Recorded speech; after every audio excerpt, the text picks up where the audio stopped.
The constant capital in both departments as far as concerns the value of the total product, 9,000, and the categories into which it breaks down, its analysis does not offer any greater difficulty than that of the value of the product of an individual capital.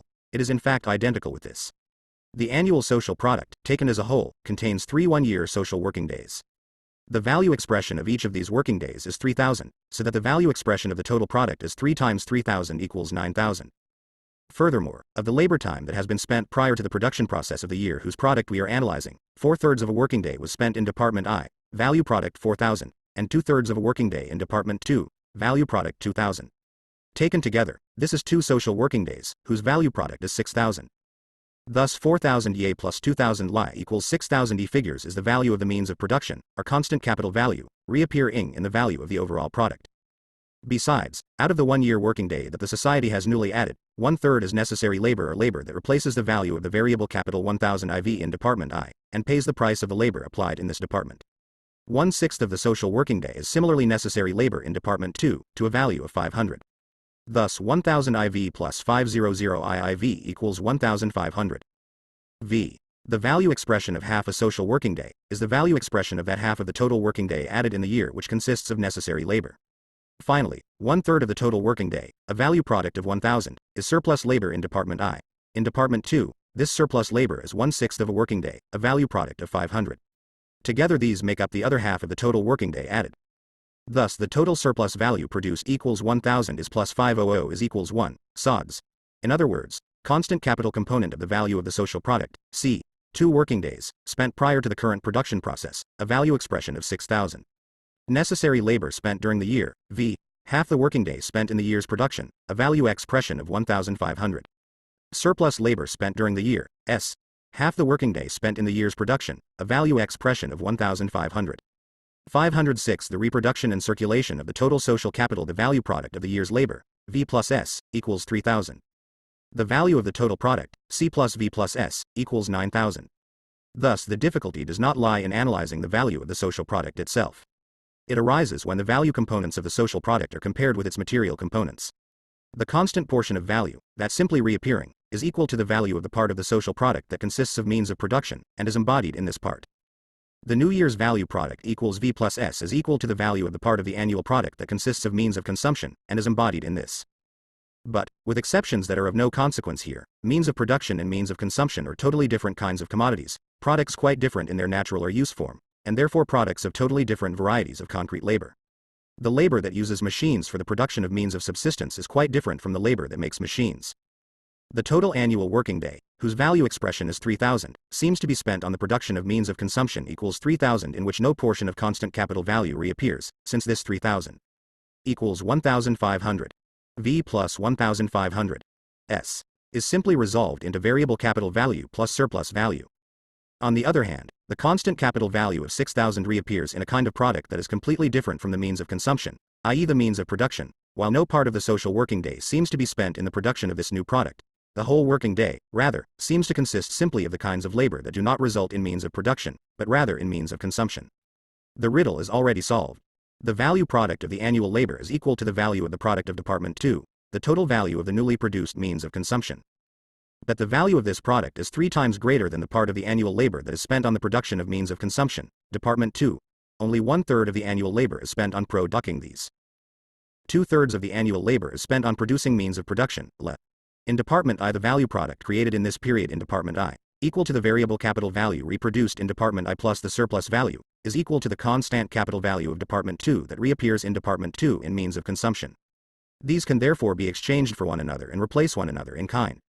The total value of the means.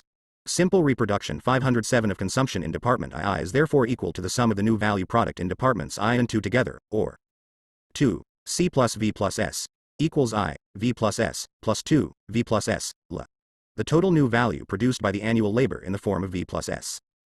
On the other hand, the total value of the means of production, I, is equal to the sum of the constant capital values reappearing in the forms of means of production, I, and means of consumption, II, LE.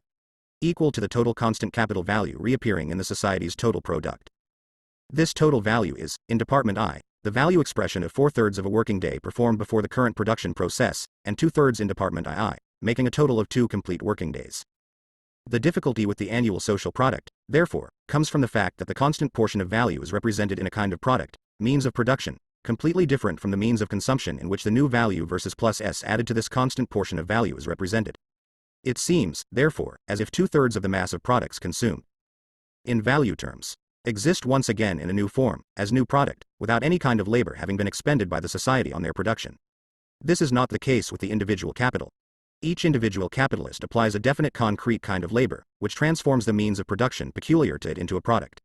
Say for example that the capitalist is involved in engineering, the constant capital spent during the year 6,000, the variable capital 1,500 V, and the surplus value 1,500 S. The product is then 9,000, and we can take it as a product of 18 machines, each worth 500.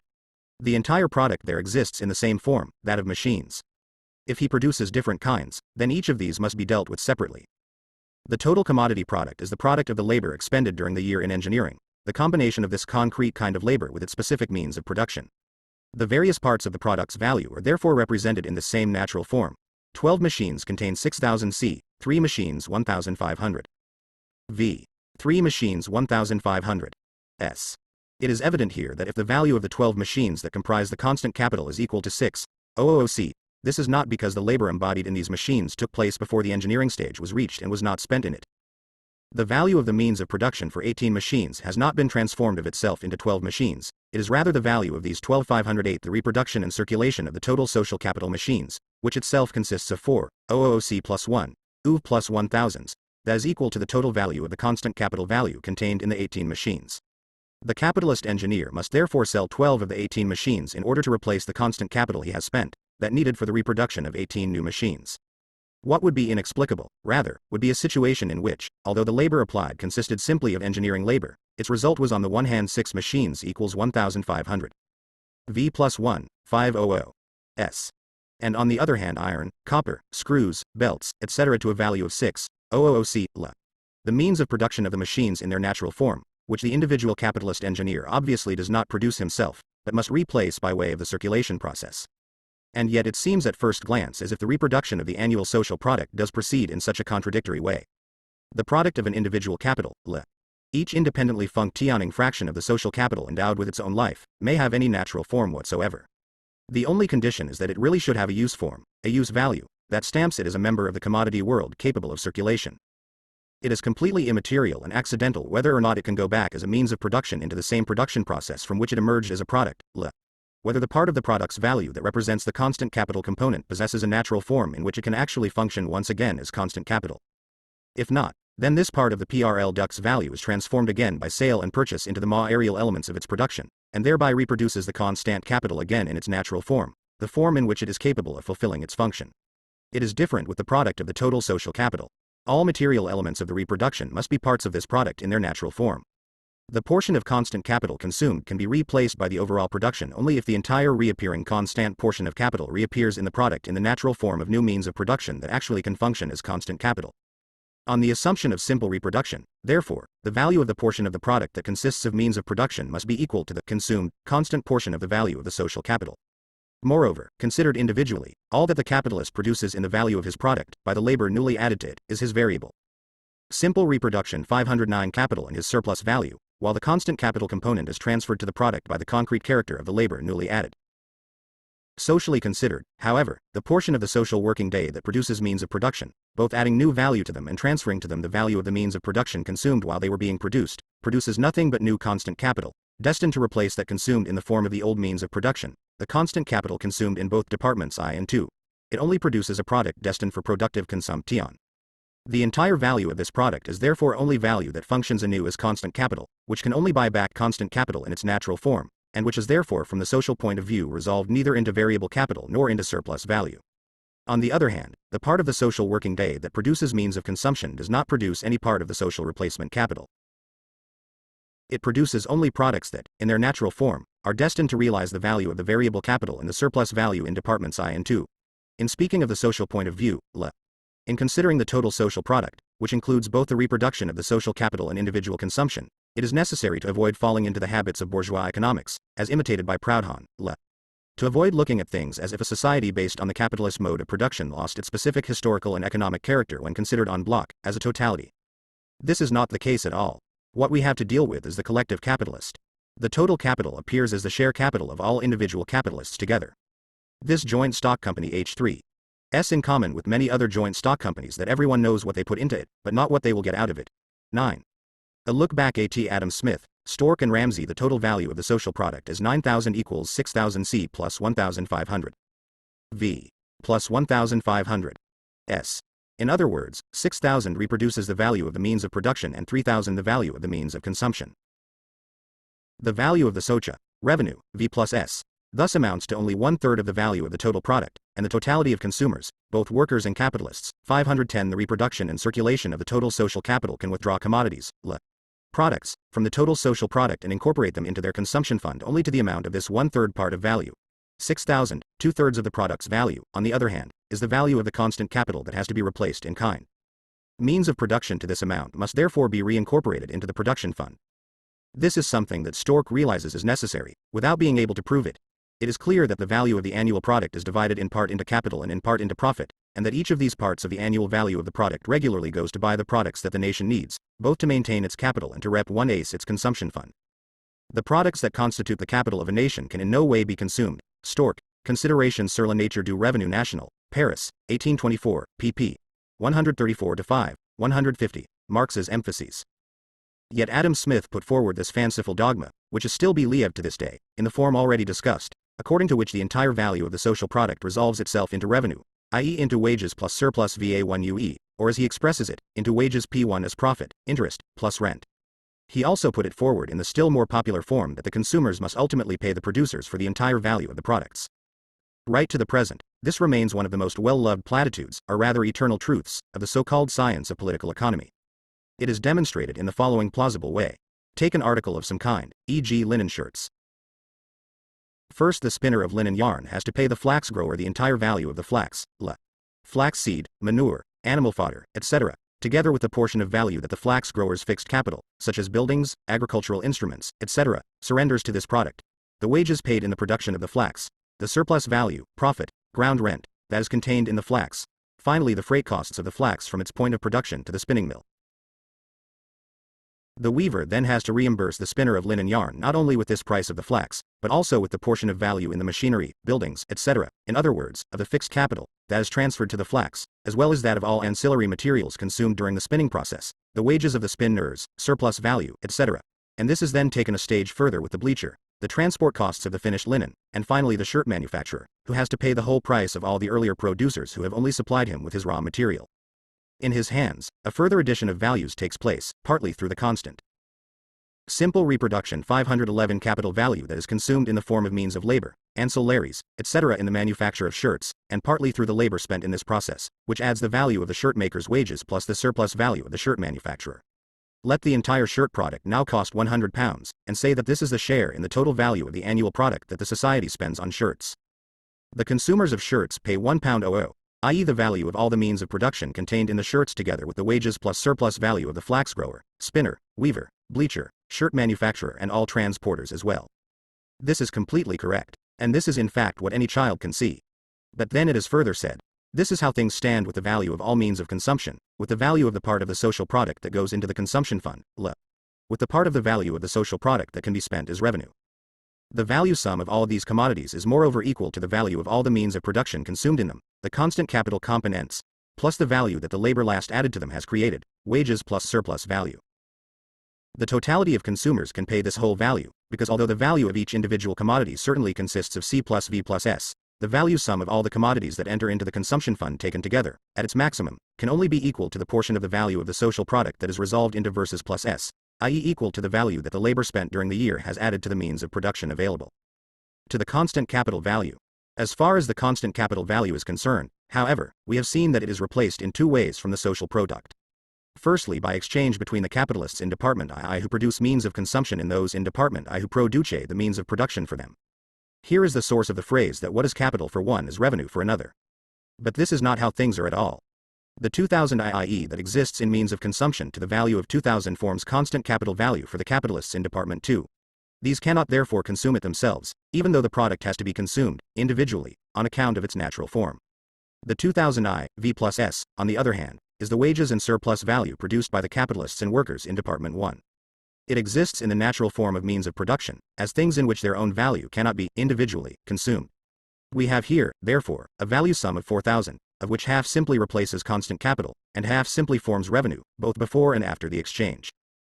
512 The reproduction and circulation of the total social capital. Secondly, however, the constant capital of Department I is replaced in kind, partly by exchange among the capitalists in Department I, partly by replacement in kind in each particular business. The phrase that the entire value of the annual product must finally be paid by the consumers would be core. 11 light years if the expressior consumers were taken to include two quite different kinds of consumer, individual consumers and productive ones. But if a part of the product has to be consumed productively, this means nothing more than that it has to function as capital and cannot be consumed as revenue. If we divide the value of the total product of 9,000 into 6,000 C plus 1,500 V plus 1,500 5, and consider the 3 U V plus S simply in its capacity as revenue, then it is the variable capital that seems to vanish, and capital considered from this standpoint seems to consist only of constant capital. For what originally appeared as 1,500 V has resolved itself into a part of the social revenue, into wages, the revenue of the working class, and its character as capital has therewith vanished. This conclusion is in fact drawn by Ramsay.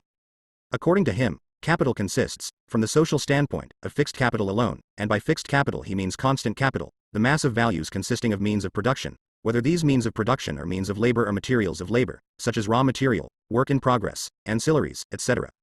He calls the variable capital circulating. Circulating capital consists only of subsistence and other necessities advanced to the workmen, previous to the completion of the produce of their labor. Fixed capital alone, not circulating, is properly speaking a source of national wealth. Circulating capital is not an immediate agent in production, nor essential to it at all, but merely a convenience rendered necessary by the deplorable poverty of the mass of the people. Fixed capital alone constitutes an element of cost of production in a national point of view. Ramsay, Op. Cit. pp. 23-6 Passam. This fixed capital, by which he means constant capital, Ramsay explains in more detail as follows. The length of time during which any portion of the product of that labor, i.e., labor bestowed on any commodity, has existed as fixed capital, le. In a form in which, though assisting to raise the future commodity, it does not maintain laborers, page 59.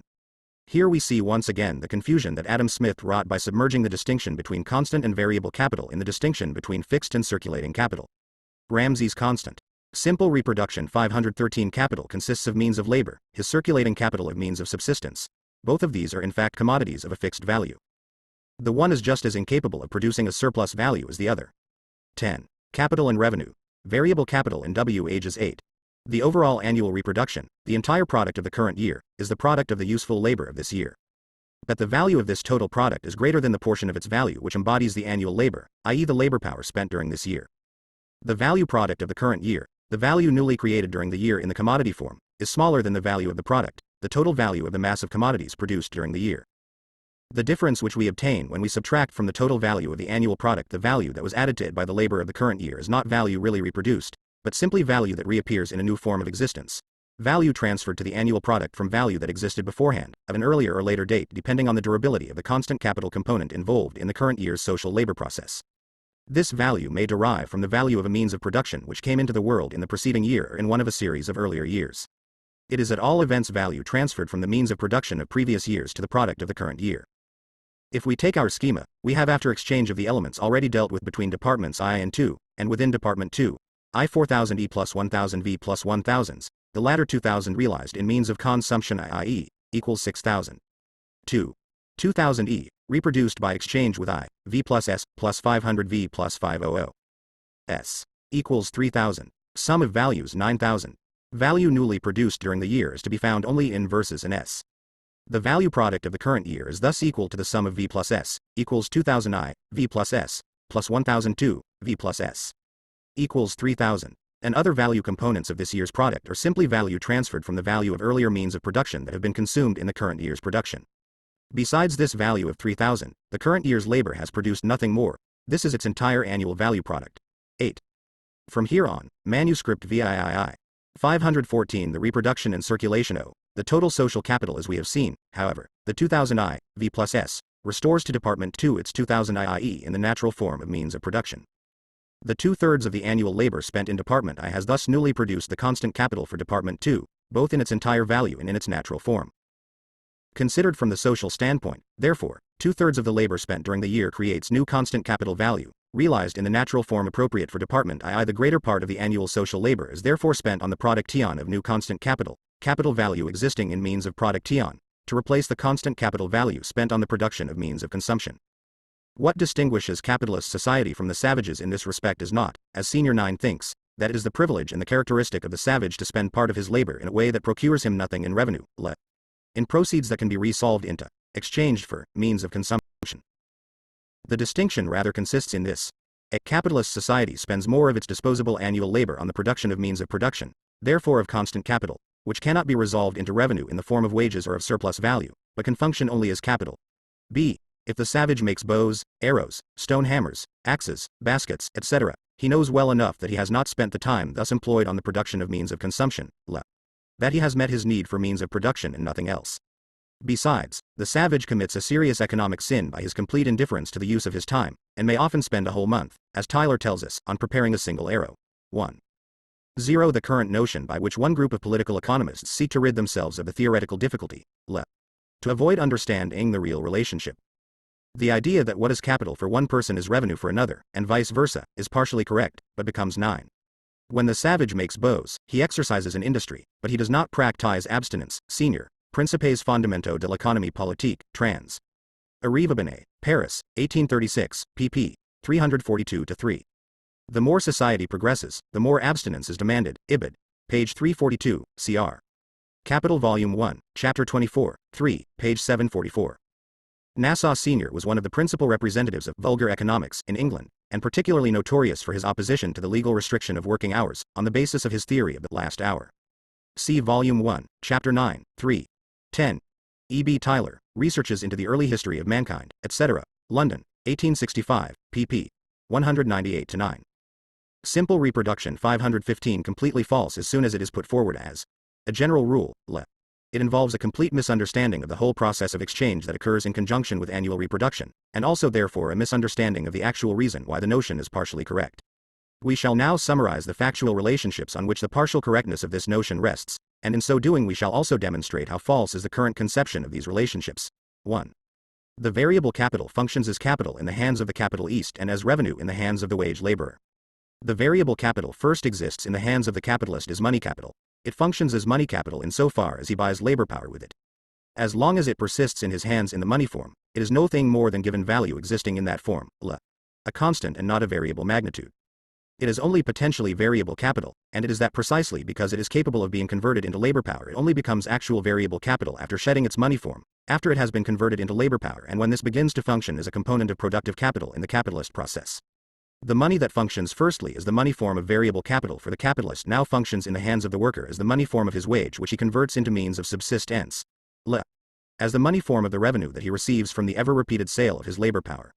We have here the simple fact that the money of the buyer, here the capitalist, passes from his hands into those of the seller, in this case the seller of labor power, the worker.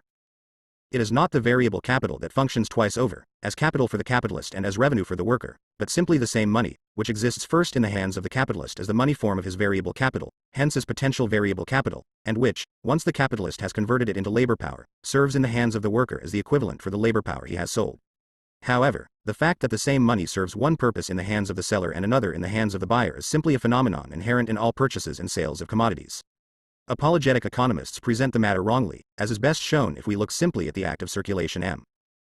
L equals MC, the conversion of money into labor power on the part of the capitalist buyer, and 516 the reproduction and circulation of the total social capital LM, equals CM, the conversion of the commodity labor power into money on the part of the seller, the worker, without troubling ourselves for the intendment with any of its further consequences. They say that the same money here realizes two capitals, the buyer, the capitalist, converts his money capital into living labor power, which he incorporates into his productive capital, on the other hand, the seller, the worker, converts his commodity labor power into money that he spends as revenue, which is precisely what enables him to sell his labor power over and over again and thus to maintain himself. His labor power is thus actually his capital in the commodity form, from which he constantly draws his revenue. In point of fact, labor power is his capacity, ever renewing and reproducing itself, not his capital. It is the only commodity that he can constantly sell, and he has to sell it in order to live, but it operates as capital, variable capital, only in the hands of the buyer, the capitalist. If a man is perpetually forced to sell his labor power over and over again, i.e. to sell himself, to someone else, This proves, according to these economists, that he is a capitalist, because he always has a 40 commodity, himself, for sale. In this sense, even a slave would be a capitalist, even though he is sold once and for all as a commodity by a third person. For the nature of this commodity, the working slave, not only requires that its buyer put it to work each day, but also that he give it the means of subsistence that it needs in order to be able to work again. Compare on this point Sismondi, and say in the letters to Malthus, 2. In the exchange of 1000 IV plus 1000 is for 2000 ILC, therefore, what is constant capital for some people, 2000 IIC, becomes variable capital and surplus value, and thus completely revenue, for others, and what was variable capital and surplus value, 2000 IV plus S, i.e. entirely revenue for some, becomes constant capital for others. Let us firstly consider the exchange of IV for ILC, and initially from the standpoint of the worker. The collective worker in Department I has sold his labor power to the collective capitalist of Department I for 1000. He receives this value paid in money in the form of a wage. With this money, he buys means of consumption to the same amount from Department 2. The capitalist in Department 2 confronts him simply as a seller of commodities and nothing else, which is even the case when the worker buys from his own capitalist, as above, for example, page 481, in the exchange of the 500 IIV.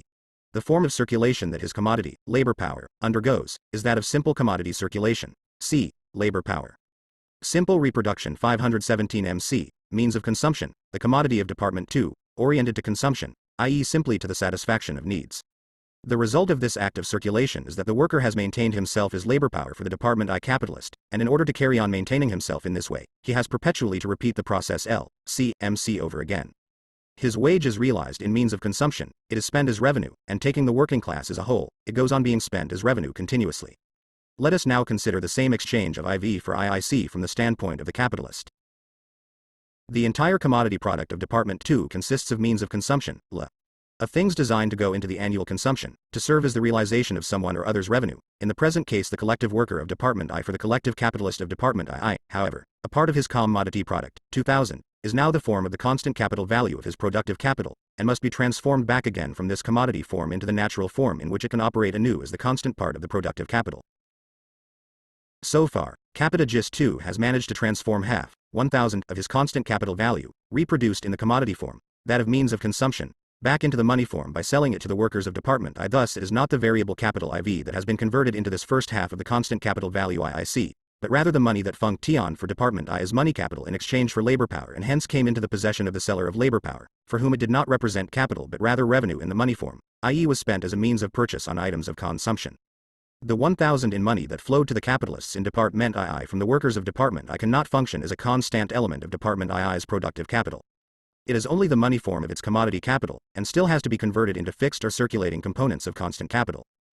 Department II therefore uses the money received from the workers of Department I, the buyers of its commodities, to buy means of production from Department I in this way. Half of Department II's constant capital value is renewed in the natural form in which it can function once again as an element of productive capital in Department II. The form of circulation here was CMC. Means of consumption to a value of 1000 money, 1000, means of production to a value of 1000. Here, however, CMC is a movement of capital. C, sold to the 518. The reproduction and circulation of the total social capital workers, is transformed into M, and this M is converted into means of production. It is a transformation from commodities back into the material elements of the formation of these commodities. On the other hand, just as the collective capitalist of Department II functions for Department I only as buyer of commodities, so the collective capitalist of Department I functions for Department II here only as a seller of commodities. Department I originally bought labor power to the value of 1000 with 1000 of money which was destined to function as variable capital. It thereby received an equivalent for the 1000 V spent in the money form. The money now belongs to the worker, who spends it on purchases from Department II. Department I can get back this money, which has flowed into Department II's cash box, only if it fishes it out again by selling commodities to the same total value. Department I first had a certain sum of money, 1000, destined to function as variable capital. This sum functions as variable capital by being converted into labor power of the same value. As a result of the production process, however, the worker has provided a quantity of commodities, means of production, to the value of 6000, of which 1/6 or 1000 is an equivalent value for the variable portion of capital advanced in money. The variable capital no more functions as variable capital in its commodity form than it did in its previous money form. As money, the variable capital value was only potentially variable capital, though it did exist in a form in which it could be directly converted into labor power. As a commodity, however, this same variable capital value is still only potentially money value. It is restored to its original money form only by the sale of the commodity, L. Here by the purchase by Department II of 1000 of commodities from Department I. The movement of circulation is now 1000 money, labor power to a value of 1,000 to 1,000 in commodities, equivalent for the variable capital, 1,000 versus money, i.e. MC. CM equals ML. CM, the production process that falls between C. C does not itself pertain to the circulation sphere. It does not appear in the mutual exchange of the various elements of annual reproduction, even though this exchange includes the reproduction of all elements of the productive capital, not only its constant element but also its variable element, labor power. All agents in this exchange simply appear as buyers or sellers, or both. The workers appear in it simply as commodity buyers, the capitalists alternately as buyers and sellers, and within certain limits simply as unilateral buyers or say ILERs. The result of all this is that Department I once more possesses the simple reproduction 519 variable portion of its capital in the money form, the only form from which it is directly convertible back into labor power.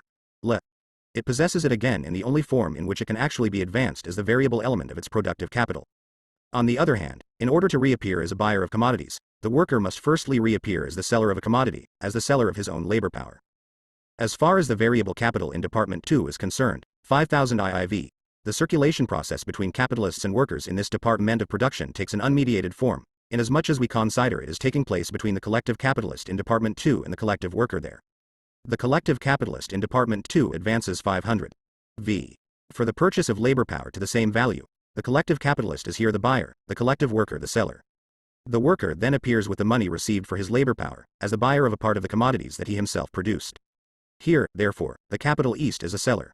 The worker has replaced the money the capitalist advanced to him for the purchase of his labor power with a part of the commodity capital produced in Department 2, i.e. 500 V. In commodities. The capitalist now possesses, in the commodity form, the same verses that he possessed in the money form before converting it into labor power.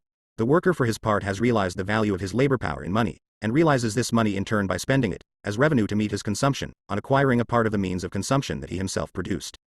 This is an exchange of the worker's revenue, in money, for the capitalist's commodity component 500V that the worker himself reproduced in the commodity form. This money thereby returns to capitalist 2 as the money form of his variable capital. An equal value of revenue in the money form here replaces variable capital value in the commodity form. The capitalist does not get any richer by taking back the money that he paid the worker for the purchase of labor power when he sells the worker an equivalent quantity of commodities. He would in fact be paying the worker twice over if he first paid him 500 for the purchase of his labor power and then gave him for nothing, on top of this, the quantity of commodities to the value of 500 that he has had the worker produce. Conversely, if the worker did not produce anything more for him than an equivalent of 500 in commodities for the price of his labor power of 500, then the capitalist would be in exactly the same. 520 The reproduction and circulation of the total social capital position after the operation as before it. However, the worker has reproduced a product of 3,000, he has maintained the constant value portion of the product, i.e. the value of the means of production equals 2,000 used up in transforming it into a new product, and he has added to this given value a further value of V plus S. The notion that the capitalist gets rich and obtains surplus value by this reflux of 500 in money is put forward by Destet de Tracy, and is dealt with in more detail in section 13 of this chapter. The value of 500 IIV which the Department I capitalist still possesses in commodities returns to him in the form in which he originally advanced it by the purchase of means of consumption to the value of 500 on the part of the Department II worker. The immediate result of this transaction, as with every other sale of commodities, is the conversion of a given value from the commodity form into the money form. The reflux of money to its starting point that this brings about is also nothing unique. If Capitalist II had bought commodities from Capitalist I for 500 in money, then 500 in money would also have flowed back to him. The 500 in money would have served simply to exchange a quantity of commodities of 1,000, and according to the general law put forward above it would have flowed back to whoever it was that cast the money into circulation for the exchange of this mass of commodities. But the 500 that has flowed back to Capitalist II in money is at the same time renewed potential variable capital in the money form. Why is this? Money, and this of course includes money capital, is potential variable capital only because and insofar as it is convertible into labor power. The return of the 500 in money to Capitalist II is AC accompanied by the return of Department II's labor power to the market. The return of both of these at opposite poles, i.e. the reappearance of the 500 in money, not just as money, but also as variable capital in the money form, is conditioned by one and the same procedure. The 500 in money flows back to Capitalist II because he has sold worker I means of consumption to the value of 500, because the worker has spent his wage, and in this way has maintained not only himself and his family, but also his labor power. In order to carry on living and to reappear as a buyer of commodities, he must sell his labor power afresh. The return of the 500 in money to Capitalist II is thus simultaneously the return, or the preservation, of labor power as a commodity available for purchase with 500 in money, and hence the return of the 500 in money as potential variable capital. As far as subdivision lib, the production of luxury goods as con. Simple reproduction 521 gem. The same thing takes place with its verses, in this case, IIB, V, as with IV. The money that renews the lib capitalists' variable capital in the money form flows to them via a detour through the hands of capitalists ILA. It still makes a difference, for in that, whether the workers buy their means of subsistence directly from the capitalist producers to whom they sell their labor power, or whether they buy them from another category of capitalists, so that the money flows back to the first T category only by a detour. Since the working class lives from hand to mouth, it buys as long as it is able to. It is different with the capitalists, for instance in the exchange of 1000 Li for 1000 IV. The capitalist does not lie from hand to mouth. His driving motive is the greatest possible valorization of his capital. Hence, if circumstances of any kind intervene which make it appear more advantageous to the capitalist in Department 2 to retain at least part of his constant capital in the money form for a longer time, instead of directly replacing it all, the reflux of the 1000 Li, in money, to Department I is then delayed. So too, therefore, is the restoration of the 1 UV in its money form, and capitalist I can only continue operating on the same scale if he has some reserve money available, just as reserve capital in money is generally necessary in order to be able to continue operations without interruption, regardless of whether the reflux of the variable capital value in money is quicker or slower. Besides investigating the exchange of the various elements of current annual reproduction, we must also investigate the results of the previous year's labor, the labor of the year that has already come to a close. The production process that resulted in this annual product lies behind us, it is past and has disappeared into its product. This is ever more the case with the circulation process that preceded this production process or ran parallel with it, the conversion of potential into actual variable capital, LA. The purchase and sale of labor power. The labor market no longer forms any part of the commodity market we are dealing with here. The worker has not only already sold his labor power, he has also supplied in commodities, besides the surplus value, an equivalent for the price of his labor power. He has on the other hand got his wages in his pocket and figures in the exchange only as a buyer of commodities, means of consumption. However, the annual product must contain all the elements of reproduction, and restore all the elements of the productive capital, including in particular the latter's most important element, the variable capital. And we have in fact already seen that as far as the variable capital is concerned the 522 the reproduction and circulation of the total social capital result of the exchange is as follows. The worker, as buyer of commodities, maintains and reproduces his labor power, as the only commodity that he has for sale, by spending his wage and consuming the commodities bought. Just as the money advanced by the capitalist on the purchase of labor power returns to him, so the labor power, too, returns to the labor market as a commodity exchangeable for this money. The result we obtain for the particular case of the 1001.1 is 1000 V in money on the side of the Department I capitalists, and on the other hand labor power to the value of 1000 on the side of the Department I workers, so that the entire process of reproduction in Department I can begin afresh. This is one result of the exchange process. By spending their wages, on the other hand, the workers in Department I have withdrawn means of consumption to the sum of 1000 E from Department 2, and thereby transformed these from the commodity form into the money form. Department 2 has transformed its constant capital back from this money form into its natural form, by the purchase of commodities equals 1 U from Department I, and in this way Department R's variable capital value flows back to it again in the money form. The variable capital in Department I undergoes 3 changes of form, which do not appear at all in the exchange of the annual product, or do so only by intimation. 1. Its first form is that of 1000 IV in money, which is converted into labor power to the same value. This conversion does not itself appear in the commodity exchange between Departments I and II, although its result appears in the fact that the working class of Department I faces the commodity seller of Department II with 1000 in money, just as the working class of Department II faces the commodity seller of 500 IIV in the commodity form with 500 in money. 2. The second form, the only one in which the variable capital actually varies, i.e. actually functions as variable capital, where value-creating power appears in place of the value given in exchange for it, pertains exclusively to the production process that lies behind us. 3.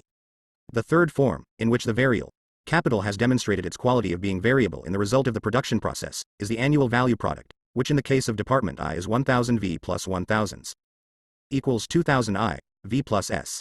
In place of its original value of 1000 in money, twice this value has appeared in commodities. The variable capital value of 1000 in commodities thus forms only half of the value product created by the variable capital as an element of the productive capital. The simple reproduction 523 1000 IV in commodities is the exact equivalent of the part of the total capital originally advanced by Department I with the 1 UV in money, and earmarked as the variable part. In the commodity form, however, it is only potentially money, it actually becomes money only by its sale, and so still less directly is it variable money capital. Ultimately, it will become so by the sale of the commodities 1000 IV for Li and by the rapid reappearance of labor power as a purchase less than able commodity, as material into which the 1000 V in money can be converted. During all of these changes, capitalist I constantly keeps in hand his variable capital, 1. Originally as money capital. 2. then as an element of his productive capital. 3. Later as a value component of his commodity capital, i.e. in commodity value. 4. Finally in money again, and once more standing face to face with the labor power into which it is convertible. During the labor process, the capitalist has the variable capital in his hands as self-acting, value-creating labor power, but not as value of a given magnitude. However, since he pays the worker only after his power has already operated for a definite period of time, whether longer or shorter, he already has the replacement value that labor power creates for itself in his hands before he pays, as well as the surplus value. Since this variable capital always remains in one form or other in the hands of the capitalist, it can in no way be said to be converted into revenue for anyone. 1000 IV in commodities is rather converted into money by its sale to Department 2, for which it replaces half of its constant capital in kind. What is resolved into revenue is not Department I's variable capital of 1 UV in money. The money has ceased to function as the money form of Department I's variable capital as soon as it is converted into labor power, just as the money of any other commodity seller has ceased to represent anything belonging to him once he has exchanged it for a commodity being sold. The conversions undergone by the money drawn in wages in the hands of the working class are not conversions of variable capital, but rather of the value of their labor power transformed into money, just as the conversion of the value product created by the worker, 2000 I, V plus S, is simply the conversion of a commodity belonging to the capitalist, and does not affect the worker. It is however very difficult for the capitalist, and still more so for his theoretical interpreter, the political economist, to rid himself of the idea that the money paid to the worker is still the capitalist's money. If the capitalist is a producer of gold, then the variable portion of value, i.e. the 524 the reproduction and circulation of the total social capital equivalent in commodities that compensates him for the purchase price of labor, directly appears in the money form, and can therefore function anew as variable money capital without the detour of a reflux. As far as the Department II worker is concerned, however, ignoring here the luxury worker, 500 V actually exists in commodities that are destined for the worker's consumption, commodities which he buys, considered as the collective worker, directly from the same collective capitalist to whom he has sold his labor power.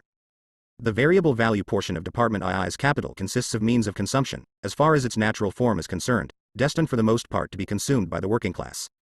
But it is not the variable capital that is spent by the worker in this form. It is the wage, the worker's money, that re-establishes for the capitalist his variable capital 502, in its money form, precisely through its realization in these means of consumption. The variable capital ILV is reproduced in means of consumption, just as is the constant capital 2000 i.e. the one is no more resolved into revenue than the other. What is resolved into revenue is in both cases the wage. But if 1000 Li, and by the same detour 1000 IV and 500 ILV, Li, both constant capital and variable, are restored as money capital by the expenditure of wages as revenue, this is an important fact in the exchange of the annual product. In the case of the variable capital, this is partly by a direct reflux and partly by an indirect one. 2. Replacement of the fixed capital. A major problem in depicting the conversions involved in the annual reproduction is the following. If we take the simplest form in which the matter presents itself, we have I, 4000 E plus 1000 V plus 1000s plus 2, 2000 E plus 500 V plus 500 S equals 9000, which is ultimately resolved into 4000 Li plus 2000 EL plus 1000 IV plus 500 ILV plus 1000 is plus 500 Li equals 6000 E plus 1, 500 V plus 1500 S equals 9000. One portion of the constant capital value, that which consists of means of labor in the strict sense, as a distinct division of the means of production, is transferred from the means of labor to the product of simple reproduction 525 labor, the commodity, while these means of labor still continue to function as elements of the productive capital, and moreover in their old natural form. What is transferred from the instrument to the product of labor, and reappears as an element of the value of the commodities that these means of labor produce, is their wear and tear, the loss of value that they suffer bit by bit in the course of their function over a certain period. As far as the annual reproduction is concerned, therefore, only those components of the fixed capital whose life is longer than a year come into consideration. If they expire in the course of the year, then they have to be completely replaced and renewed by the annual reproduction, and the point at issue here in no way concerns them. In the case of machines and other more long-lasting forms of fixed capital, it may happen, and more often than not does happen, that certain partial organs of the same have to be entirely replaced within the year, even though the building or machine as a whole has a longer life. These partial organs fall into the same category of elements of fixed capital that have to be replaced within the year. This element of commodity value should in no way be confused with the costs of repair. Asterisk. When the commodity is sold, this value element is realized and transformed into money like the others. It is only after this transformation that its difference from the other elements of value comes into view. The raw materials and ancillaries consumed in the production of commodities have to be replaced in kind so that the reproduction of the commodities can begin, and generally so that the process of commodity production can be continuous. The labor power spent on them must similarly be replaced by fresh labor power. The money received from the commodity must therefore be constantly converted back into these elements of productive capital, from the money form into the commodity form. This is in no way changed by the fact that raw materials and ancillaries may be bought at certain dates on a relatively large scale, so that they form production reserves, and for a CER-TOIN interval. Therefore, these means of production do not need to be bought anew. As long as they last, the money received from the sale of the commodities can be collected, insofar as it serves this purpose, and this part of the constant capital temporarily appears as money capital whose active function is suspended. The means of production must always be renewed, even if the form of this renewal may differ, as far as its circulation is concerned. The new purchase, the circulation opera on the repair costs, and the specific way this part of constant capital expenditure goes into the value of the product, see above, page 255. 526 The reproduction and circulation of the total social capital tion by which the means of production are renewed or replaced, can proceed at longer intervals. Then large investments of money are made at a time, compensated for by corresponding production reserves. Alternatively, it takes place at closely following dates, in which case small doses of money expenditure follow each other more quickly, and there are smaller production stocks. This in no way alters the matière itself. The same is the case with labor power. Where production is continuously carried on at the same level throughout the year, there is a constant replacement of the labor power consumed with new labor power. Where labor is seasonal, or different amounts of labor are applied in different periods, as in agriculture, there is a corresponding purchase of quantities of labor power of varying magnitude. But the part of the money received from the sale of commodities that represents the realized value component of the commodities, which is equal to the wear and tear of the fixed capital, is no transformed back again into the component of productive capital whose loss of value it replaces. It settles down alongside the productive capital and persists in its money form. This precipitation of money is repeated until the reproduction period during which the fixed element of the constant capital continues to function in the production process in its old natural form, and which consists of a greater or lesser number of years, has elapsed. Once the fixed element, buildings, machinery, etc., has expired, and can no longer function in the production process, its value exists alongside it completely converted into money, as the sum of the money precipitated, the sum of the values which were gradually transferred from the fixed capital to the commodities in whose production it collaborated, and which passed over into the money form when these commodities were sold. This money then serves to replace the fixed capital in kind, or elements of it, as the various elements have different lifespans, and thus really to replace this component of the productive capital. It is therefore the money form of a part of the constant capital value of the fixed part of it. This hoard formation is therefore itself an element of the capitalist reproduction process, the reproduction and storage, in the money form, of the value of the fixed capital or its individual elements, until such a time as the fixed capital has expired and consequently rendered the whole of its value to the commodities produced, when it has to be replaced in kind. This money, however, gives up its hoard form and again steps actively into the reproduction process of capital mediated by circulation only after it has been transformed back into new elements of fixed capital to replace the dead ones. Simple reproduction 527 The reconversion of the annual commodity product can no more be resolved into the mere unmediated mutual exchange of its various components than simple commodity circulation is identical with the direct exchange of products. Money plays a specific role in it, one which is expressed in the very manner in which the fixed capital value is reproduced. Later, we shall go on to investigate how different things would look if it were assumed that production was collective and did not have the form of commodity production. If we return to our basic schema, we had for Department 2, 2000 C plus 500. V plus 500, S. The total means of consumption produced in the course of the year amount here to a value of 3000, and each of the various elements which this sum of commodities consists of can be broken down, as far as its value goes, into C plus TV plus S, or in percentages, 66T. C plus 16, V plus 16T, S. The various kinds of commodity in Department 2 may contain different proportions of constant capital. The fixed parts of the constant capital may similarly differ, and so too may the lifespans of the fixed portions of capital, and thus the annual wear and tear or the portion of value that they proportionately transfer to the commodities in whose production they participate. This is all IM material here. As far as the social reproduction is concerned, all that is involved is the exchange between Departments 2 and I. These departments face each other here in their mass social relations. The proportionate magnitude of the value component C in the commodity product of Department 2, which is alone decisive in the question now being considered, is therefore the average when all branches of production that are subsumed under Department 2 are taken together. Each of those kinds of commodity whose total value is summarized as 2,000 C plus 500 V plus 500s, and they are for the most part similar kinds, is thus similarly equal in its value in percentages to 66, C plus 16, V plus 16 TS. This holds for each 100 commodities, whether these figure under C, V or S. The commodities in which the 2000 C is embodied can be broken down, as far as their value goes, into 1. 3331 C plus 333, V plus 333 is equals 2, uk. Similarly the 500 V into 2. 3331 C plus 831 V plus 831 S equals 500 V, and finally the 500 S into 3. 333 T. C plus 83 T. V plus 83 T. S equals 500 S. If we now add the C's of 1, 2, and 3 together, we have 1, 3331 C plus 333, C plus 333 T. C equals 2000. Similarly 333 T. C plus 83, V plus 83 T. 5 equals 500, and the same under S. The sum results in the total value of 3000, as above. 528 The reproduction and circulation of the total social capital. The entire constant capital value in the mass of commodities in Department 2, with a total value of 3000, is thus contained in 2,000C, and neither 500 V nor 500S contain a single atom of it. The same applies for versus and S in their turn. In other words, the quota of Department II's commodities that represents constant capital value, and is therefore reconvertible into this, whether in its natural or in its money form, is 2000C. Everything relevant to the reconversion of the constant value of the commodities in Department II is therefore confined to the movement of 2000 IIC, and this reconversion can proceed only by exchange with I, L, UV plus 1000s. Similarly, everything relevant to the reconversion of the constant value in Department I can be restricted to consideration of the 4000 IC. A replacement of the depreciation component in the money form. Let us take to start WITH I4 000C plus 1, UV plus 1000s 2. 2000 C plus 500 V plus 500 S. If the commodities 2000 ILC are exchanged for commodities of the same value I, L, 000V plus 1, UZ, this assumes that 2000 IIC is completely reconverted in kind into the natural components of Department II's constant capital that are replaced by Department I. However, the commodity value of 2000 in which IIC exists contains an element for depreciation of its fixed capital, which cannot be immediately replaced in kind, but has to be transformed into money, its total sum accumulating bit by bit until the time falls due for the renewal of this fixed capital in its natural form. Each year is a mortal one for fixed capital that has to be replaced in this or that particular business or even this or that branch of industry.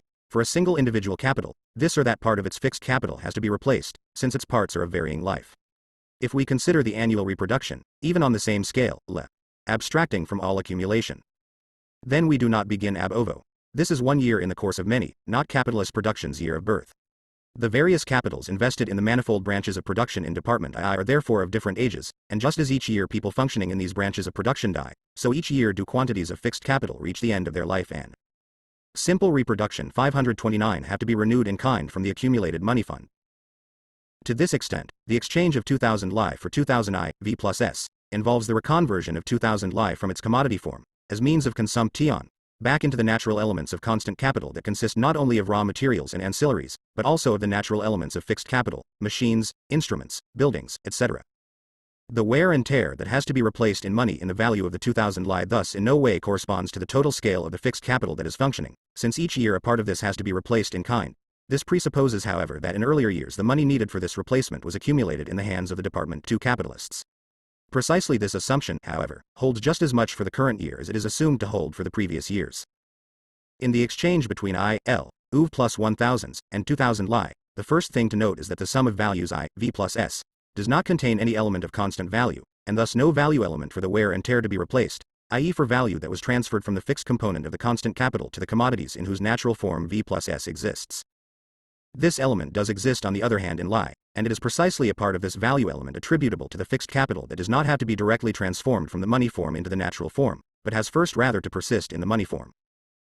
The exchange between I, 1, UV plus 1000s, and 2000 IE thus immediately presents the apparent difficulty that the means of product T on I, the natural form in which the 2, U, V plus S, exists, have to be replaced to the entire amount of their value of 2000 by an equivalent in means of consumption II, whereas the means of consumption 2000 IE cannot be exchanged to their full value for the means of production 1, UV plus 1000s, since an aliquot part of their value, equal to the wear and tear or loss of value of the fixed capital, must first be precipitated out into money that does not function again as means of circulation within the current period of annual reproduction, which is all that is under consideration. But the money through which the element of wear and tear contained in the commodity value of 2000 Li is realized can derive only from Department I, since Department I does not itself have to pay out, but is paid precisely by the sale of its commodities, and since according to our assumption I, V plus S, buys the entire sum of commodities 2000 Li, Department I must therefore realize this wear and tear for Department II by way of this sale.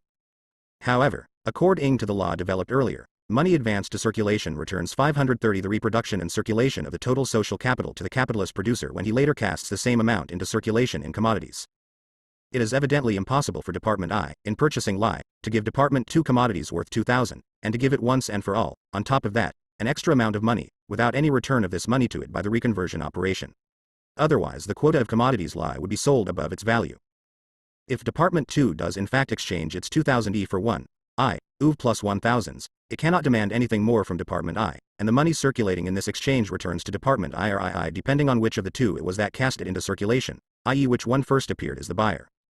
At the same time, in this case, Department 2 would have transformed its commodity capital, to its full value, back into the natural form of means of production, whereas the assumption is that there is an aliquot part of this that it does not transform, after its sale, from money back into the natural form of fixed components of its constant capital, during the current annual reproduction period. Thus a balance in money could accrue to Department 2 only if 2 sold to Department I for 2,000, but bought from I for less than 2,000, e.g. only 1,800. Department I would then have to make good the deficit by 200 in money, which would not flow back to it, because it would not in turn have withdrawn this money advanced to circulation by throwing into circulation commodities to the value of 200. In this case, Department I would have a money fund against the wear and tear of its fixed capital. On the other side, however, that of Department I, there would be an overproduction of means of production to the sum of 200, and in this way the whole basis of the schema would be destroyed. Reproduction on the same scale, which presupposes complete proportionality between the various systems of production. One difficulty would have only been displaced by another much more inconvenient one. Since this problem offers difficulties all its own, and has not been dealt with at all by the political economists up to now, we intend to consider in succession all possible, at least seemingly possible, solutions of the problem, or rather formulations of it. To start with, we just supposed that Department 2 sells 2,000 to Department I, but only buys from Department I commodities for 1,800.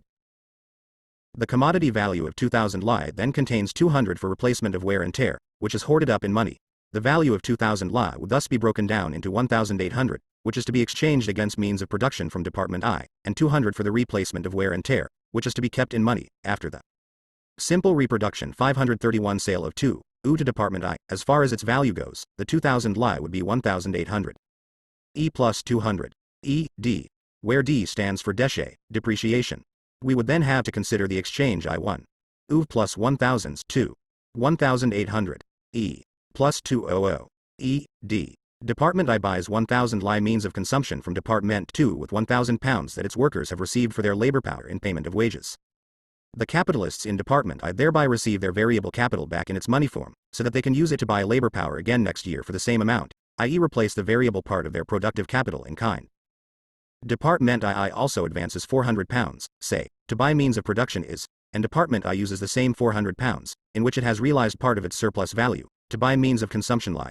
The 400 pounds advanced to the circulation sphere by Department I has thus returned to the capitalists in Department 2, but only as the equivalent for the commodities they have sold. Department I now advances 400 pounds to buy means of consumption. Department 2 buys means of production for 400 pounds from Department I, and this 400 pounds thereby flows back to Department I. The account up to now is as follows.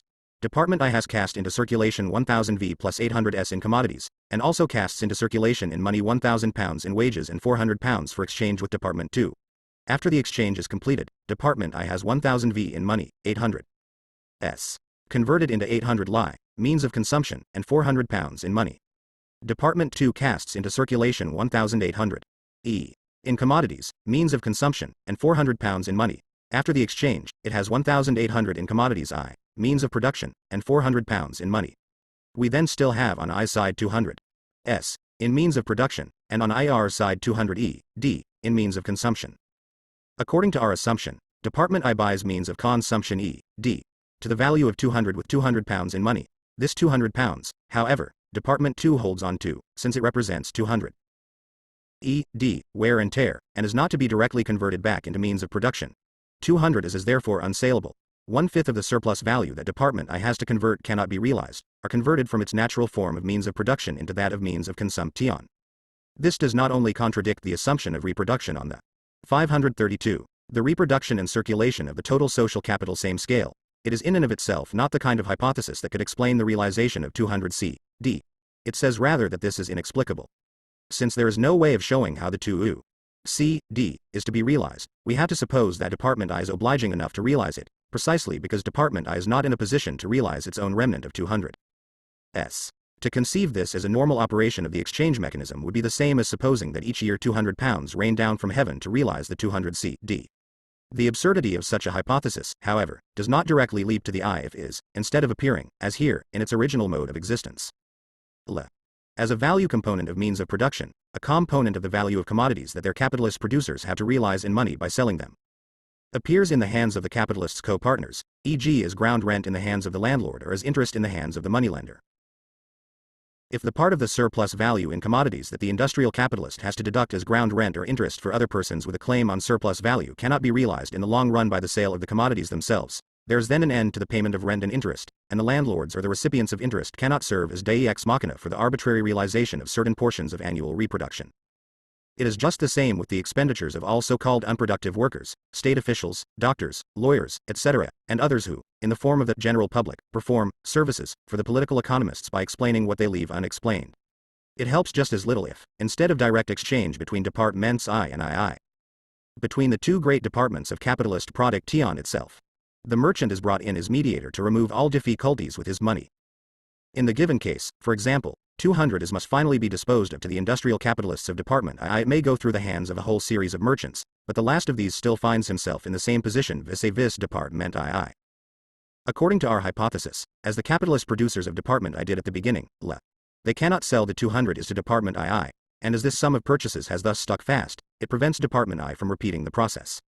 We see here how, apart from our specific purpose of considering the reproduction process in its fundamental form, setting aside all obscuring circumstances that intervene, it is necessary throughout to do away with the false subterfuges that provide a semblance of scientific simple reproduction. 533 Explanation: if the process of social reproduction in its intricate concrete form is to become the object of our analysis, the law that, in the normal course of reproduction, whether simple or on an expanded scale, the money advanced to circulation by the capitalist producer must return to its starting point, it being immaterial here whether the money belongs to him or is borrowed, thus excludes once and for all the hypothesis that the 200 IIC, D, can be realized by the money advanced by Department I. B. Replacement of the fixed capital in kind. After setting aside the hypothesis dealt with above, there still remain those possibilities which, besides the replacement of the wear and tear component in money, also bring in the replacement of the defunct fixed capital in kind.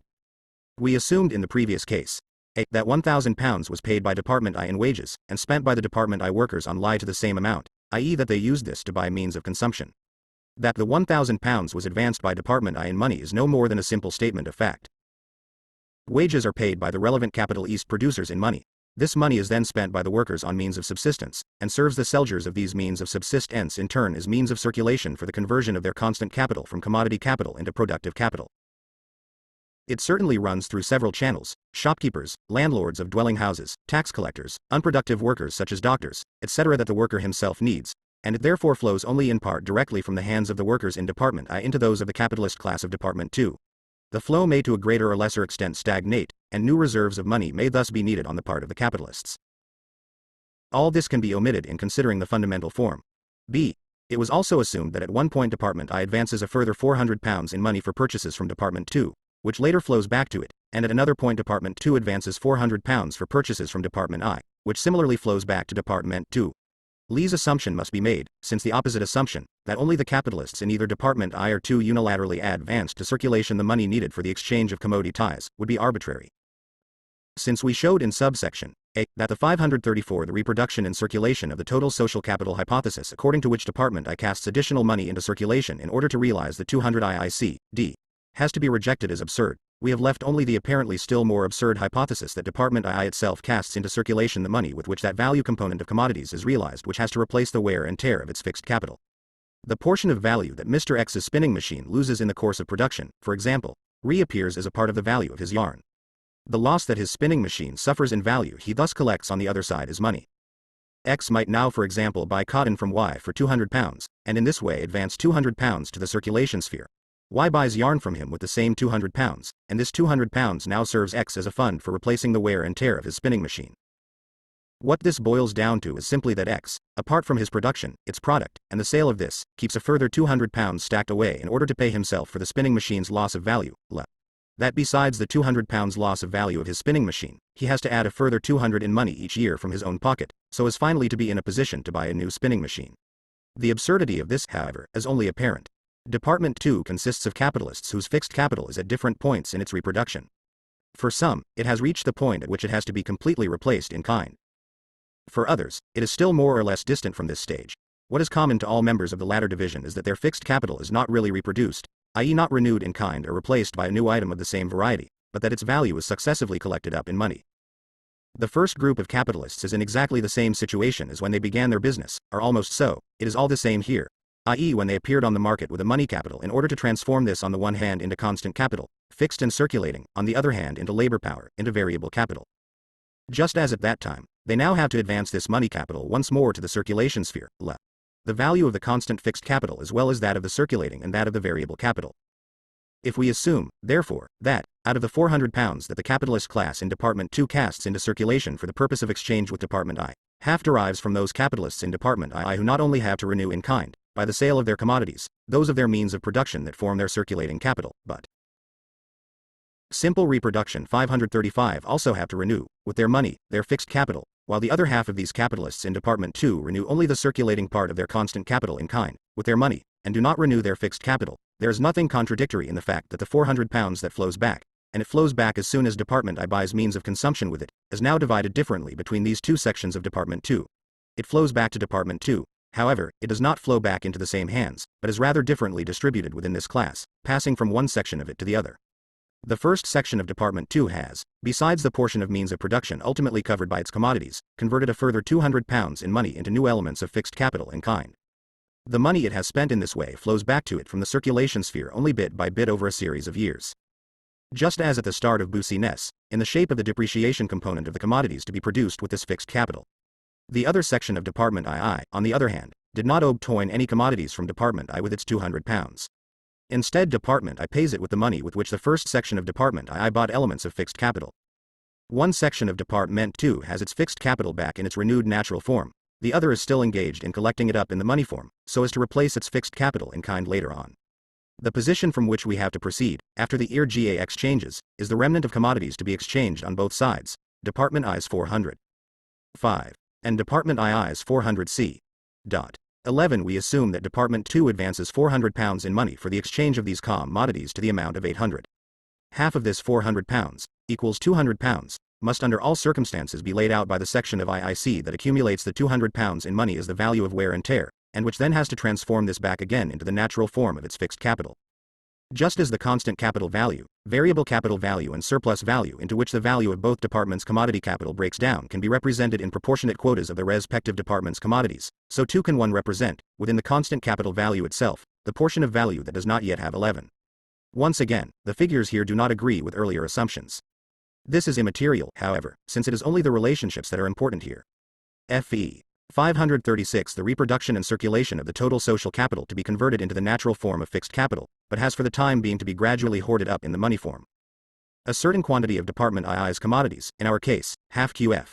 The remainder, equals 200, are here no more than the bearers of this wear and tear value, which has to be precipitated out by conversion into money.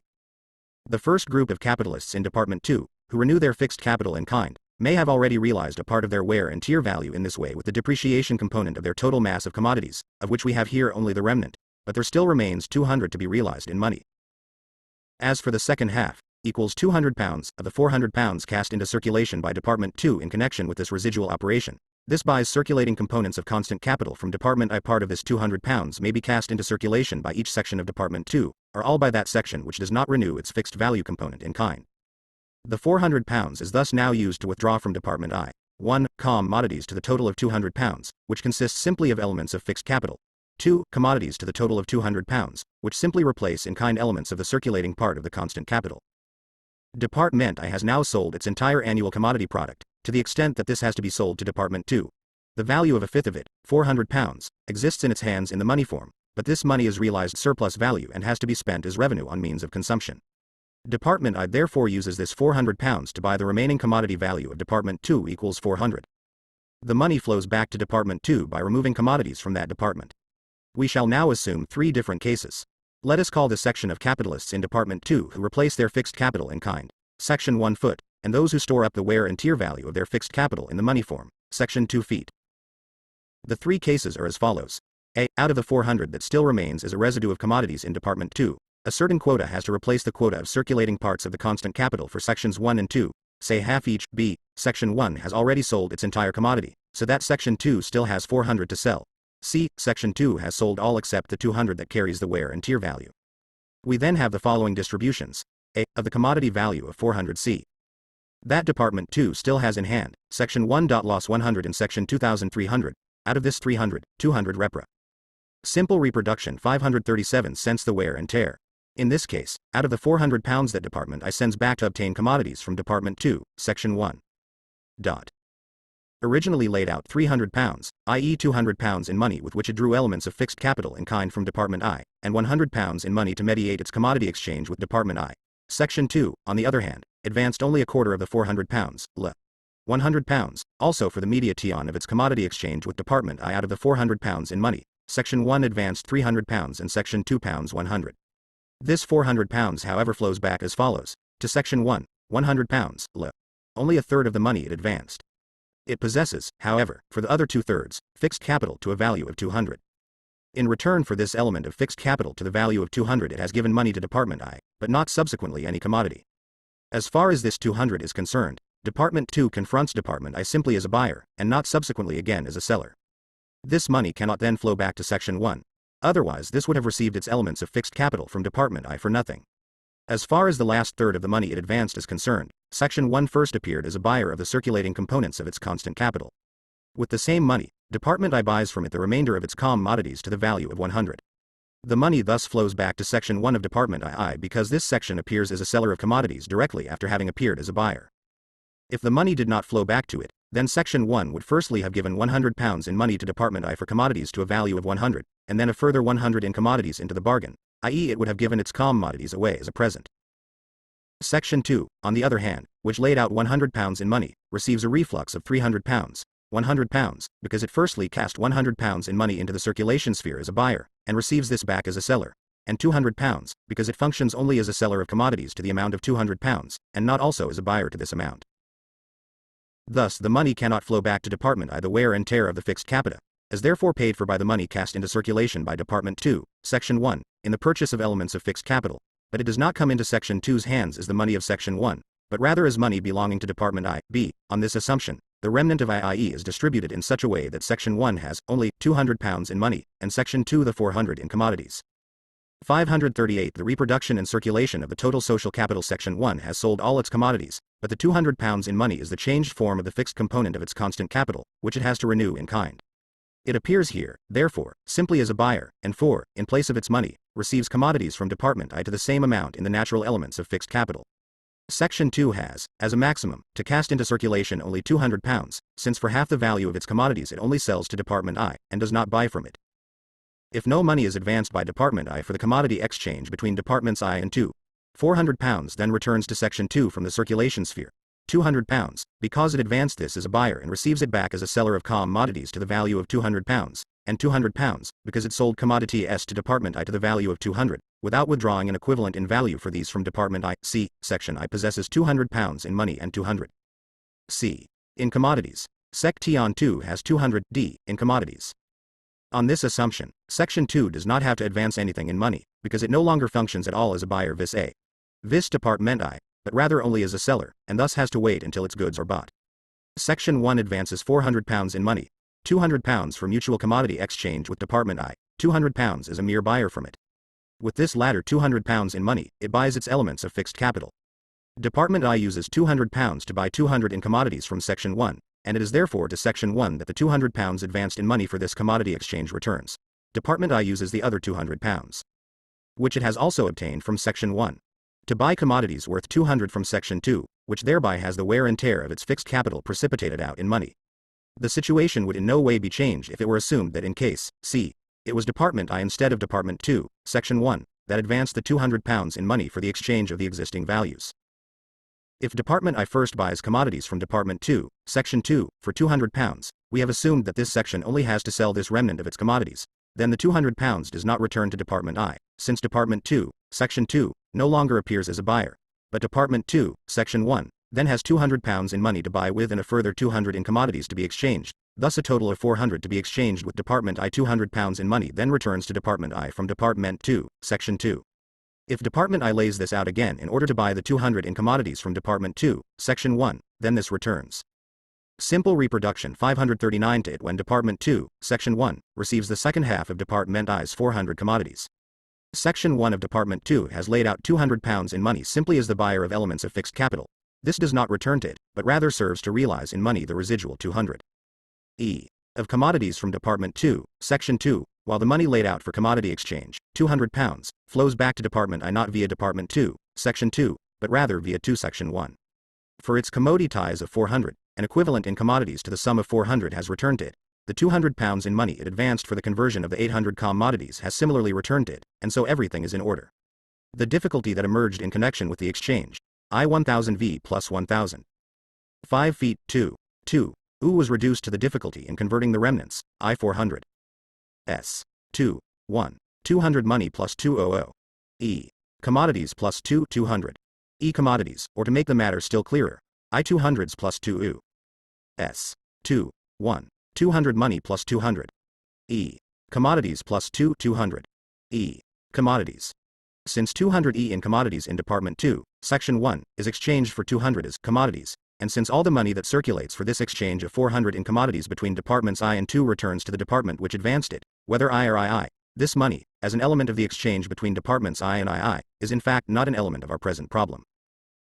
To put it another way, if we assume that in this exchange between 200 as commodities and 200 lie, commodities of Department 2, Section 1, the money functions as means of payment, and not as means of purchase, and thus not as a means of circulation, in the strictest sense, then it is evident that, since the commodities 200 as and 200 lie, Section 1, are of equal value, and means of production to a value of 200 are exchanged for means of consumption to a value of 200, the money functions here only ideally, and no money really has to be cast into the circulation sphere to settle the balance, either by one side or the other.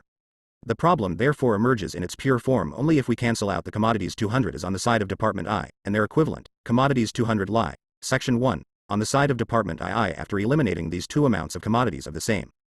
540 The reproduction and circulation of the total social capital value, I and 2, that mutually balance each other, the remnant to be exchanged, in which the problem emerges in its pure form, remains as follows, I 200. S. Commodities 2, 1. 20D. C. Money, plus 200E, commodities.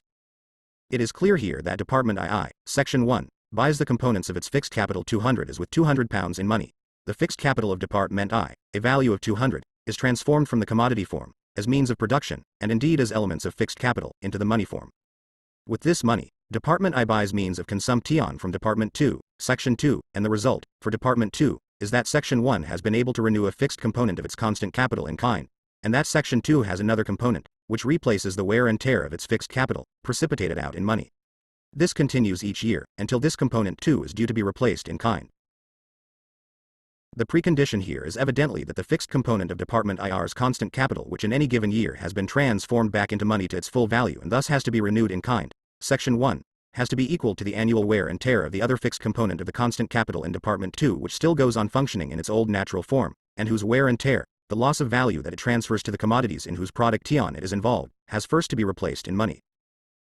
Such a balance accordingly appears as a law of reproduction on the same scale, which means in other words that the proportionate division of labor in Department I, where means of production are produced, must remain unaltered, insofar as it supplies on the one hand circulating, and on the other hand fixed components of the constant capital of Department 2.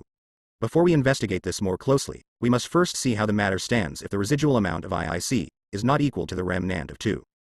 C. 2. It may be greater or less, so we shall examine each case separa teli. First case I 200. S. 2. 1. 220 C, in money, plus 200. C, in commodities. Here 2. C. L, buys commodities 200 as for £200 in money, and Department I uses the same money to buy commodities 202. C. 2, i.e. the component of fixed capital that has to be precipitated out in money, the simple reproduction 541 ladder is thereby realized. But 20 il C. L, in money cannot be transformed back into fixed capital in kind. It might seem that this unfortunate state of affairs can be rectified if we take the remnant of as 220 instead of 200, so that, out of the 2000 I, only 1,780 instead of 1,800 have been disposed of by earlier exchange. In this case, then, we have I 220s. 2. 1. 220. E, in money, plus 200. C, in commodities. Department 2 Section 1 buys the 220 as for £220 in money, and I then buys the 200 IE, 2, in commodities for £200. But there is still £20 on the side of Department I, a piece of surplus value that it can only hold onto in money, and cannot spend on means of consumption. The difficulty is only shifted from lie, Section 1, to is.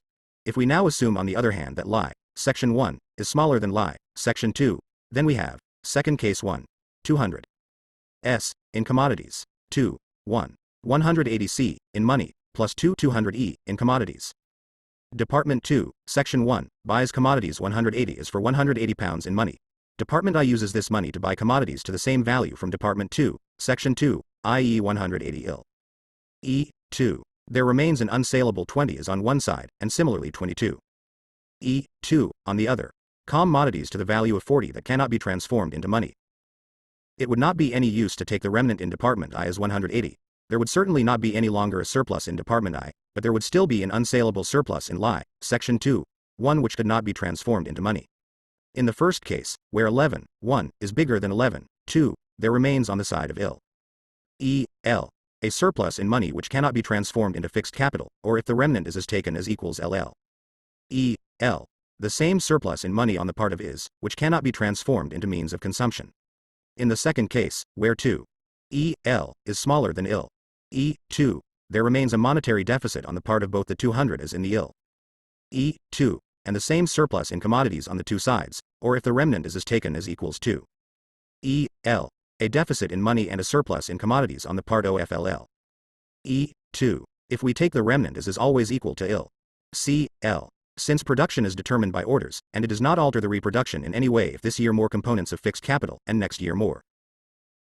542. The reproduction and circulation of the total social capital components of circulating capital are produced by Department I for Department II's constant capital. Then in the first case it could be transformed back into means of consumption only if Department I bought with it a part of the surplus value of Department 2, so that, instead of being consumed, this was accumulated by Department 2 as money. In the second case, it would only help if Department I spent the money itself, i.e. the hypothesis that we rejected. If ILCL is bigger than ILC2, then an import of foreign commodities is needed in order to realize the monetary surplus in is. If IICL is less than 2C2, then conversely an export of commodities II, means of consumption, is needed to realize the wear and tear component in LI in means of production. In both cases, foreign trade is necessary. Even if we assume, in considering reproduction on a constant scale, that the productivity of all branches of industry, and thus also the proportionate value ratios of their commodity products, remains constant, the two cases last mentioned, in which IICL is greater or less than 2C2, would still be of interest for production on an expanded scale, where they will inevitably arise. C. Results as far as the replacement of the fixed capital is concerned. The following general points can be made. Suppose that all other circumstances remain the same, not only the scale of production, but also and particularly the productivity of labor.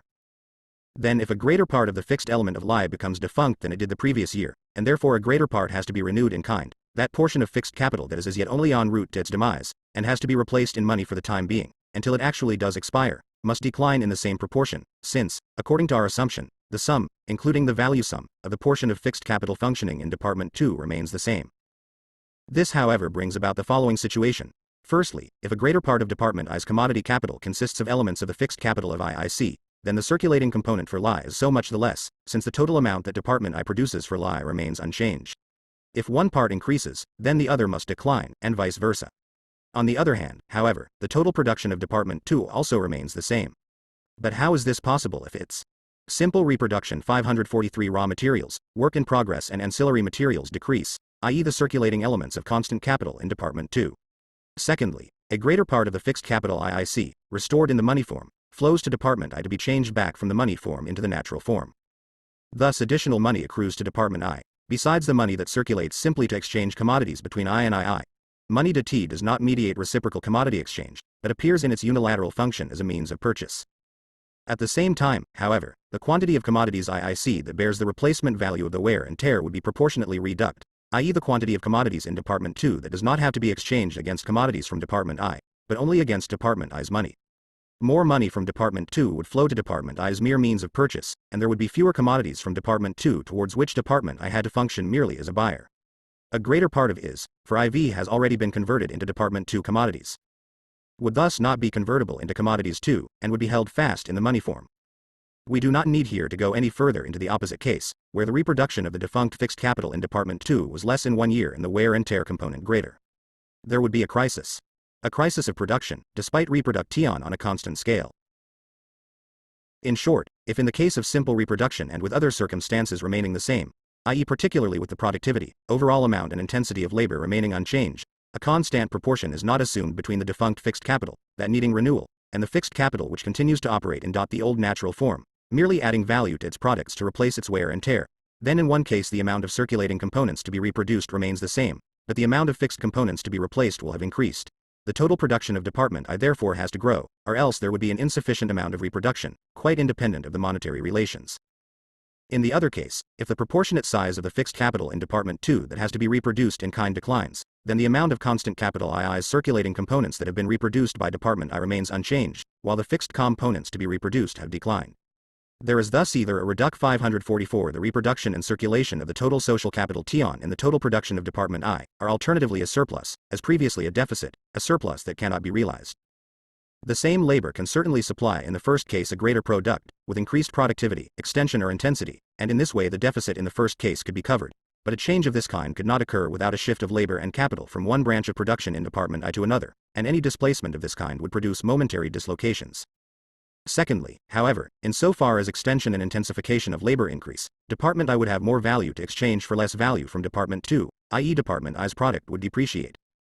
The reverse happens in the second case, where department I has either to contract its production, which means a crisis for the workers and capitalists engaged in it, or to supply a surplus, which again leads to crisis. Of themselves, these surpluses are no evil, rather an advantage. In capitalist production, however, they are an evil. Foreign trade could help in both cases, in the first to exchange for means of consumption the commodities from department I which are held fast in the money form, in the second to dispose of the surplus commodities. But foreign trade, insofar as it does not just replace elements, and their value, only shifts the contradictions to a broader sphere, and gives them a wider orbit.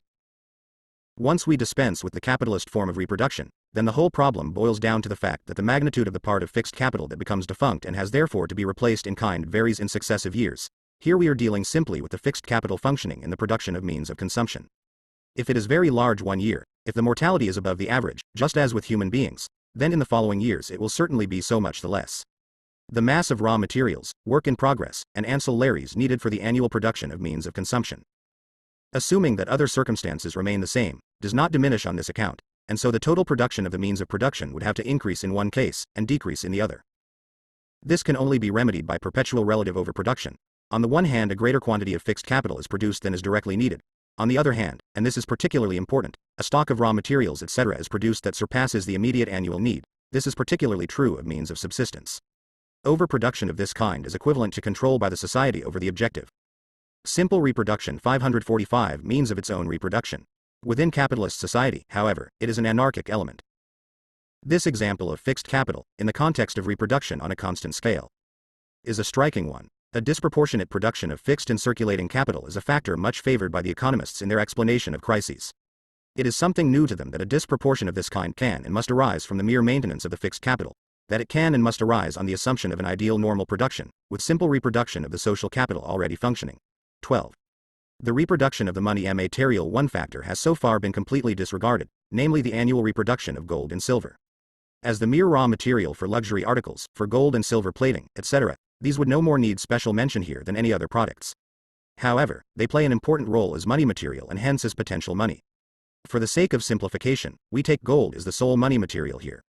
According to earlier figures, the world's total annual gold production amounted to some 800,000 to 900,000 pounds, i.e. between 1,100 and 1,250 million marks. According to Soetbeer, 12 however, the average for the years between 1871 and 1875 was only 170,674 kilograms, or a value of approximately 476 million marks. Australia supplied around 167 million marks worth, the USA 166 million and Russia 93 million. The remainder was divided between various countries in amounts of less than 10 million marks each. The annual silver production, during the same period, amounted to something under 2 million kilos, with a value of 354 million marks, of which Mexico supplied about 108 million marks worth, the USA 102, South America 67, Germany 26 million, etc. Of the countries in which capitalist production is dominant, only the USA is a producer of gold and silver. The European capitalist countries receive almost all their gold and by far the greater portion of their silver from Australia, the USA, Mexico, South America and Russia. 12. Adolf Soetbeer, Edelmetallproduktion, Gotha, 1879, Po 112. The value of a German mark in 1871 was approximately 11.7 d. in the English money of the time, or 20.43 to the pound. 546 The reproduction and circulation of the total social capital. However, we propose to put gold mines into the country of capitalist production whose annual reproduction we are analyzing here, for the following reason: capitalist production never exists without foreign trade. If normal annual reproduction on a given scale is presupposed, then it is also supposed together with this that foreign trade replaces domestic articles only by those of both our use or natural forms, without affecting value ratios, and therefore without affecting either the value ratios in which the two categories, means of production and means of consumption, mutually exchange for one another, or the ratios between the constant capital, variable capital and surplus value into which the value of the product of each of these categories can be broken down. Bringing foreign trade into an analysis of the value of the product annually reproduced can therefore only confuse things, without supplying any new factor either to the problem or to its solution. We therefore completely abstract from it here, and treat gold as a direct element of the annual reproduction, not as a commodity imported from abroad by exchange. The production of gold belongs, along with metal production in general, to Department I, the category which comprises the production of means of production. We intend to assume that the annual gold product equals 30, for convenience only, as this is in fact far too high in relation to the other figures in our schema. This value can be broken down into 20. C plus 5 V plus 5, the 20. C is to be exchanged against other elements of IC, and this will be considered below, see page 548, note 14. The 5V plus 5s, however, has to be exchanged against elements of IIC, LE, means of consumption. As far as the 5V is concerned, every gold-producing business first begins by buying labor power, not with the gold it has itself produced, but with an aliquot part of the money already in stock in the country. The workers use this V to withdraw means of consumption from Department 2, and Department 2 uses it to buy materials of production from Department I. Let us say that Department 2 buys gold worth 2 from Department I as a commodity material, etc., a component of its constant capital, so that 2V flows back to the gold producers in Department I in money that already belonged earlier to the circulation sphere. If Department 2 buys nothing more in gold material from Department I, the gold producers there still buy from 2, inasmuch as they cast their gold into the circulation here as money, since gold can buy every commodity. The difference is simply that Department I does not appear here as a seller, but only as a buyer. The gold diggers in Department I can. Simple reproduction 547 always get rid of their commodity, which always exists in a directly exchangeable form. Let us assume that a cotton spinner has paid his workers 5 verses and that these supply him. Leaving aside his surplus value, with spun yarn equal to 5, the workers then buy ILC to the value of 5, and Department 2 buys yarn from Department I for 5 in money, so that the 5V flows back in money to the cotton spinner. In the case assumed here, on the other hand, IG, as we shall denote the gold producers, advances 5V to its workers, in money which already belonged earlier to the circulation sphere. These spend the money on means of subsistence, but out of this 5, only 2 returns from Department 2 back to IG. IG, however, can begin the reproduction process again T as well as the cotton spinner can, as its workers have supplied it with 5 in gold. 2 of this has been sold, and it still has 3 left in gold, which therefore only has to be coined. 13 are transformed into banknotes, for its whole variable capital to exist again in its hands in the money form, without any further mediation by Department 2. Even in this first process of annual reproduction, however, a change has taken place in the quantity of money actually or virtually belonging to the circulation sphere. We assumed that ILC bought 2 V, LG, 3 S material, and that IG laid out 3 again in Department II as the money form of variable capital. Thus the value of 3 that remained within Department 2, and did not flow BK to Department I, comes from the sum of money supplied by the new gold production. According to our assumption, Department I has satisfied its need for gold material. The 3 remains in its hands as a gold hoard. It cannot form any element of its constant capital, and Department I already had sufficient money capital to purchase labor power. Furthermore, with the exception of the wear and tear element, this additional 3 grams has no function to perform within ILC, for a part of which it was exchanged. It could only serve to meet a proportionate part of the wear and tear element if L were smaller than E2, which would be accidental. On the other hand, however, even with the exception of the wear and tear element, the entire commodity product Li has to be exchanged for means of production I, V plus S. Hence this money must be completely transferred from Li to I is, whether this exists in necessary means of subsistence or in luxury. 13. A considerable quantity of gold bullion is taken direct to the mint in San Francisco by the owners. Reports of HM Secretaries of Embassy and Legation, 1879, Part 1 II. Page 337. See above, pp. 474-8. 548 The reproduction and circulation of the total social capital items, and the corresponding commodity value must be transferred, conversely, from Li to ILC. The result is that a part of the surplus value is stored away as a money hoard. In the second year's reproduction, if the same proportion of the gold annually produced continues to be used as money, 2 will once again flow back to IG and 3 will be replaced in kind, L will be set free again in Department II as a hoard, etc. As far as the variable capital is concerned, we can say generally that capitalist IG, just like any other, always has to advance this capital in money for the purchase of labor power. As far as this versus is concerned, it is not he but his workers who have to buy from Department 2. Thus the case in which he appears as buyer and casts gold into Department 2 can never arise unless the latter takes the initiative. But insofar as Department 2 buys material from him, and needs to convert its constant capital ILC into gold material, part of IGV flows back to him from Department 2 in the same way as to other capitalists in Department I. To the extent that this is not the case, he directly replaces his V in gold from his own product. But in the proportion to which the verse is advanced as money does not flow back to him from Department II, a part of it that has already been advanced to the circulation sphere is transformed into a hoard. This part is the money that flowed to him from Department I and did not return there, and a part of his surplus value is therefore not spent on means of consumption. As new gold mines are constantly opened, or old ones reopened, so a definite proportion of the money that IG has to lay out on verses is always part of the quantity of money in existence before the new gold production. It was cast into Department 2 by way of its workers, and, to the extent that it is not returned to IG from Department 2, it forms an element of hoard formation there. As far as IGS is concerned, IG can always appear here as a buyer. It casts its S into the circulation sphere as gold, and correspondingly withdraws means of consumption ILC. Here the gold is partly used as material, and hence functions as a real element of the constant component C of Department II's productive capital, and inasmuch as this is not the case, it again becomes an element of hoard formation as a part of Li that persists in money.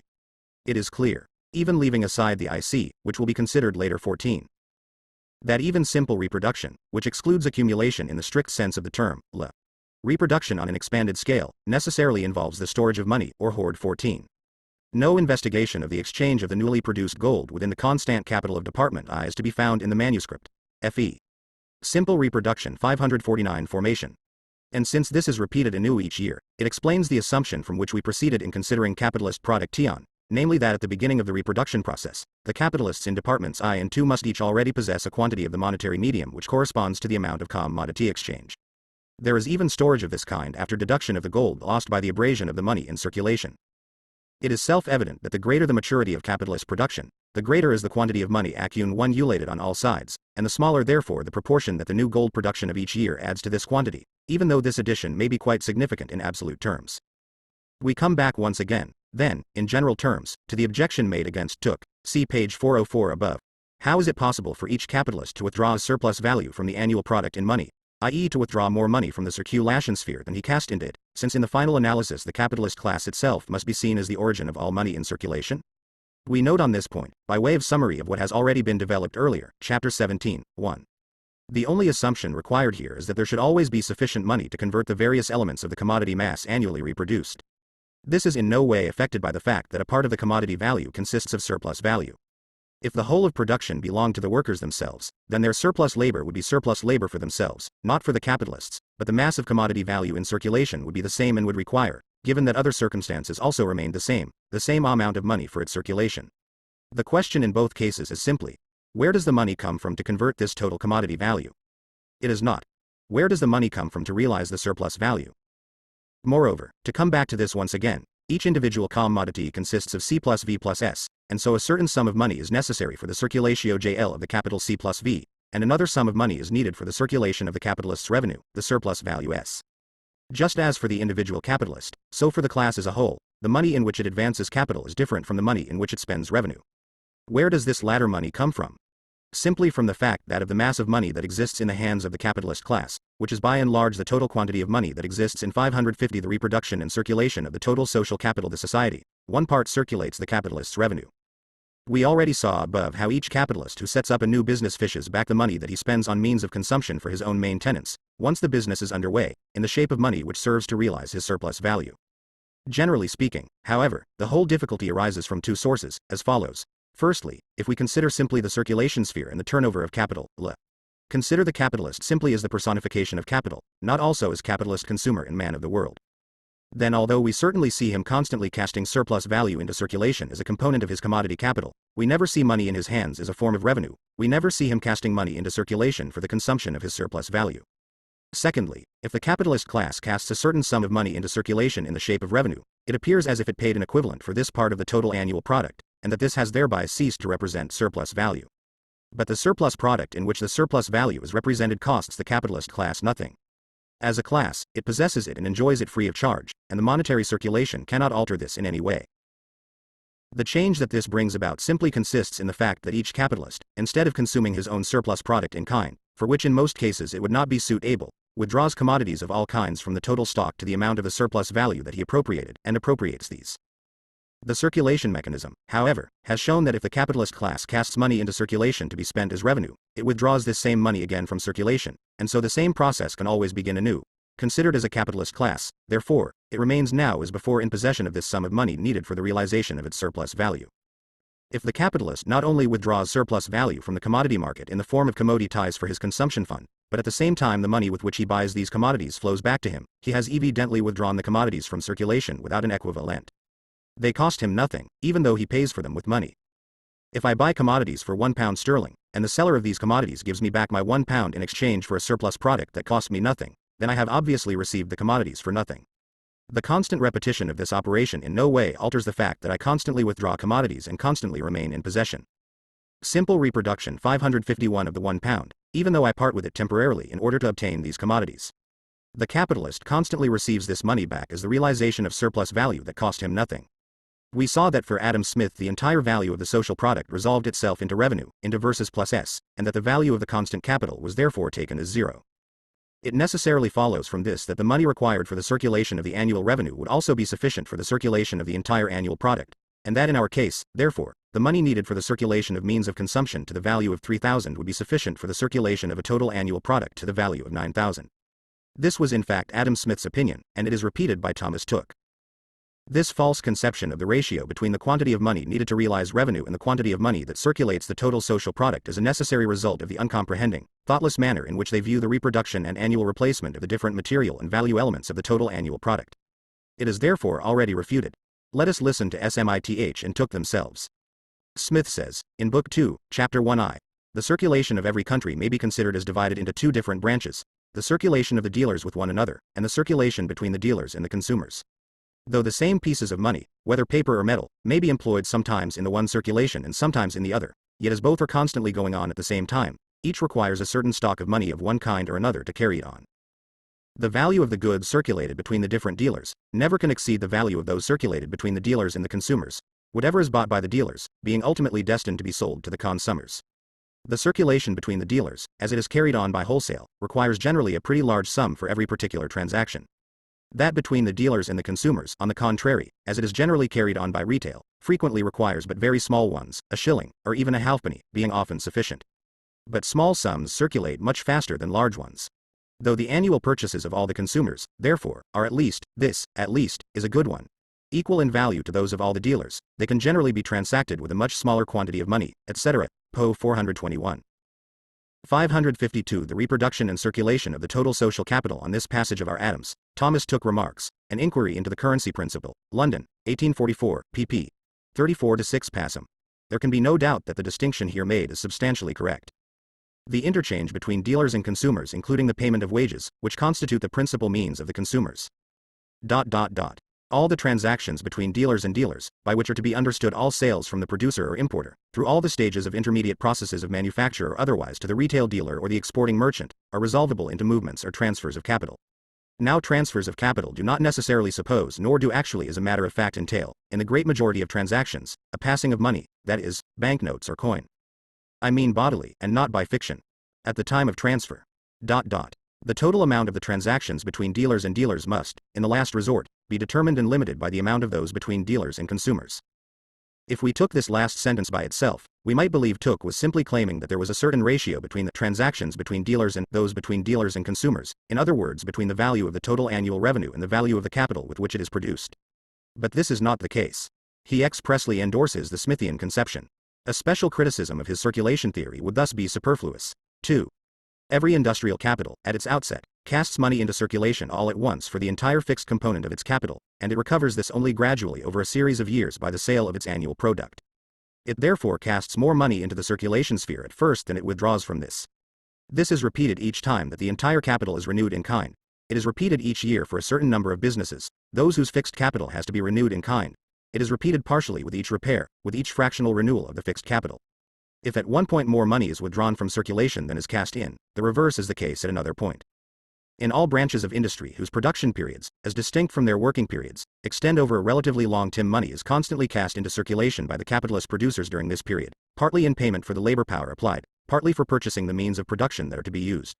Means of production are therefore withdrawn from the commodity market directly, and means of consumption in part indirectly, by the workers. Simple reproduction 553 when they spend their wages, and in part also directly by the capitalists themselves, who in no way suspend their consumption, even though they do not cast into the market at the same time an equivalent in commodities. During this period, the money that the capitalists cast into circulation serves to realize commodity value, including the surplus value contained in it. This factor becomes very important in developed capitalist production, in connection with long drawn-out enterprises undertaken by joint stock companies, etc., such as the building of railways, canals, docks, large municipal buildings, the construction of iron ships, the draining of land on a large scale, etc. 3. While the other capitalists, apart from their outlay on fixed capital, withdraw more money from the circulation sphere than they cast into it for the purchase of labor power and the circulating elements, the gold and silver producing capitalists cast only money into circulation, leaving aside the portion of precious metals serving as raw material, while they withdraw only commodities from it. Their constant capital, with the exception of the wear and tear component, the greater part of their variable capital and their entire surplus value, with the exception of a certain hoard that is accumulated in their own hands, as cast into the circulation sphere as money. 4. It is certainly true that all kinds of things circulate as commodities that were not produced within the year, plots of land, houses, etc., as well as products whose production period extends over longer than a year, such as cattle, wood, wine, etc. It is important to establish, for these and other phenomena, that besides the sum of money required for direct circulation, there is always a certain quantity in a latent and non-functioning state, which can come out and function on a given impulse. The value of these products also often circulates bit by bit and gradually. For example, the value of houses circulates in rent over a series of years. On the other hand, not all the motions of the reproduction process are mediated by money circulation. The entire production process falls outside it, once its elements have been procured. So do all products that the producer directly consumes himself, whether individually or productively, including the provisions paid in kind to agricultural workers. Thus, the quantity of money that circulates the annual product is present in society and has been accumulated bit by bit. It does not form part of the value product of the present year, with the possible exception of the gold that replaces worn-out coins. 554 The reproduction and circulation of the total social capital. In this presentation we have presupposed the exclusive circulation of precious metals as money, and, together with this, the simplest form of cash purchases and sales, though even on the basis of simple metallic circulation money can function also as a means of payment, and actually has functioned in this way historically, and a system of credit and toin aspects of the credit mechanism have developed on this basis. This assumption was made not simply for methodological reasons, although the importance of these is shown by the simple fact that both Tooke and his school, and their opponents, were constantly forced in their controversies over the circulation of banknotes to come back again to the hypothesis of pure metallic circulation. They were forced to do this post festum, but then they did so very superficially, and necessarily so, since this starting point fulfilled only an incidental function in their analysis. However, the simplest consideration of monetary circulation in the form in which it develops spontaneously, and this monetary circulation is here an imminent moment of the annual process of reproduction, shows the following. A. On the ASSWNPTION of developed capitalist production, the domination of the system of wage labor, money capital evidently plays a major role, inasmuch as it is the form in which variable capital is advanced. To the degree that the wage system develops, all products are transformed into commodities, and all, with a few important exceptions, must therefore jointly undergo the transformation into money as a phase in their development. The quantity of money in circulation must be sufficient for the realization of the commodities, and the greater part of this is supplied in the form of wages, of money that is advanced by industrial capitalists in payment of labor power and mainly functions in the hands of the workers only as a means of circulation, means of purchase. This is in complete contrast to natural economy, such as predominates on the basis of every form of personal bondage, including serfdom, and still more so on the basis of more or less primitive communities, whether or not these involve relations of bondage or slavery. In the slave system, the money capital laid out on the purchase of labor power plays the role of fixed capital in the money form, and is only gradually replaced as the active life of the slave comes to an end. This is why in Athens the profit that a slave owner drew, either directly. See above, page 390. A natural economy, in the sense of the relative absence of commodity exchange. See above, pp. 194-6. Simple reproduction 555 from the industrial use of his slave or indirectly by renting the slave to other industrial users, e.g. for work in the mines, was simply considered as interest, together with amortization. Just as in capitalist production the industrial capitalist puts a portion of his surplus value down in his accounts together with the wear and tear of his fixed capital, as interest and replacement for the fixed capital. This is also the rule with capitalists who rent out fixed capital, houses, machines, etc. Mere domestic slaves, whether they are used to perform necessary services or simply as a display of luxury, are not considered here. They correspond to our servant class. But even the slave system, inasmuch as it was the dominant form of productive labor in agriculture, manufacture, shipbuilding, etc., as in the developed Greek states and in Rome, retains an element of natural economy. The slave market itself constantly receives supplies of the commodity labor power from war, piracy, etc., and this pillage is not mediated by a process of circulation, but is rather the appropriation in kind of other people's labor power by direct physical compulsion. Even in the USA, after the border area between the wage labor states of the North and the slave states of the South had been transformed into a slave breeding zone for the South, and where the slave thrown onto the market had therefore himself become an element of the annual reproduction, this was for a long while insufficient, and the African slave trade had to be carried on for as long as possible in order to fill the requirements of the market. Beat the fluxes and refluxes of money which take place on the basis of capitalist production, for the reconversion of the annual product, and which have grown up spontaneously, the advances of fixed capital at a single stroke, to its entire value, and the progressive withdrawal of this value from circulation by a process that extends over a period of many years, i.e., its gradual reconstitution in the money form by annual hoard formation, a hoard formation that is completely different in nature from the hoard formation based on the new gold production of each year that accompanies it. The different lengths of time for which money has to be advanced, which vary according to the length of the production periods of the commodities, and for which there has to be in each case a prior formation of a hoard before the money can be withdrawn from circulation by the sale of the commodity involved. The varying times of advance that arise simply from differences in the distance of the point of production from the market outlet, as well as the variation in the size and period of the reflux according to the condition or the relative size of the production stocks in different businesses, and 556 the reproduction and circulation of the total social capital for the different individual capitalists in the same line of business, i.e. the dates of purchase of the elements of constant capital, and all this during the year's reproduction. All these different aspects of the spontaneous movement had only to be noted and brought to light by experience, in order to give rise both to a methodical use of the mechanical aids of the credit system and to the actual fishing out of available loan capital. On top of all this, there is still the distinction between businesses whose production proceeds continuously on the same scale, as long as conditions remain otherwise the same, and those that employ labor power in different degrees at different periods of the year, such as agriculture. 13. Destutt de Tracis Theory of Reproduction 15 The Great Logician, Destutt de Tracy, cf. Volume 1, page 266, note 17, will serve as an example of the confused and at the same time boastful incomprehension shown by the political economists in dealing with the social reproduction. Here is a man whom even Ricardo took seriously, calling him a very distinguished writer. Principles, page 287, Pelican edition. This distinguished writer presents the Fo-1 Zhouing explanations of the overall process of social reproduction and circulation. I shall be asked how it is that these industrial entrepreneurs make such great profits, and from whom they can draw them. My reply is that they do so because they sell everything they produce dearer than it cost them to produce it. They sell 1. To one another for the whole of that part of their consumption which is destined to satisfy their own needs, and which they pay for with a part of their profits. 2. To the wage laborers, both those that they pay themselves and those that the idlet capitalists pay. In this way they receive back from 15. From Manuscript 2. Antoine Louis Claude, Comte Destutt de Tracy, sought to base his economic theory directly on a sensualist philosophy. His Traité de la Volonté, which Marx criticizes here, later reprinted as Traité de Économie Politique, forms parts 4 and 5 of a larger work, Attainments d. Idéologie.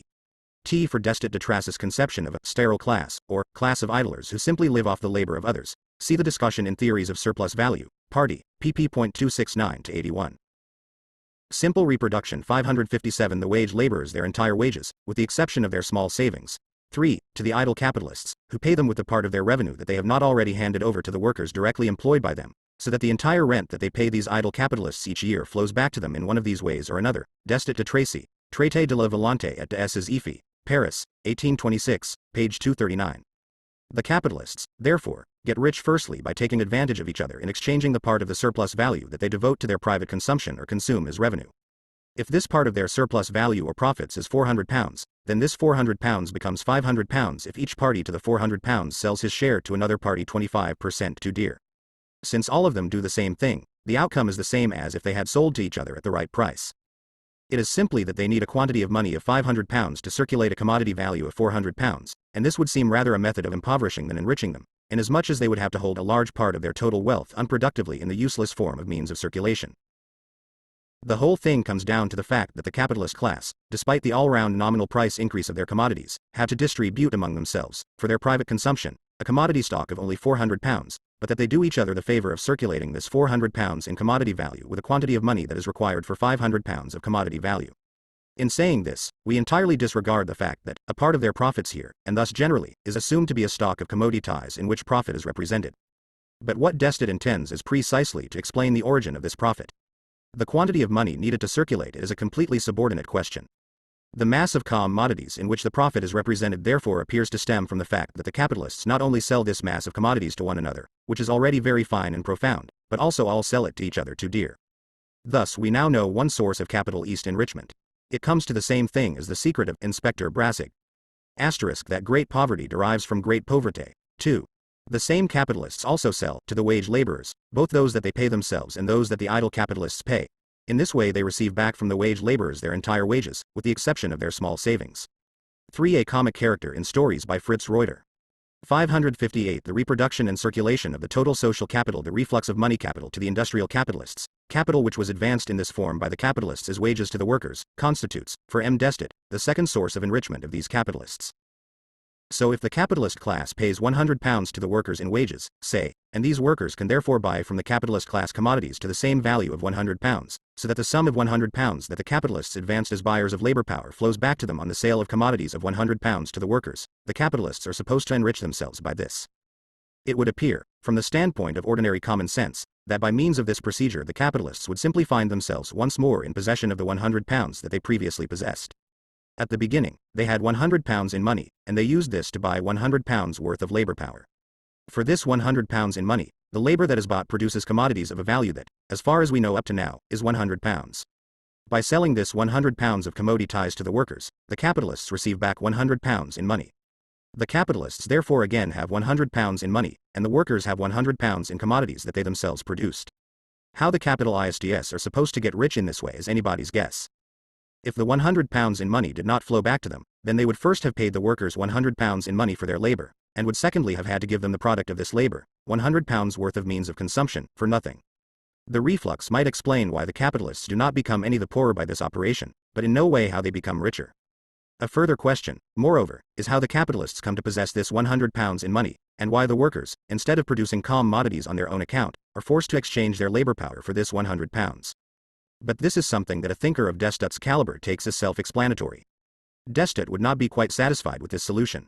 After all, he did not actually tell us that one can get rich by spending a sum of £100 and then receiving back an equal sum of £100, i.e. by the reflux of £100 in money. What he told us is that the capitalists get rich because they sell everything they produce dearer than it cost them to buy it. So the capitalists must additionally get rich in their transactions with the workers by selling to them too dear. Excellent. They pay wages. And all this flows back to them by the spending of all these people, who pay dearer for them, for the products, than they cost them, the capitalists, in wages, page 240.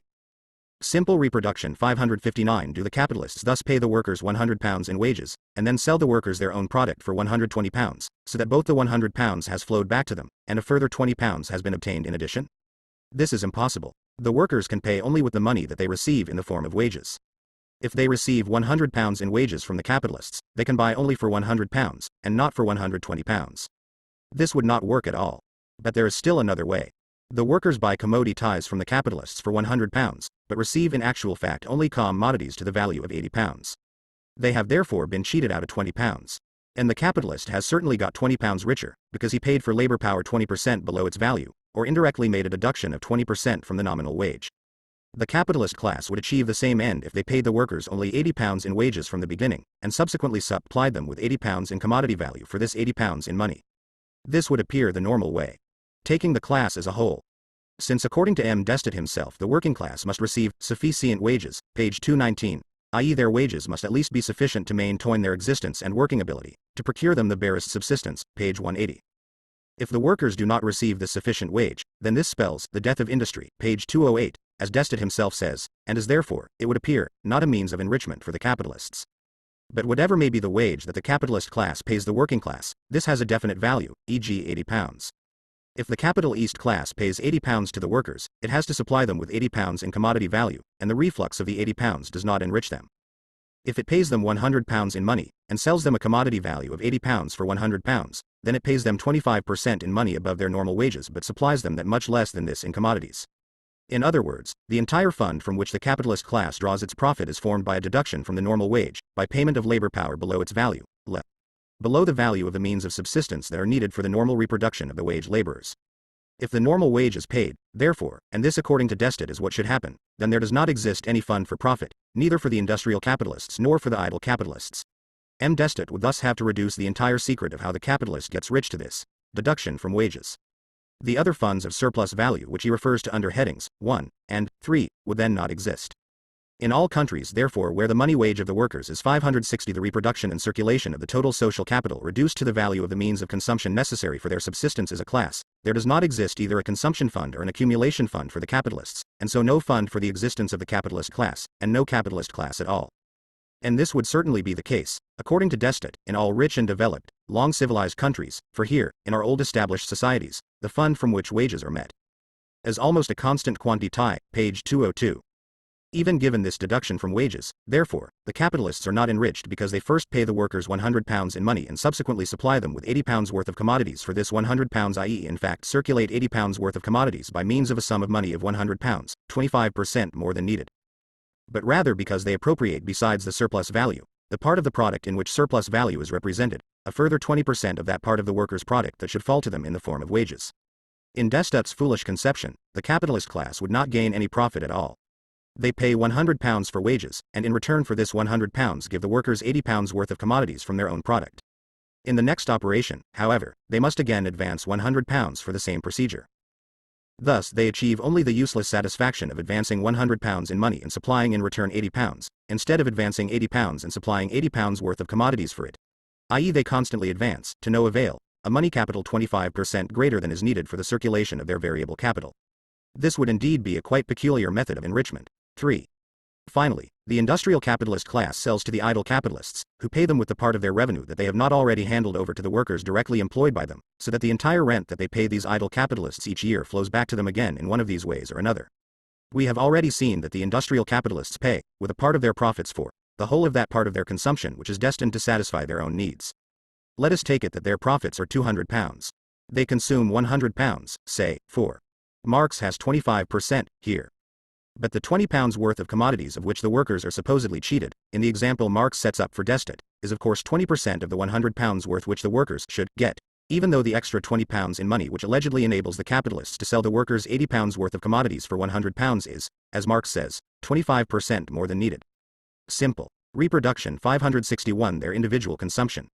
But the other half, a further £100, does not belong to them, but to the idle capitalists, i.e. the recipients of ground rent in the capitalists who lend money at interest. They must therefore pay these people £100. Let us say that out of this money, the latter need £80 for their own consumption and £20 for the hire of servants, etc. They therefore buy means of consumption for £80 from the industrial capitalists. The latter thereby receive back, by parting with £80 worth of products, £80 in money, are 4/5 of the £100 that they paid to the idle capitalists under the headings of rent, interest, etc. Moreover, the class of servants, the direct wage laborers of the idle capitalists, has received £20 from its masters. It too uses this to buy means of consumption from the industrial capitalists to the tune of £20. The latter thereby receive back £20 in money, while they have parted with £20 in products, and this is the last fifth of the £100 that they paid to the idle capitalists as rent, interest, etc. At the close of the transaction, the industrial capitalists have received back the £100 in money that they remitted to the idle capitalists in payment of rent, interest, etc., while half of their surplus product, or £100, has been transferred from their hands into the consumption fund of the idle capitalists. It is evidently entirely superfluous, therefore, for the question we are dealing with here, to bring in the division of the £100 between the idle capitalists and their immediate wage laborers. The situation is quite simple. Their rent and interest, in short the share of the surplus value of £200 that accrues to them, is paid them by the industrial capitalists in money, £100. With this £100, they buy means of consumption directly or indirectly from the industrial capitalists. They therefore pay back to them £100 in money and take means of consumption in exchange for £100. This is how the reflux of the £100 paid by the industrial capitalists to the idle capitalists has taken place. Is this reflux of money, as Destot imagines, a means of enrichment for the industrial capitalists? Before the transaction, they had a sum of values of £200, £100 in money and £100 in means of consumption. After the transaction they have only half of the original sum of values. They again have £100 in money, but they have lost the £100 in means of consumption that has been transferred to the hands of the idle capitalists. They are therefore £100 poorer instead of £100 richer. If, instead of this detour at first paying £100 in money and then receiving this £100 back again in payment for £100 worth of means of consumption, they had directly paid rent, 562 the reproduction and circulation of the total social capital interest, etc. in the natural form of their product, then they would not receive any money back from the circulation sphere, as they would not have cast £100 of money into it. Payment in kind would have simply presented the matter in such a way that half the value of the surplus product of £200 was retained by the industrial capitalists themselves and the other half given away to the idle capitalists without an equivalent. Even Destet would not have tried to present this as a means of enrichment.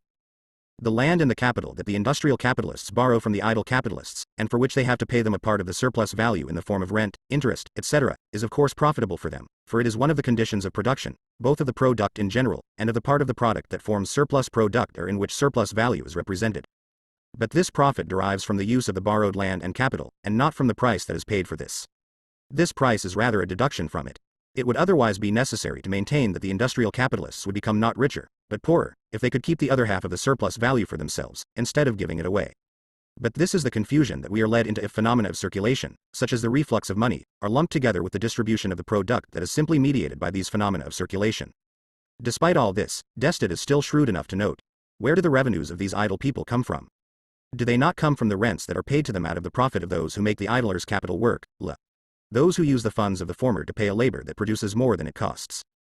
In short, the industrialists? It is to these that one must always go, therefore, to find the source of all wealth. It is these who actually feed the wage laborers employed by the others. The payment of these rents, etc., is now a deduction from the profit of the industrialists. Previously it was a means for them to get rich. But our Destet has one consolation left. These brave industrialists handle the idle capitalists just as they treat one another and the workers. They sell them all commodities too dear, e.g. 20% too dear. Only two things are possible now. Either the idle capitalists have, besides the £100 that they annually receive from the industrialists, further monetary resources, or they do not. In the first case, the industrialists sell them commodities and values of £100 at a price, say, of £120. They receive back for the sale of their commodities not only the £100 that simple reproduction 563 they paid the idlers, but also a further £20 that actually forms new value for them. How does the account now stand? They have given £100 worth of commodities away for nothing, for the £100 in money with which part of it was paid for was their own money. A loss of £100. But they have received, besides this, £20 as an addition to the price above its value. This profit of £20, together with the loss of £100, makes a loss of £80, which is still a loss and can never be a profit. The cheating practice towards the idle capitalists has reduced the industrialists' loss, but it has in no way transformed their loss into a means of enrichment. This method will not work in the long run, however, as the idle capitalists cannot pay out £120 each year if they receive only £100 in money. The other method, therefore, is that the industrialists sell commodities worth only £80 for the £100 in money that the idle capitalists pay them. In this case, as before, they give £80 away for nothing, in the form of rents, interest, etc. By way of this cheating, they have reduced the tribute to the idle capitalists, but it still exists, and the idle capitalists are in a position, according to the same theory, in which prices depend on the goodwill of the sellers, to obtain £120 in future as rent, interest, etc. for their land and capital, instead of £100 as previously. This striking development is completely worthy of the profound thinker who on the one hand copies from Adam Smith the phrase that labor is the source of all wealth, that the industrial capitalists employ their capital in order to pay labor that reproduces it with a profit, page 246, and on the other hand concludes that these industrial capitalists feed all the other people, alone increase the public wealth and create all our means of enjoyment, page 242, that it is not the capitalists who are fed by the workers, but the workers by the capitalists, and moreover for the brilliant reason that the money with which the workers are paid does not remain in their hands, but always returns to the capitalists in payment for the goods that the workers produced. They merely receive with one hand and give back with the other. Their consumption must therefore be seen as produced by those who pay them, page 253. After this exhaustive presentation of social reproduction and consumption, mediated as it is by money circulation, Destet continues, it is this that perfects the perpetuum mobile of wealth, a movement that, although badly understood, mal connu, indeed, has rightly been called circulation, for it is in fact a circuit and always comes back to its point of departure. This is the point at which production is completed, pp. 239, 240. Single quote.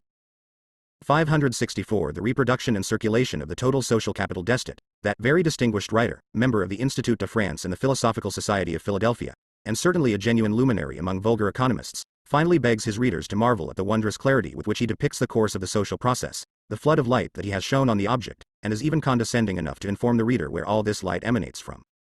This must be read in the original. En remarquera, j'espère, combien cette manière de considérer la consommation de nos richesses est concordante avec tout ce que nous avons dit à propos de leur production et de leur distribution, et en même temps que clarté ou répand sur tout le marché de la société. D'où viennent cet accord et cette lucidité? De ce que nous avons rencontré la vérité. Cela rappelle l'effet de ces miroirs ou les objets se peignent nettement et dans leurs justes proportions, quand on est place dans leur vrai point de vue, et ou tout paraît confus et désuni, Quandon ns trop pres ou trop loin, pp. 242, 243. Voilà ie crétinisme bourgeois dans tout sa beatitude. Single quote. It will be remarked, I trust, how this manner of considering the consumption of our wealth is in harmony with everything that we have said on the subject of its production and distribution, and at the same time what a clear light it casts on the whole course of society. Where does this harmony and this lucidity come from? From the fact that we have encountered the truth. This recalls the effect of those mirrors in which objects are reflected accurately and in their true proportions when we place ourselves at their correct focal point, but where everything appears confused and disjointed when one is too close or too far away, pp. 242-3. Here you have bourgeois cretinism in its ultimate state of bliss 1. Chapter 21. Accumulation and Reproduction on an Expanded Scale 1. We showed in Volume 1 how accumulation proceeds for the individual capitalist. The realization of his commodity capital also brings with it the realization of the surplus product in which his surplus value is represented. The surplus value that is transformed into money in this way is then transformed back by the capitalist into additional natural elements of his productive capital. In the next production circuit, the increased capital supplies an increased product. But what occurs in the case of an individual capital must also occur in the overall annual reproduction, just as we have seen that what in the case of the individual capital is the successive precipitation of its worn-out fixed components in money that is hoarded up, also finds its expression in the annual social reproduction. If an individual capital is 400 C plus IOO V, and the year's surplus value 100, then its commodity product is 400 C plus IOO V plus IOO S. This 600 is transformed into money. Of this money, 400 C is converted back into the natural form of constant capital, IOO V, into labor power and, if the entire surplus value is accumulated, the remaining LU S transformed into additional constant capital by conversion into the natural elements of productive capital. It is assumed here, 1. That this sum is sufficient under the given technical conditions, either for the extension of the constant capital already functioning, or for the installation of a new industrial business. It may be necessary, however, to transform surplus value into money and hoard this money for a much longer time before this process takes place, before real accumulation, and expansion of production, can occur. 2. It is presupposed that there has in 1. From here to the end, manuscript VIII. As Marx later postulates, the accumulation of capital must generally involve an increased outlay for variable capital as well as for constant. However, because, on the basis of capitalist production, labor power is always on hand, page 577, Marx leaves this out of consideration for the time being, page 575. 566 The reproduction and circulation of the total social capital fact already been reproduction on an expanded scale, for in order to be able to transform the money, the surplus value hoarded up in money, into elements of productive capital, these elements must be available on the market as commodities, and it makes no difference here if they are not bought as ready-made commodities, but are produced to order. They are paid for only when they are ready, and in any case only after real reproduction on an expanded scale, the extension of what was formerly normal production, has already taken place as far as they are concerned. They had to exist potentially, i.e. in their elements, since it only needed the impulse of the order, i.e. of a purchase of the commodities preceding their existence and their anticipated sale, for their production actually to take place. The money on one side calls into being expanded reproduction on the other only because the possibility of this already exists without the money, for money in ITSBLF is not an element of real reproduction. If capitalist A, for example, sells the quantities of commodity product that he successfully produced in the course of a year or a number of years, then he thereby successively transforms that part of his commodity product that is the bearer of surplus value, the surplus product, i.e. the surplus value that he produced in the commodity form, into money, stores this away bit by bit, and in this way forms for himself potential new money capital. Potential on account of its capacity and its destiny, which is to be converted into elements of productive capital. In fact, however, he only performs simple hoard formation, which is not an element of real reproduction.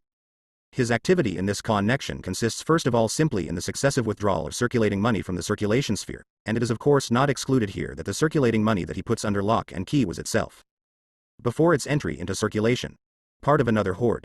This hoard of A's, which is potentially new money capital, is not an addition to the social wealth any more than if it had been spent on means of consumption. Money that is withdrawn from currency, and which therefore was previously in the circulation sphere, may before that have either been already stored up once as a similar hoard, may have been the money form of wages, may have realized means of production or other commodities, or may have circulated constant capital components or revenue for some capitalist or other. It is no more new wealth than money considered from the standpoint of simple commodity circulation as the bearer, not just of its actual value, but of 10 times its value, simply because it has turned over 10 times in a day, and accumulation and reproduction on an expanded scale 567 realized 10 different commodity values. The commodities still exist without it, and it remains the same, or even becomes less by wear and tear, in one turnover or in 10. Only in gold production, insofar as the gold product contains or is a bearer of surplus value, is new wealth, potential money, created, and it is only to the extent that the whole of the new gold product steps into circulation that it increases. I. The money material for potential new money capitals. But even though it is not additional new social wealth, this surplus value hoarded up in the money form does represent new potential money capital, on account of the function for which it is stored. We shall see later that new money capital can also arise by another path than that of the gradual realization of surplus value. Money is withdrawn from circulation and stored up as a hoard by the sale of commodities without subsequent purchase. If this operation is conceived as taking place on all sides, it seems impossible to explain where the buyers are to come from, since in this process. And it must be conceived as a general one, inasmuch as every individual capital may be simultaneously engaged in the act of accumulation. Everyone wants to sell in order to hoard, and no one wants to buy. If the circulation process between the various parts of the annual reproduction were conceived as rectilinear, which would be incorrect, since, with few exceptions, it always consists of mutually opposing movements. Then we would have to begin with the gold, or silver, producer, who buys without selling, and assume that all others sell to him. The total annual social surplus product, which is the repository of the entire surplus value, would therefore be transferred to him, and all the other capitalists would divide up his surplus product among the TN cells in due proportion in its natural gold form, the realization in kind of his surplus value, for the part of the gold producer's product that has to replace his functioning capital is already tied up and disposed of. The surplus value of the gold producer, produced in gold, would then be the only fund from which all the other capitalists drew the material with which TV realize their annual surplus product. It would thus have to be equal in value to the entire annual surplus value of the society, which first has to be transmogrified into the form of a hoard. These assumptions are so absurd that they are only help FUJ towards explaining the possibility of a general simultaneous herd formation, and do not take reproduction itself, except THD. L of the gold producers, a single step forwards. Before we clear up this apparent difficulty, we have to distinguish 568 the reproduction and circulation of the total social capital between accumulation in Department I, production of means of product TN, and accumulation in Department II, production of means of consumption. We start with Department I. Accumulation in Department I, a hoard formation. It is evident that both capital investment in the several branches of industry that Department I consists of, and the various individual capital investments within each of these branches of industry, are to be found at different stages in the process of their successive transformation of surplus value into potential money capital. This holds whether this money capital is to serve for the expansion of the functioning capital or for the installation of new industrial businesses. The two forms of expansion of production.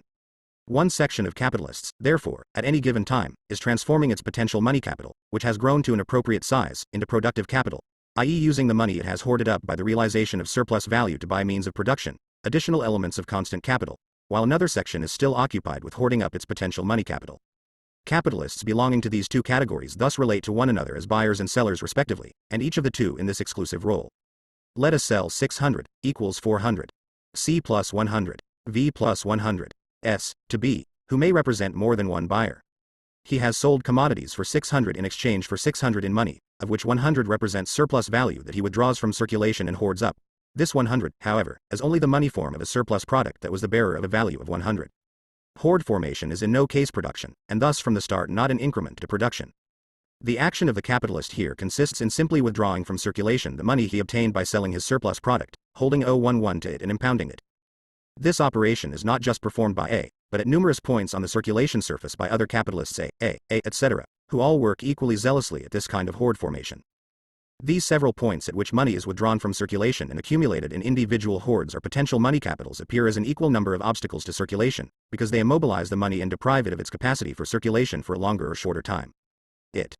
Accumulation and reproduction on an expanded scale 569 must be borne in mind, however, that with simple commodity circulation, long before this is founded on capitalist commodity production, there is already hoard formation. The quantity of money present in the society is always greater than the part of this that is in active circulation, even if the latter rises and falls according to circumstances. It is the same hoards and the same hoard formation that are found with capitalist production too, but now is an imminent moment of the capitalist production process. It is easy to understand the satisfaction of Inst when the credit system concentrates all these potential capitals in the hands of banks, etc., makes them into disposable capital, loanable capital, i.e. money capital, no longer passive and, as it were, a castle in the air, but active, usurious, proliferating capital. However, it can bring about this hoard formation only in so far as he appears, as far as his surplus product goes, simply as a seller, and not also subsequently as a buyer. The precondition for his hoard formation is thus his successive production of surplus product, the repository of his surplus value that is to be realized. In the given case, where we are considering only circulation within Department I, the natural form of the surplus product, like that of the whole product of which it forms part, is the natural form of an element of constant capital in Department I, L. It belongs to the category of means of production of means of production. What becomes of this, i.e. what function it serves in the hands of the buyers B, etc., we shall soon see. What has first to be established is this. Even though A withdraws money from circulation for his surplus value, and hoards it, he casts commodities into circulation, on the other hand, without withdrawing other commodities for these. This enables B, etc. for their part simply to cast money into circulation and withdraw commodities. In the present case, these commodities are suited by their natural form to enter the constant capital of B, etc. as a fixed or fluid element, and are in fact destined to this end. We shall have more to say on this as soon as we have finished with the buyers of the surplus product, B, etc. We must note here in passing that, just as previously when we were considering simple reproduction, so we find here again that the reconversion of the various components of the annual product, their circulation, which must also include the reproduction of capital, and moreover its restoration in its different determinations, as constant, variable, fixed, circulating, money or commodity capital. In no way 570 the reproduction and circulation of the total social capital presupposes simply the purchase of Con 1 commodities supplemented by a subsequent sale, or a sale supplemented by a subsequent purchase, so that there would just be a simple exchange of one commodity for another, as the free trade school have assumed from the physiocrats and Adam Smith onwards. We know that the fixed capital, once the outlay on it has been made, is not renewed for the whole of the period during which it functions, but continues to operate in its old form, while its value is gradually precipitated out in money. We see now that the periodic renewal of the fixed capital portion of IIC, the entire capital value I being exchanged for elements to the value of I, V plus S, presupposes on the one hand a one-sided purchase of that fixed part of IIC which is transformed back from the money form into the natural form and to which corresponds a one-sided sale of IS. On the other hand it presupposes a one-sided sale on the part of ILC, the sale of that fixed value component, wear and tear, which is precipitated out in money and to which corresponds a one-sided purchase of IS.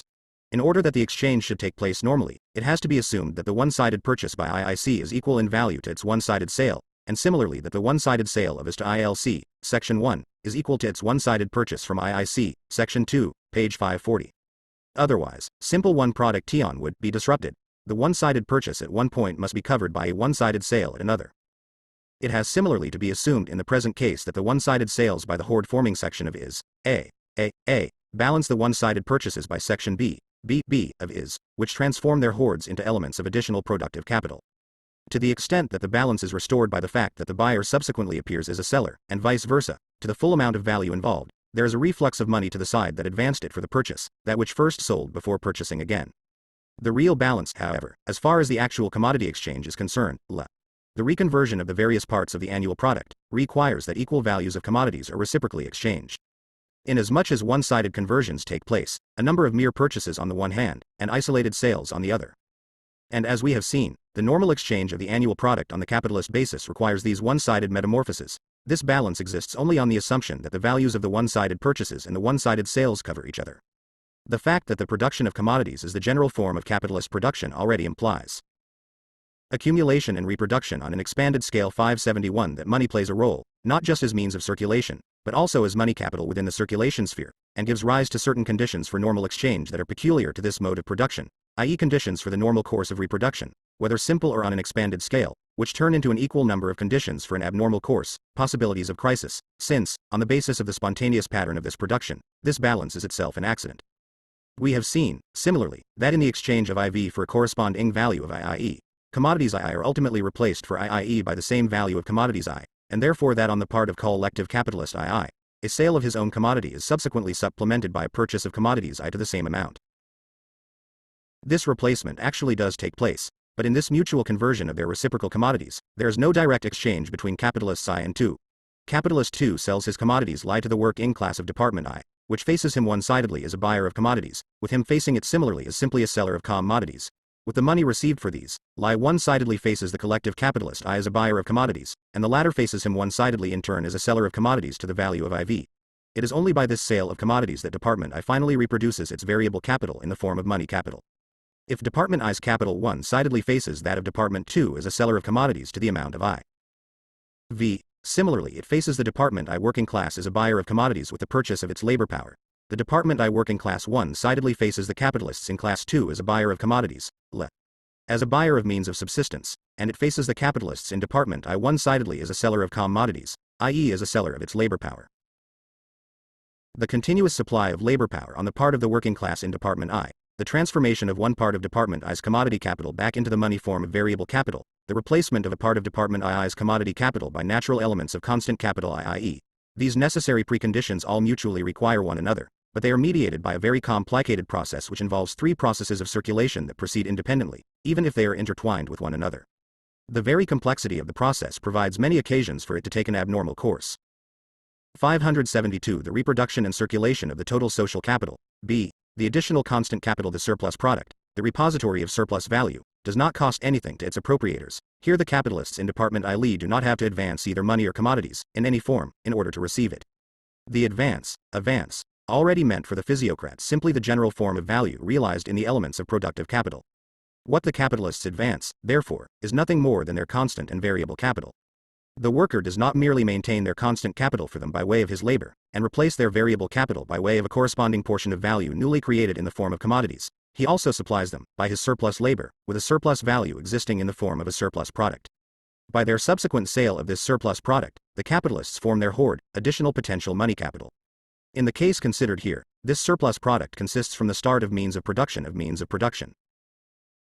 It is only in the hands of B, etc., Department I, that this surplus product functions as additional constant capital, but it is already virtually this, even before it is sold, in the hands of the hoard formers A, Department I. If we simply consider the level of reproduction on the part of Department I in value terms, then we still find ourselves within the limits of simple reproduction, for no additional capital has been set in motion in order to create this virtual excess of constant capital, the surplus product, and no more surplus labor than was performed on the basis of simple reproduction. The distinction here lies only in the form of the surplus labor applied, the concrete character of its particular useful mode. It has been spent on means of production for IC instead of IIC, on means of production for means of production instead of on means of production for means of consumption. In the case of simple reproduction, it was assumed that the whole of the surplus value in Department I was spent as revenue, i.e. on commodities from Department II. It consisted only of those means of production needed to replace the constant capital IIC in its natural form. Thus, in order to make the transition from simple reproduction to expanded reproduction, production in Department I must be in a position to produce fewer elements of constant capital for Department II, but all the more for Department I. This transition, which can never be achieved without difficulty, is made easier by the fact that a number of the products of Department I can serve as means of production in both departments.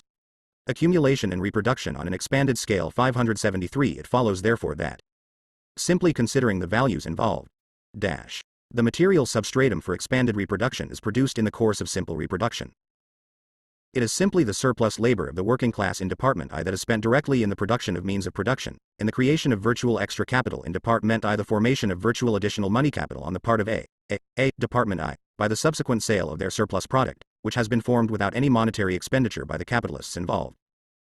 As thus here simply the money form of extra production of means of production in Department I, thus the production of virtual additional capital in the present case, for, as we shall see, it can be formed quite differently, expresses no thing but a phenomenon of the production process itself, the production, in a particular form, of elements of productive capital.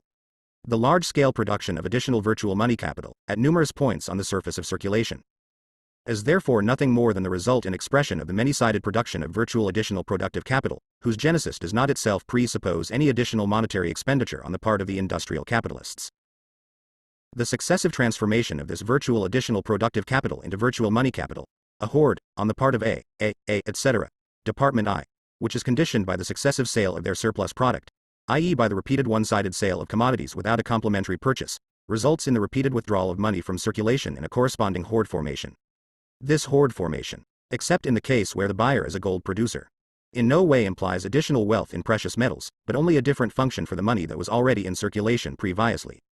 It formerly functioned as a means of circulation, and now it functions as a hoard, as virtual new money capital in the course of formation. The formation of additional money capital and the quantity of precious metal existing in a country thus do not stand in any causal connection with one another.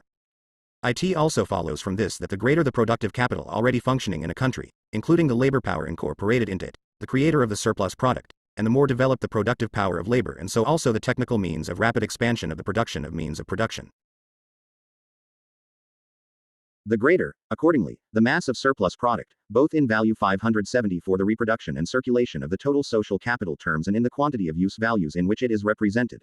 The greater, then, is 1. The additional virtual productive capital in the form of surplus product in the hands of A, etc., and 2. The quantity of this surplus product transformed into money, i.e. the quantity of the additional virtual money capital in the hands of A, Lehis if Fullerton, asterisk for instance, does not want to recognize overproduction in the customary sense, but does recognize the overproduction of capital, in particular of money capital. This proves once again how utterly unable even the best bourgeois economists are to understand the mechanism of their system. If the surplus product directly produced and appropriated by the capitalists A, Department I, is the real basis for capital accumulation, for expanded reproduction, even though it actually functions in this capacity only in the hands of B, etc. Department I, it is however absolutely unproductive in its monetary metamorphosis. As a hoard and as virtual money capital that is formed bit by bit. In this form it runs parallel with the production process but lies outside it. It is a dead weight on capitalist production. The attempt to make use of this surplus value that is being hoarded up as virtual money capital, either for profit or for revenue, culminates in the credit system and papers. In this way money capital maintains an enormous influence in another form on the course of the capitalist system of production in its prodigious development. The surplus product converted into virtual money capital becomes quantitatively greater, the greater the total sum of capital already functioning, from the functioning of which it emerged. This absolute increase in the virtual money capital annually reproduced, however, also makes its segmentation more easy to achieve, so that it can be invested more quickly in a particular business, whether in the hands of the same capitalist, or in others, e.g. members of the family, with inheritances, etc. By segmentation of money capital we mean here that it is completely separated from its parent capital, in order to be invested as new money capital in an independent business. If the sellers of the surplus product, etc., Department I, themselves received this as the direct outcome of the production process, which, apart from the advance in constant and variable capital that is required even in the case of simple reproduction, does not presuppose any further act of circulation if it is also to supply the real. John Fullerton, an English opponent of the quantity theory of money. Accumulation and reproduction on an expanded scale 575 basis for reproduction on an expanded scale, in actual fact to create virtual additional capital, it is different for B, I, B, 2, etc., Department I, 1. It is only in their hands that the surplus product of A, all, etc. actually functions as additional constant capital, the other element of the productive capital, the additional labor power, i.e. the additional variable capital, we leave out of consideration for the time being, 2. In order for it to come into their hands, an act of circulation is required, they have to buy the surplus product. On point 1, it must be noted here that a major part of the surplus product, additional virtual constant capital, produced by AI, all, Department I, even though it is produced in the current year, can actually function only in the hands of B, 2, Department I, as industrial capital in the following year or even later. On point 2, the question arises as to the origin of the money needed for this circulation process.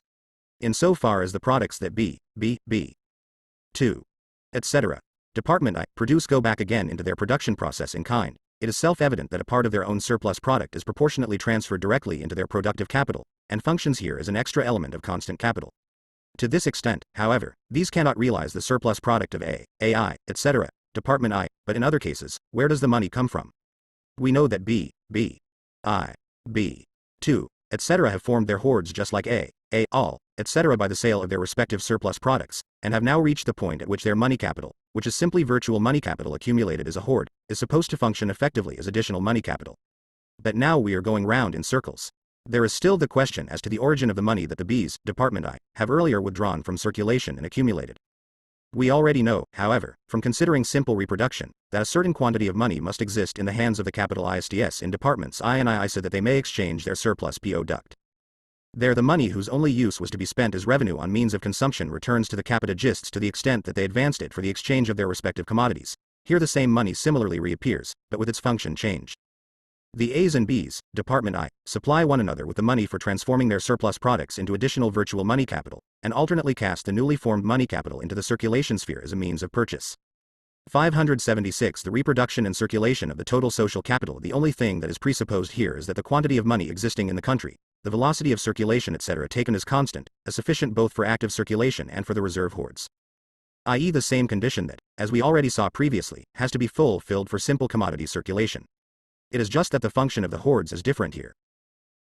The quantity of money present must also be larger, 1, because, in the case of capitalist production, all products, with the exception of newly produced precious metal and the few products used by their own producers, are produced as commodities, and must therefore undergo a metamorphosis into money. 2, because the mass of commodity capital and its value is not only absolutely greater on the capitalist basis, but grows with incomparably greater speed. 3, because the variable capital that has to be converted into money capital is ever more extensive. And 4, because, as production expands, the formation of new money capital keeps in step with this expansion, and so the material for its hoarded form has also to be present.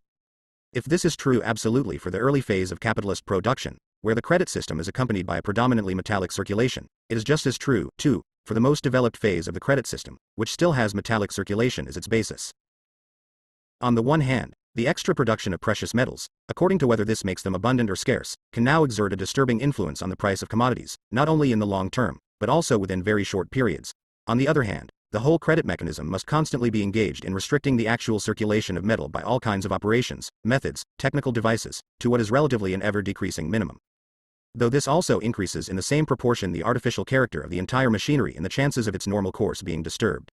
The various Bs, Department I, whose virtual new money capital comes into active operation may reciprocally buy their products, parts of their surplus product, from one another, and sell to one another. To this extent, the money advanced for the circulation of the surplus product flows back to the different Bs. In the normal course of events.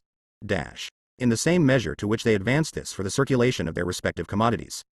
If the money circulates as a means of payment, then there are only balances to be settled, insofar as the reciprocal sales and purchases do not cover one another. It is important above all, however, to start by assuming metal circulation in its most simple original form, since in this way the flux or reflux, settlement, accumulation and reproduction on an expanded scale 577 of balances, in short all those aspects that appear in the credit system as consciously regulated processes, present themselves as existing independently of the credit system, and the thing appears in its spontaneous form, instead of the form of subsequent reflection. See, the additional variable capital. Since we have so far dealt only with the additional constant capital, we now have to turn to consider the additional variable capital. In Volume 1, we explained at considerable length how, on the basis of capitalist production, labor power is always on hand, and how, if necessary, more labor can be extracted without an increase in the number of workers employed, or the mass of labor power. We do not have to go into this any further here, therefore, but can simply assume that the portion of the newly formed money capital that is convertible into variable capital always finds available the labor power into which it is to be transformed. We also considered in Volume 1 how a given capital can within certain limits expand its scale of production without accumulation.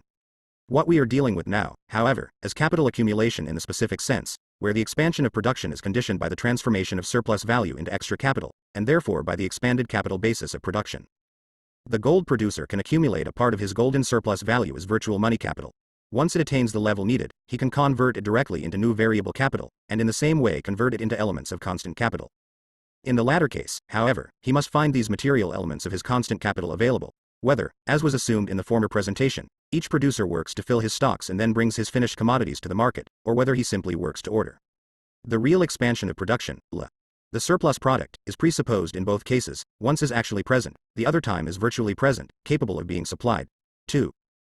Accumulation. In Department 2 we have assumed up to now that A, Department I, sell their surplus products to B, etc. who belong to the same department. I say however that A, Department I, converts his surplus product into money by selling it to A B belonging to Department I. This can only happen if A, after he has sold means of production to B, does 578 the reproduction and circulation of the total social capital not go on to buy means of consumption, only by a unilateral sale on his part.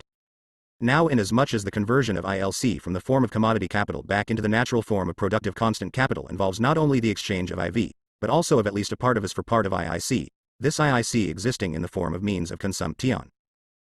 Whereas A now realizes his is in money in a way that does not involve this exchange, but R instead withdraws from circulation the money received from Department 2 by the sale of his is, rather T11 and exchanging it in the purchase of means of consumption IIC, then although the formation of additional virtual money capital takes place on his part, on the other side an equal part of B11's constant capital is tied up in the form of commodity capital, incapable of conversion into the natural form of productive, constant capital. In other words, a part of B11's commodities, and at first sight a part without selling which he cannot transform his constant capital completely back into the productive form, has become unsaleable. In this respect there is overproduction, which also inhibits B2's reproduction, even on the same scale. In this case, therefore, although the additional virtual money capital on the part of A, is the realized form of surplus product, surplus value, surplus product, surplus value, considered as such as here a phenomenon of simple reproduction, and not yet of reproduction on an expanded scale.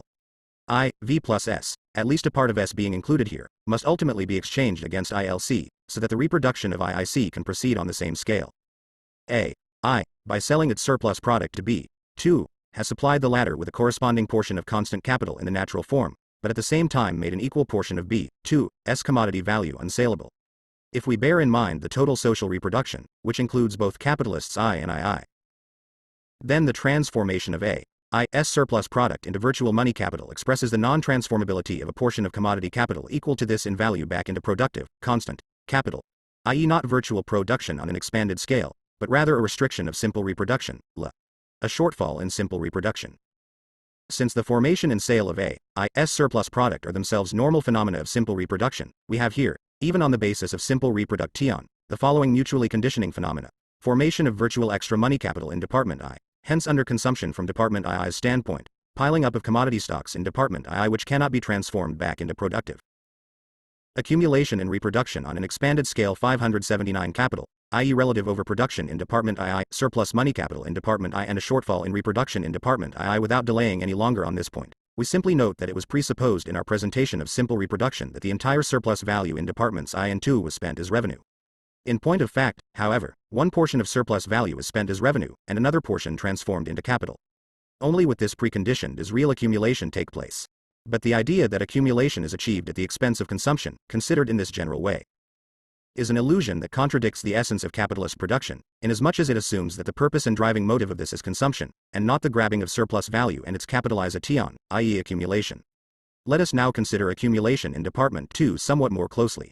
The first problem in relation to ILC, its transformation back from a component of commodity capital II into the natural form of Department IR's constant capital, concerns simple reproduction. Let us take the previous schema. UV plus 1, UZ, I is exchanged for 2000 ILC.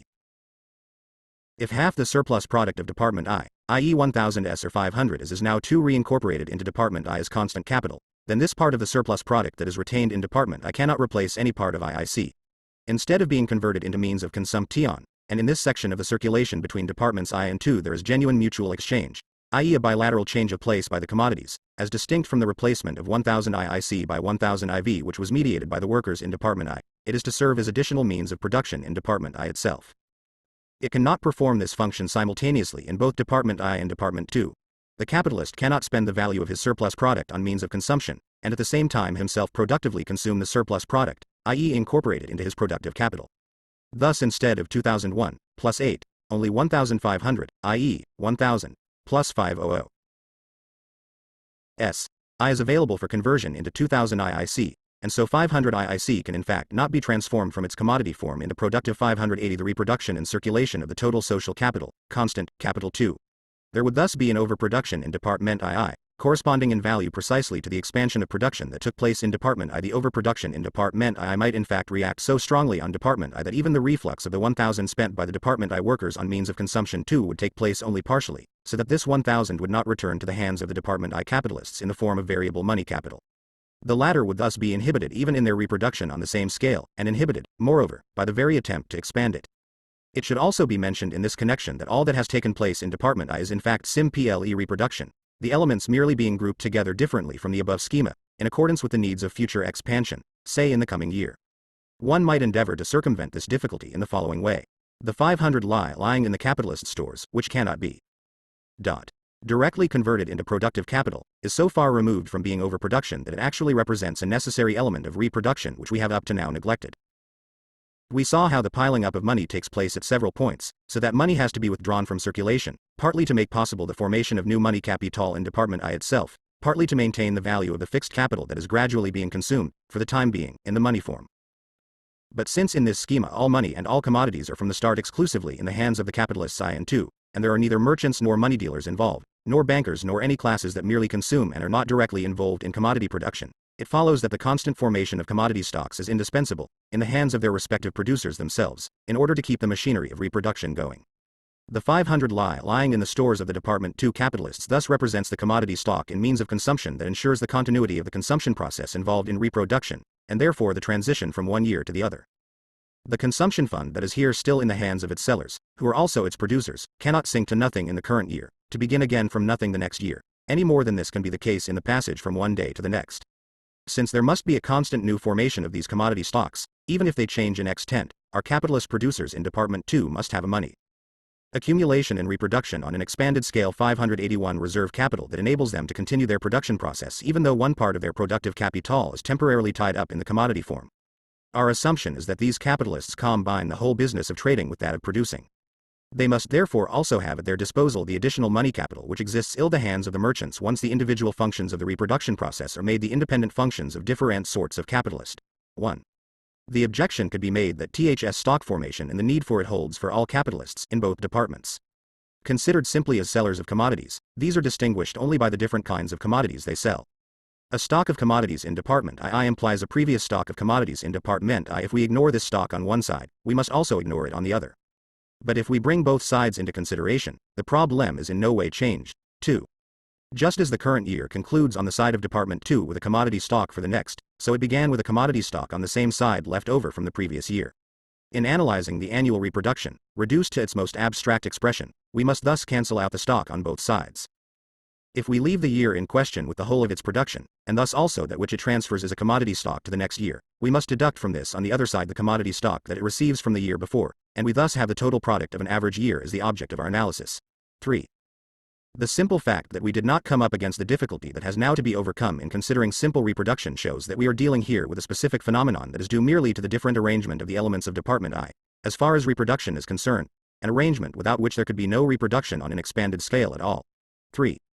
Schematic presentation of accumulation. We shall now consider reproduction according to the following schema. Schema A. I4, OOOC plus I, UV plus 1000s. Underscore. 6. U total equals 8,252. 2. 1. SOOC plus 376V plus 376 is 2,252. It will be seen immediately that the total sum of the annual social product, 8,252, is smaller than in our original schema, where it was 9,582. The reproduction and circulation of the total social capital. We might just as well take a much larger sum, multiply it by 10, say, for all the difference it makes. The reason why a smaller sum has been chosen than in the earlier schema is precisely to draw attention to the fact that reproduction on an expanded scale, which is conceived here simply as production pursued with a greater investment of capital, has no thing to do with the absolute size of the product, that for a given volume of commodities it simply assumes a different arrangement or a different determination of the functions of the various elements of the given product, and is thus in the first instance only simple reproduction, as far as its value goes. It is not the quantity, but the qualitative character of the given elements of simple reproduction that is changed, and this change is the material precondition for the ensuing reproduction on an expanded scale. 2. We could alternatively take a different schema, with different proportions between variable and constant capital, as for example, schema B. I4, U plus 875V plus 875s. Underscore. 5. 750 total equals 8,252. 2. 1,750C plus 376V plus 376s. 2,502. In this way it would be arranged for reproduction on the same scale, WITH the surplus value being spent completely as revenue and not AC accumulated. In both case 0 and case B, we have an annual product of the same value, simply that in case B, there is a functional arrangement of its elements such that reproduction begins again on the same scale, whereas in case 0, this forms the material basis for reproduction on an expanded scale. In case B, in particular, 875V plus 875s, 1 equals 1,750I, V plus S, as exchanged without a surplus for 1,750 Li, while in case A, 1,000C plus 1, Us, 1 equals 2,000I, V plus S, leaves behind, when exchanged for 1,500 ILC, a surplus of 500 is for accumulation in Department I. We must now analyze schema 0 more closely. Let us suppose that both in Department I and Department II half the surplus value, instead of being spent as revenue, is accumulated, L, is transformed into elements of additional capital. Since half of 1,000 is equals 500 is accumulated in one form or another, to be invested as additional money capital, L, to be transformed into extra productive capital, it follows that only 1,000 V plus 5 Us, I is spent as revenue. Hence the normal size of Li is now only 1,500. The exchange between 1,501, I1 plus S, and 1,500 Li needs 2. This puts an end once and for all to the conflict over the accumulation of capital between James Mill and S. Bailey, which we discussed from a different angle in Volume 1, Chapter 24, 5, page 759, Note 52, i.e. the dispute over whether it is possible to extend the operation of an industrial capital without any alteration in its size. We shall come back to this later. Accumulation and reproduction on an expanded scale. 583. No further investigation, since it has already been presented as a process of simple reproduction. Just as little does the 4000 IE come into consideration, since its rearrangement for the reproduction nully beginning, which takes place this time on an expanded scale, was similarly explained as a process of simple reproduction. All that remains to be investigated here, therefore, are the 500s and 376. V plus 376s, 1I, which involves both the internal relations in the two departments and the movement between them. Since it is assumed that in Department II, also, half of the surplus value is to be accumulated, it follows that 188 has here to be transformed into capital, 1/4 of this or 47 into variable capital, say 48 for the sake of a round number, leaving 140 to be transformed into constant capital. Here we come up against a new problem, the very existence of which must appear remarkable for the current view that commodities of one kind are customarily exchanged for commodities of another kind, ditto commodities for money and the same money once again for commodities of a different kind. The 140 Li can be transformed into less than productive capital only by being replaced by a portion of commodities as to the same value. It is self-evident that the part of the is that is to be exchanged for I's must consist of means of production, able to go either into the production of both departments, or exclusively into that of Department II. This exchange can take place only by a unilateral purchase on the part of Department II, since the surplus product 500 is, which has still to be considered, is destined to serve for accumulation within Department I, and cannot therefore be exchanged for commodities II. In other words, Department I cannot at the same time both accumulate and consume the surplus product. Department II must therefore buy 140s for cash, without this money flowing back to it by the subsequent sale of its commodities to Department I, and this is moreover a constant and repeated process for each new year's product tion, insofar as this is reproduction on an expanded scale. Where then in Department II is the source of money for this? Department II seems, on the contrary, a completely unprofitable field for the formation of new money capital that accompanies actual accumulation and is a necessary condition for this in the case of capital east production, where this accumulation actually presents itself at first as mere hoarding. We have, to start with, 376 IIV. The money capital of 376, advanced for labor power, constantly returns to the Department II capitalists as variable capital in the money form, with the purchase of Department 584 the reproduction and circulation of the total social capital IR's commodities. This constantly repeated removal from and return to the starting point, the capitalist's pocket, in no way increases the amount of money driving round this circuit. So this is not a source of monetary accumulation, nor can this money be withdrawn from this circulation and hoarded up to form virtual new money capital. But wait a minute, isn't there a little profit to be made here? We must not forget that Department II has the advantage over Department I that the workers it employs have to buy back again from it the commodities they have themselves produced. Department II is not only a buyer of labor power but at the same time a seller of commodities to the possessors of labor power it employs. Department II, therefore, can 1, and it has this in common with the capitalists in Department I, simply reduce wages below their normal average level. In this way, a part of the money that functions as the money form of variable capital is set free, and this could, if the process is constantly repeated, become a normal source of hoard formation, and also therefore of the formation of virtual extra money capital in Department I. Of course we are not referring here to an occasional swindle, but rather to a normal process of capital formation. It should not be forgotten, however, that the normal wage which is actually paid, and which determines the size of the variable capital, other things being equal, is in no way paid out of the goodwill of the capitalists, but is what has to be paid under the given conditions. This mode of explanation is thereby dispensed with. If we take 376 V as the variable capital to be spent by Department II, we cannot suddenly insert the hypothesis that Department II advances only 350 V, and not 3,761 inches simply in order to solve the new problem that has just arisen. 2. On the other hand, however, Department II, considered as a totality, has the advantage over Department I, as we already said, that it not only buys labor power but resells its commodities to its own workers. As to how this fact can be exploited, there are the most palpable data in every industrial country. Even if the normal wage is nominally paid, a part of it can in actual fact be grabbed back without a corresponding equivalent, in other words stolen.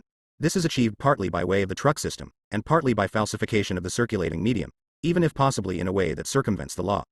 This is what happens in England and the USA, for example. The opportunity should be taken to expand on this somewhat with a few nice examples. However, this is the same operation as that in case 1. Accumulation and reproduction on an expanded scale 585 only disguised and executed in a devious way.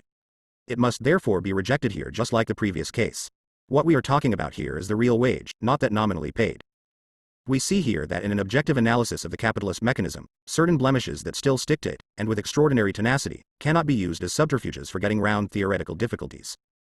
But strange though this seems, the great majority of my bourgeois critics complain that I do the capitalist an injustice by assuming, in Volume 1 of Capital, for example, that he pays the real value of labor power, which in most cases he does not. Here I might quote Schaffel *, with the magnanimity he attributes to me. The 376 IIV, therefore, does not get us any nearer the goal we have mentioned. However, the 376 Li seems to stand in an even more dubious position. Here it is only capitalists in the same department who confront one another, selling and buying from each other the means of consumption that they have produced.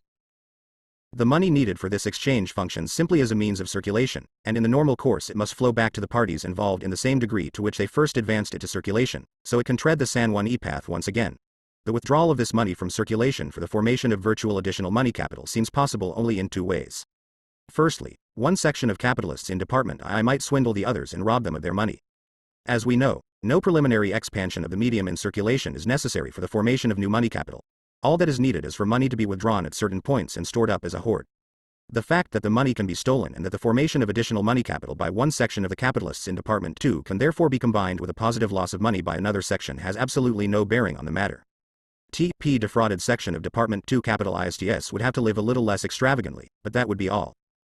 Alternatively, a portion of Li that represents necessary means of subsistence is directly transformed into new variable capital in Department 2. How this happens will be investigated at the close of the present chapter, Section 4. See above, page 88. 586 The reproduction and circulation of the total social capital. A. First example. A. Schema of simple reproduction I4. U plus 1. U plus 1. Us. Underscore. 6. 000 total equals 9,000. 2. 2. U plus 5 U plus 5 OOs 3,000. B. Initial Semaphore reproduction on an expanded scale I4. U plus 1. U plus 1. Us. Underscore. 6. 000 total equals 9,000. 2. 1. 500. E plus 750. V plus 750. S. 3,000 if we assume that in schema B, half the surplus value in Department I is accumulated, i.e. 500, then we get in the first place, 1, U plus 500s, I or 1,500 I, V plus S, to be replaced by 1,500 Li. There then remains in Department I, 4, U plus 5 Us, the latter having to be accumulated. The replacement of 1, U plus 5 Us, I by 1,500 i.e. is a process of simple reproduction and has already been examined in connection with the latter. Let us assume that 400 of the 500 is to be accumulated has to be transformed into constant capital, and 100 into variable capital. The exchange within Department I of the 400 S that has to be capitalized has already been explained, so this can be annexed i.e. without any more ado, and we then get the following capitalization for Department I 4,400. E plus 1, UV, in money, plus 100 S, to be converted into 100. V. Department 2, for its part, buys from Department I, for the purpose of accumulation, the 100 is, existing in means of production, which now forms extra constant capital for Department 2, while the 100 in money that it pays for it is transformed into the money form of Department I's extra variable capital. We then have, for Department I, a capital of 4,400. C plus 1, 100. V. The latter in money, equals 5,500. Department 2 now has 1, 6 U. E in constant capital, a further 50 V. Has to be added for the purchase of new labor power for working this up, and so its variable capital grows from 750 to 800. This extension of both Department IR's constant and variable capital is met out of its own surplus value. Of the 750 Li, T parafor, there only remains 600. S as a consumption fund for the Department 2 capitalists, whose annual product is now distributed as follows. 2. 1,600 E plus 800 V plus 6 U. S. Capitalists, consumption fund. Equals 3,000. The 150. S produced in means of consumption that is converted here into 100. C plus 50. V. 2 goes completely into the workers' consumption in its natural form. 100 is consumed by the workers in Department I, 100 IV, and 50 by the workers in Department 2, 52. V. As elaborated. Accumulation and reproduction on an expanded scale 587 above. In point of fact, the portion of surplus value that has to be reproduced in the form of necessary means of consumption in Department 2 is 100 greater when its total product is produced in the form needed for accumulation. When reproduction on an expanded scale gets underway, then Department I's extra 100 variable money capital flows back to Department II through the hands of Department I's working class. Department 2 in turn transfers 100 S to Department I in a commodity stock, and at the same time 50 in a commodity stock to its own working class. The arrangement as changed for the purpose of accumulation now stands as follows. I 4,400 C plus L, 100 V plus 500, capitalists, consumption fund equals 6,002, 1,600. C plus 800.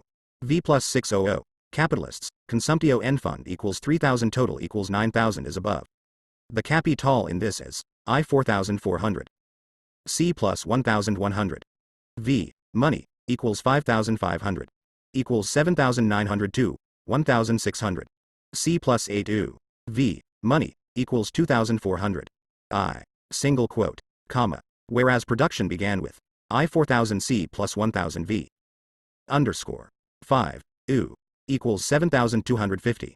2, 1,500. C plus 750. V. 2, 250 if real accumulation now proceeds on this basis, i.e. if production actually takes place with this increased capital, then we have at the end of the following year, I 4,400. C plus 1,100. V plus 1,100. S. Underscore. 6,600. Equals 9,800. 2. 1,600 C plus 800 V plus 800. S. 3,200 Let accumulation now continue in department I in the same purport ions, i.e. 550. 5. Is spent as revenue and 550. S. Accumulated. To start with, then, 1,100 IV is replaced by 1,100 IIC, and 550 is remains to be realized in an equal amount of commodities too, i.e. altogether 1,650 I, V plus S. But the constant capital in Department 2 that has to be exchanged is only 1,600, so that the remaining 50 must be supplemented from the 800 Li. If we initially leave aside the money here, then the result of this transaction is I 4,400 C plus 550 S, to be capitalized, as well as 1,650 V plus S, in the consumption fund for capitalists and workers, realized in commoditized ILC. 2. 1,650 C, with 50 being added as above from 2. S, plus 800 V plus 750 S. Capitalists' Consumption Fund. 588 The reproduction and circulation of the total social capital. But if the former ratio of V to C in Del 1 Artment 2 remains unchanged, then a further 25 V must be laid out for society. This has to be taken from the 750. 5. We therefore get 2. 1,650 C plus 825 V plus 725s.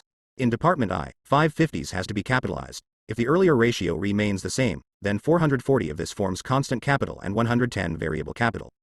This 110 is ultimately obtained from the 725 Li, so that means of consumption to the value of 110 are consumed by the workers in Department I instead of by the capitalists in Department 2, the latter being forced to capitalize this 11 O's instead of consuming it.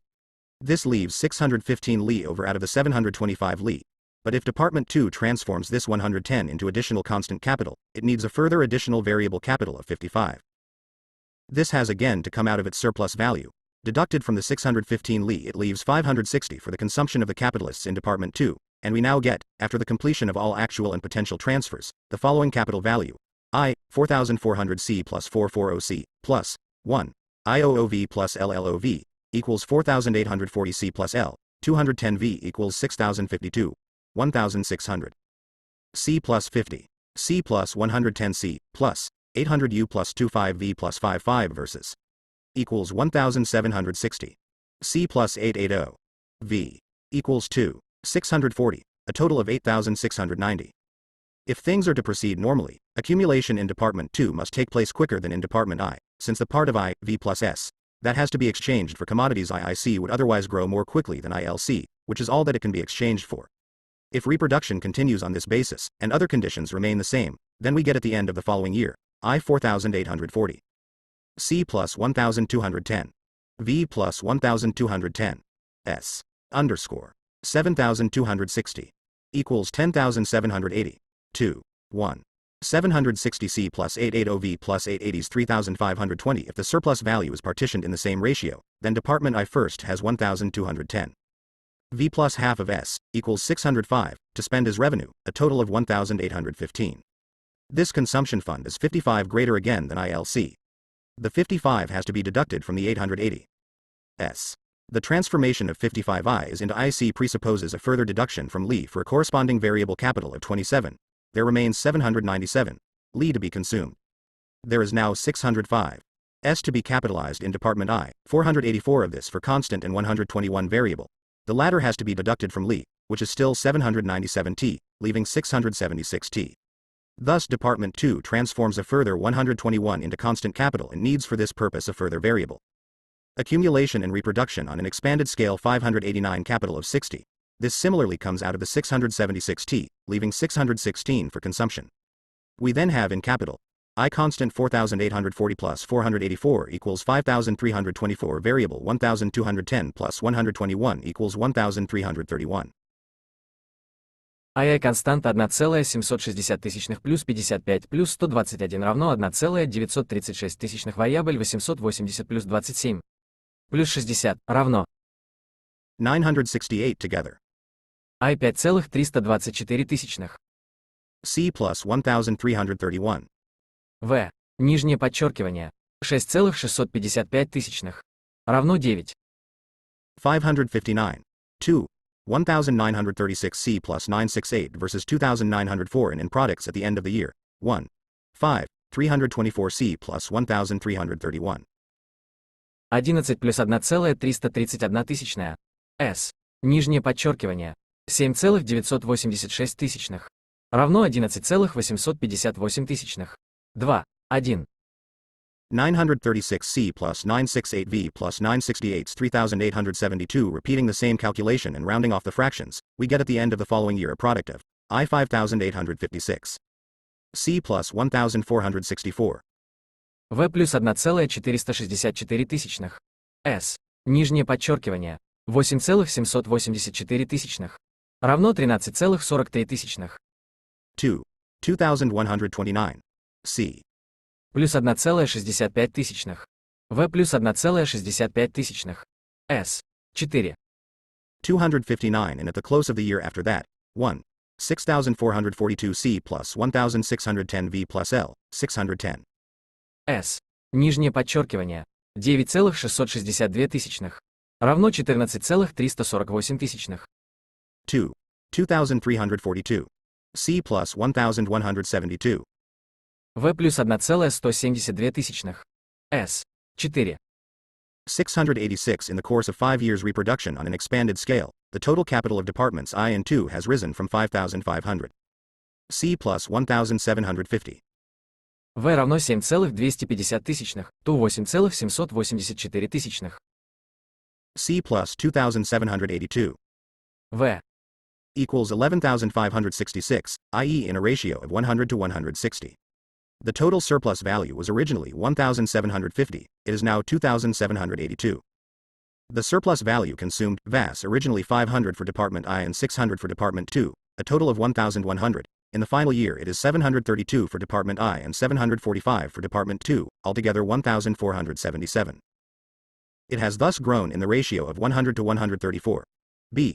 Second example, let us now take an annual product of 9,000 existing entirely as commodity capital in the hands of the industrial capitalist class, in a form in which the general average ratio of variable to constant capital, in both departments, as 1 to 5. This already presupposes a significant development of capitalist production and, accordingly, of the productivity of social labor as well, a significant prior expansion of the scale of production, and finally a development of all the circumstances that produce in the working class a relative surplus population. The annual 590. The reproduction and circulation of the total social capital product will then be divided up as follows, after rounding off the fractions, asterisk I 5000C plus 1000V plus 1000s. Underscore. 7. U. Equals 9,000. 2. 1430C plus 285V plus 285's 2000. Let us again take it that the capitalist class in Department I consumes half its surplus value, or 500, and accumulates the other half.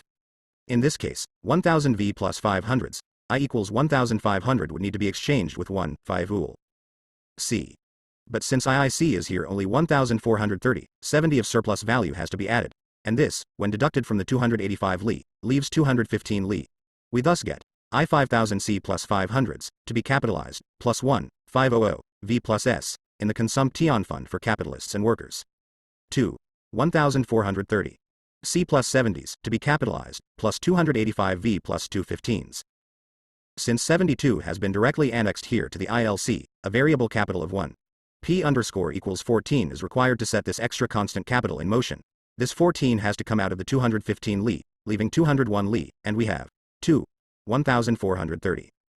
C plus 70. C plus 285.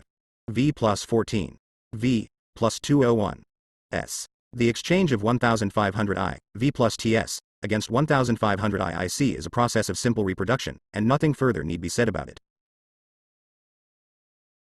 Insofar as there are still some peculiarities to be noted here, these stem from the fact that with accumulating reproduction, I, V plus TS, is not just replaced by ILC alone, but rather by IIC plus a part of Li. It is self-evident that, on the assumption of accumulation, I, V plus S, is greater than ILC, and not equal to it as in simple reproduction, since one department I incorporates a part of its surplus product into its own productive capital and transforms 5/6 of this into constant capital, so that it cannot simultaneously exchange this 5/6 for means of consumption too, And 2. Department I has to supply the material for the constant capital needed for accumulation within Department 2 out of its surplus product, just as Department 2 has to supply Department I with the material for the variable capital that is to set in motion the portion of its surplus product that Department I itself applies as extra constant capital. We know that variable capital actually consists of labor power, and so too therefore does this additional capital. It is not the capitalists in Department I who buy or store up means of subsistence from Department 2 for the additional labor *. The division of the social product between Departments I and II here is an arbitrary ratio, selected presumably for arithmetical convenience. Accumulation and reproduction on an expanded scale 591 power that they need to employ, as the slave owners had to do. It is the workers themselves who deal with Department 2. But this does not prevent the means of consumption for this additional labor power from being viewed by the capitalist as only so many means of production and maintenance for his potential additional labor power. His own immediate operation, in this case that of Department I, simply consists in storing up the new money capital needed for the purchase of additional labor power. Once he has incorporated this labor power, the money becomes for the workers a means of purchase of commodities II, and they must therefore find their means of consumption to hand. Incidentally, Mr. Capitalist, as well as his press, is frequently discontented with the way in which labor power spends its money, and with the commodities II in which it realizes this.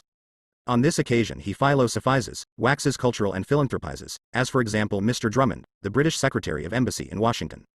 The Nation carried an interesting article last October, 1879, in which is said among other things, the working people have not kept up in cohort with the growth of invention, and they have had things showered on them which they do not know how to use, and thus make no market for.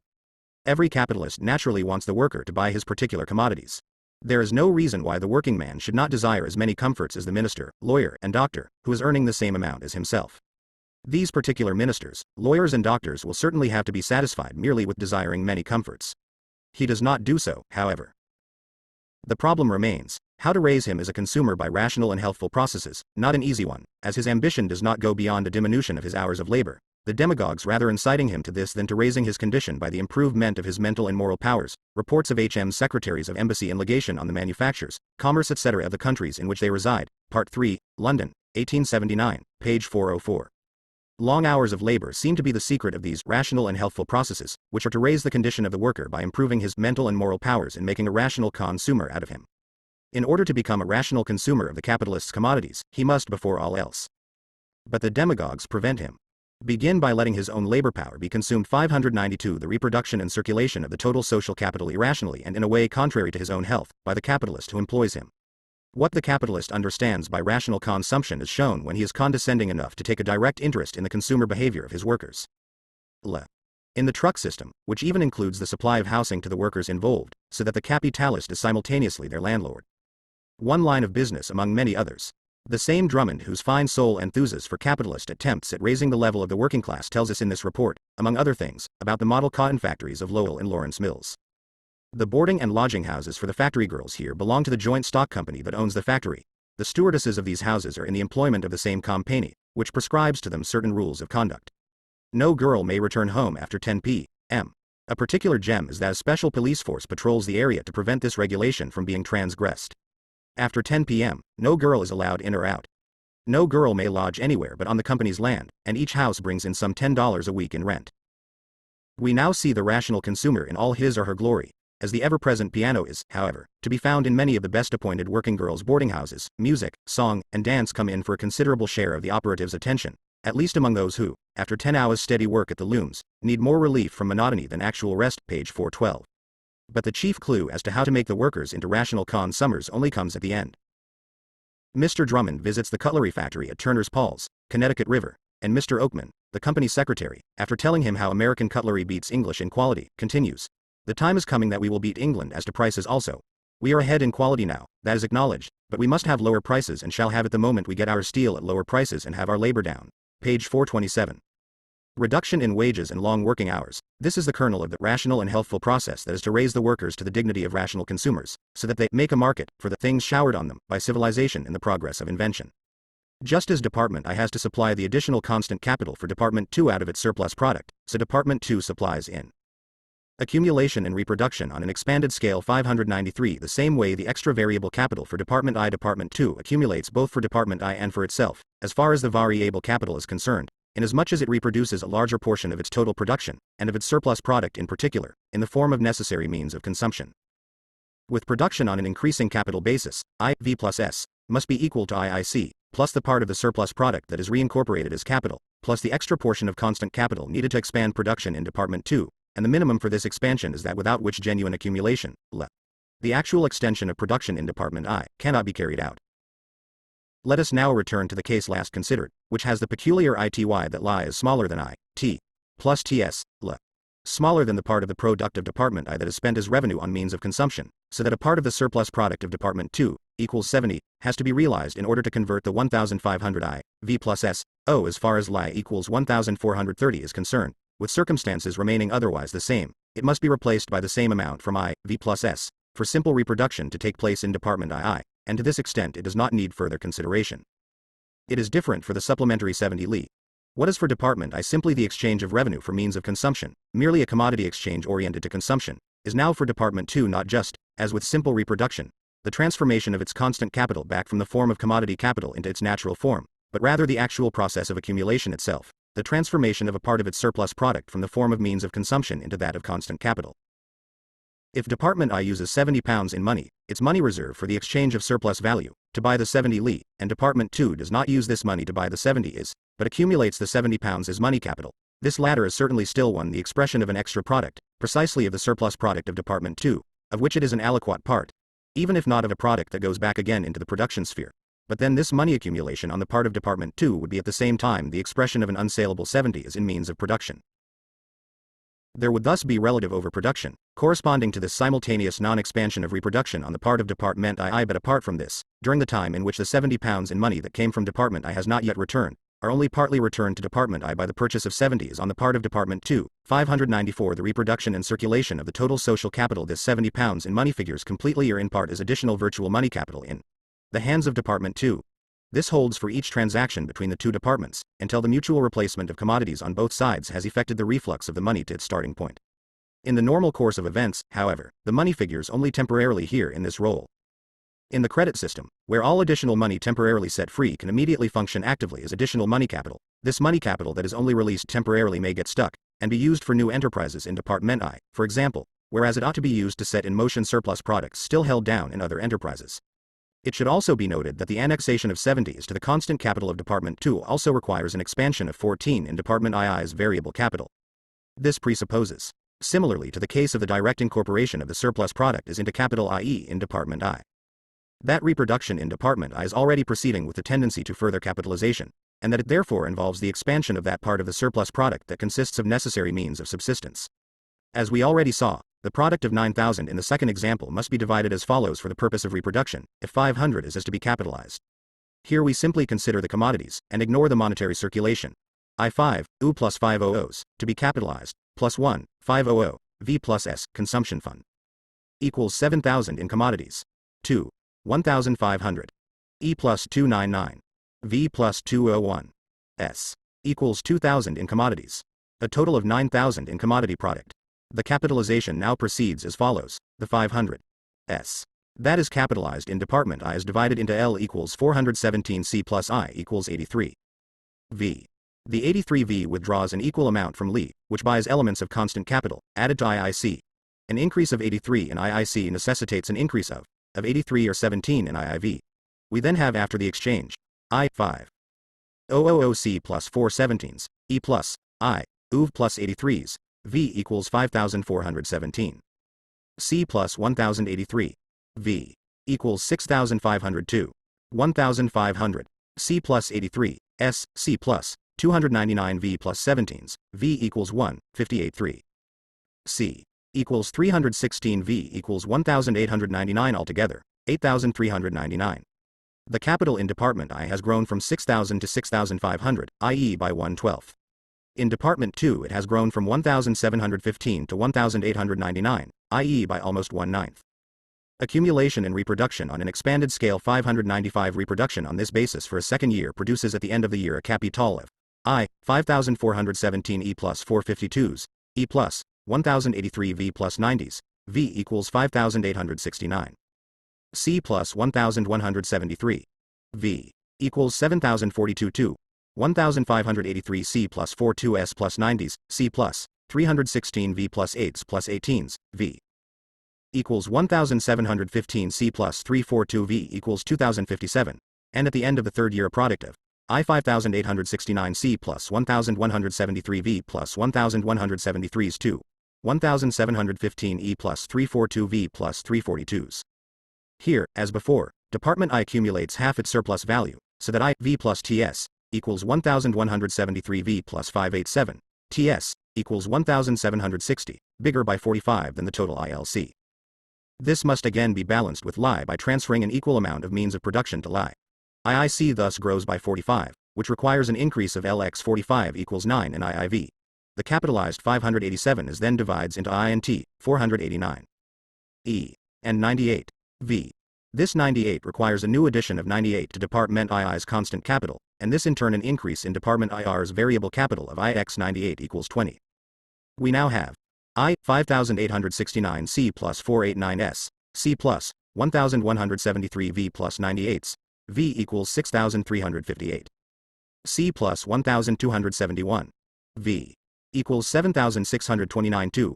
1715 C plus 45S plus 98s, C plus, 342 V plus 9s plus 20s, V equals 1. 858 C plus 371 V equals 2229 total capital equals 9858. In 3 years of increased reproduction, therefore, the total capital of Department I has grown from 6,000 to 7,629, that of Department II from 1,715 to 2,229, and the total social capital from 7,715 to 9,858. C. The exchange of IIC. In the case of accumulation, there are several different cases in the exchange between I, V plus S, and IIC. In the case of simple reproduction, the two must be equal and replace one another, otherwise, as we have seen above, simple reproduction cannot proceed undisturbed. In the case of accumulation, the principal thing to be considered is the rate of accumulation.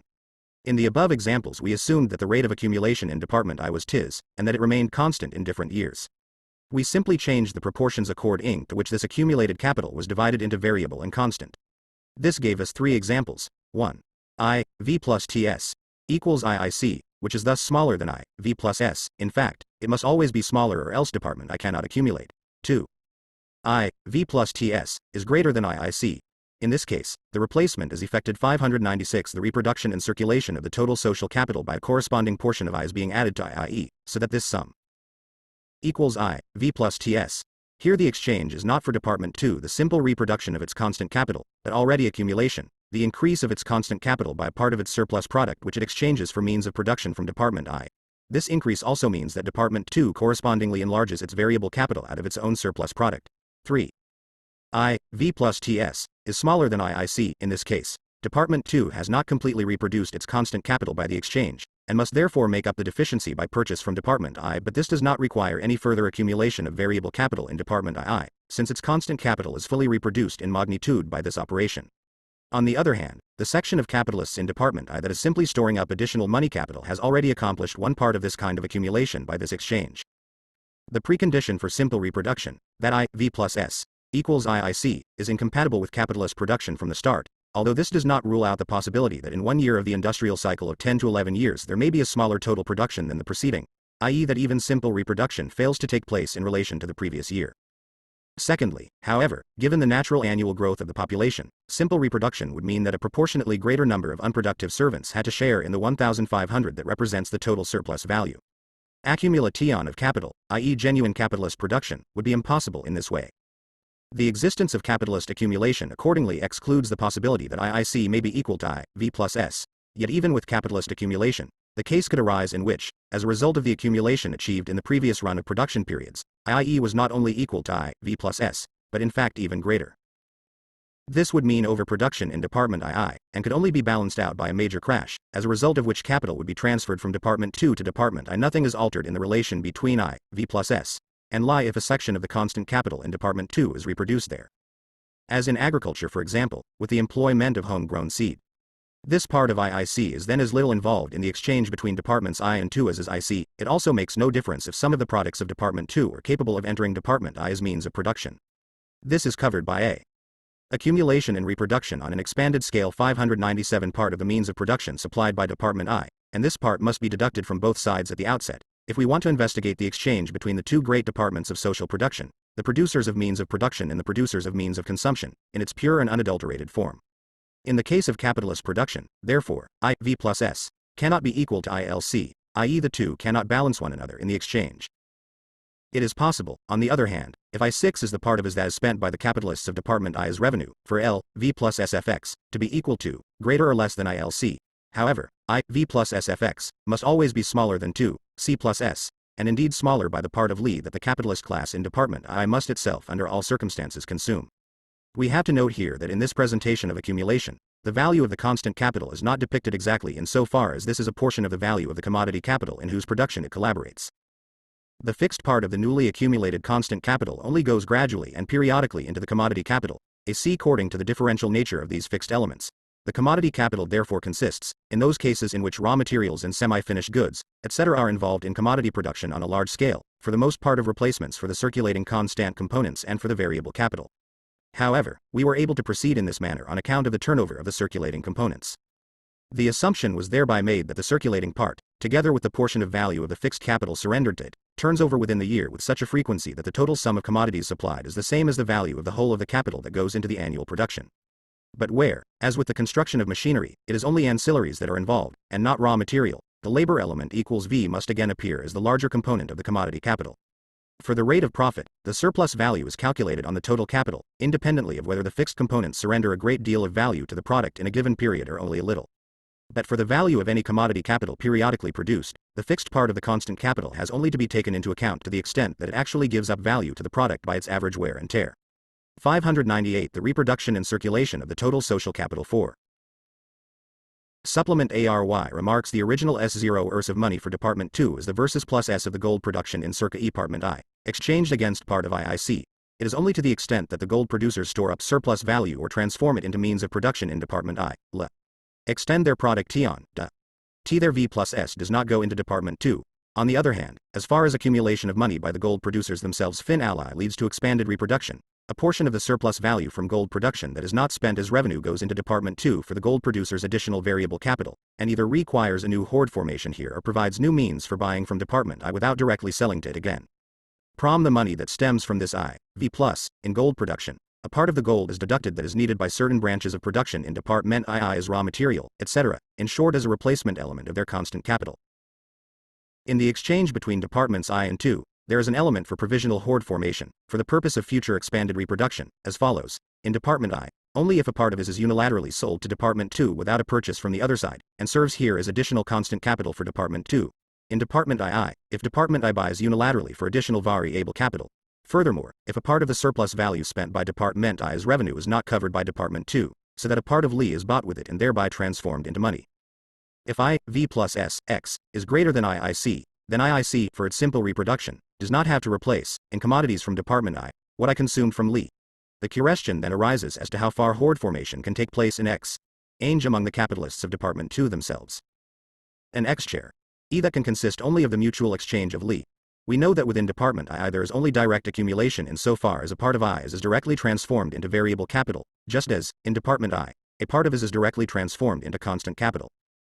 Given the different ages of accumulation within the various lines of business in Department II, and within each particular line of business for the individual capitalists involved there, the matter is explained, mutatis mutandis, just as in Department I some of these capitalists are still at the stage of hoard formation, selling without buying, while others, at the point of actual expansion of reproduction, buy without selling.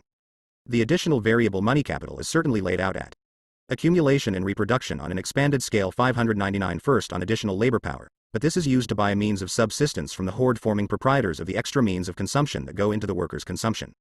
In proportion to their hoard formation, this money does not return from these proprietors to its starting point, they store it up. Quotations in languages other than English and German.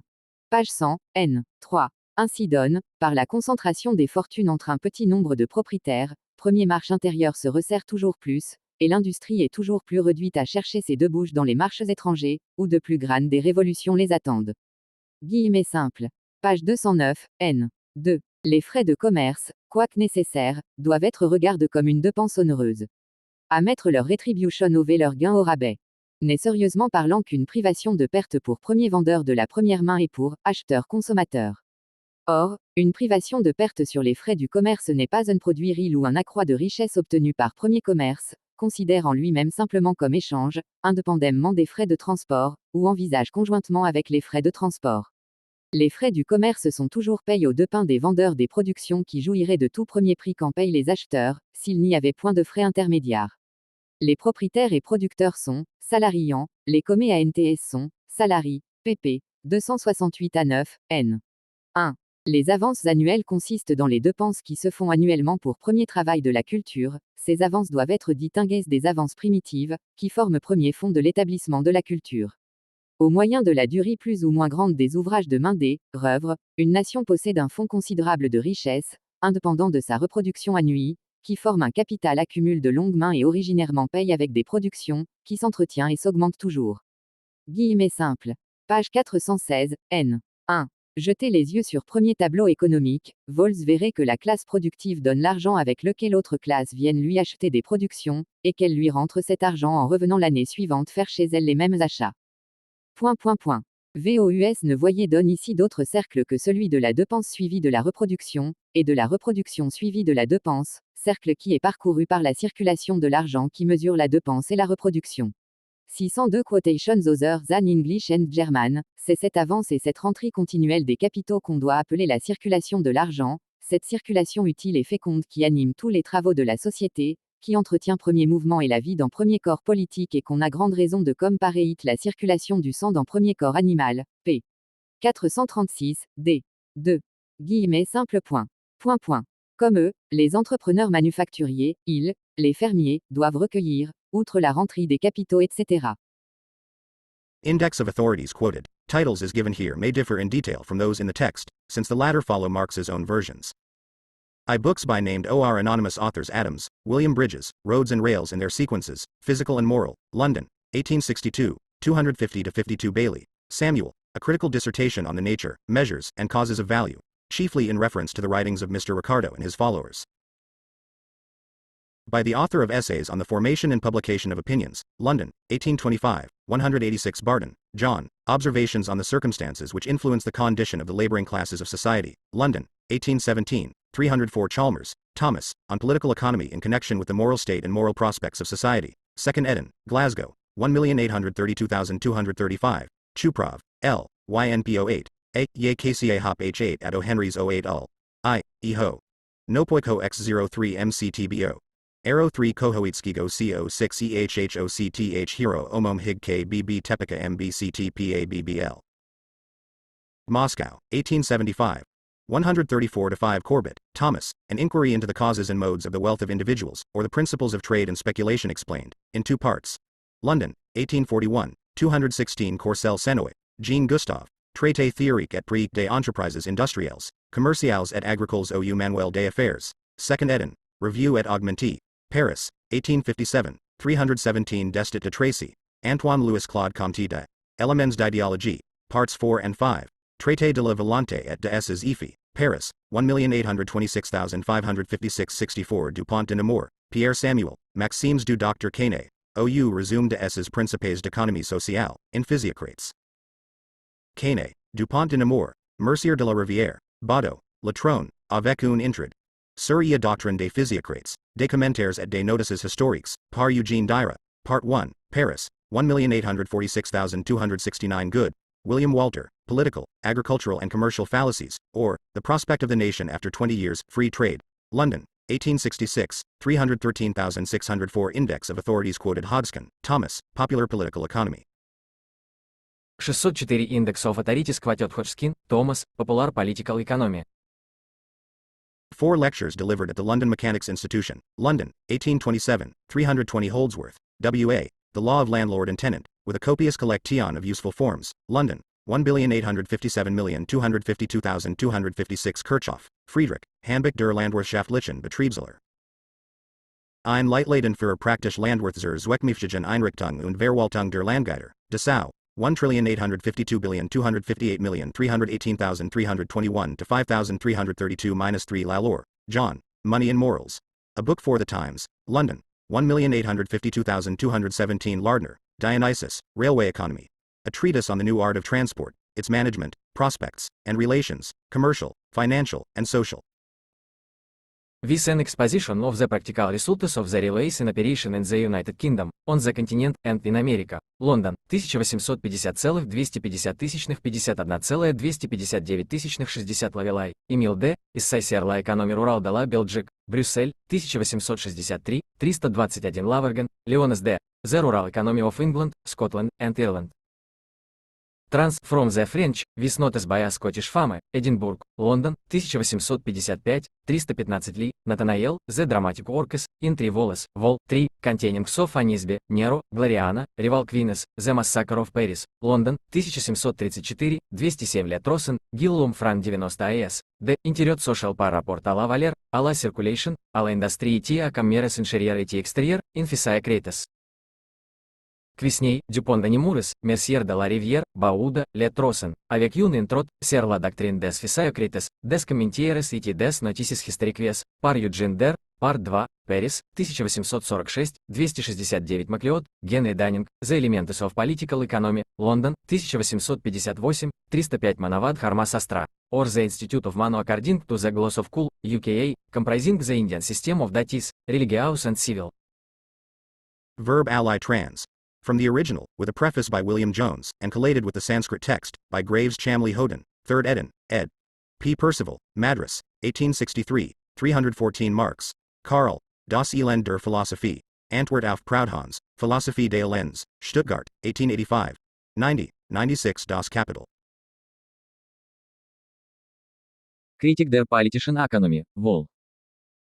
1. Der Productionist Prices des Capitals, Гамбург, 1872, 84, 87, 93,4, 97 триллионов 113 миллиардов 117 миллионов 124 тысячи 132 3 миллиарда 147 миллионов 159 тысяч 192, 201 триллион 204 миллиарда 211 миллионов 218 тысяч 233 4 миллиона 237 тысяч 241, 243 миллиарда 245 миллионов 252 тысячи 260 61 триллион 266 миллиардов 280 миллионов 282 тысячи 285, 294,303 тысячных 4,315 тысячных минус 16, 382 3, 395 триллионов 400 миллиардов 406 миллионов 416 тысяч 428 9 триллионов 431 миллиард 433 миллиона 436 тысяч 472, 489 триллионов 514 миллиардов 556 миллионов 565 тысяч 577, 582,585 тысячных. Index of Authorities quoted 60s. Anonym, Lonnerbiet und Kapital, Neue Rheinische Zeitung, Cologne, 5, 6, 7, 8 in the 11th of April 1849, 90 Misere de la Philosophie. Réponse à la Philosophie de la Misere de Proudhon, Paris, Brussels, 1847, 90, 96, 100 zur Kritik der Po. Ethischen Ökonomie, Berlin, 1859, 84419 20 Meyer, Rudolf Hermann, Der Emancipationskampf des Vierten Standes, Vo 1. T. Theorie des Socia, Isthmus. Der Katho, Ich Socia, Isthmus. Die L. Deutschland. Schultz. Lassalle, Marx. Die Gewerkverein. Die Sozialkonservativen.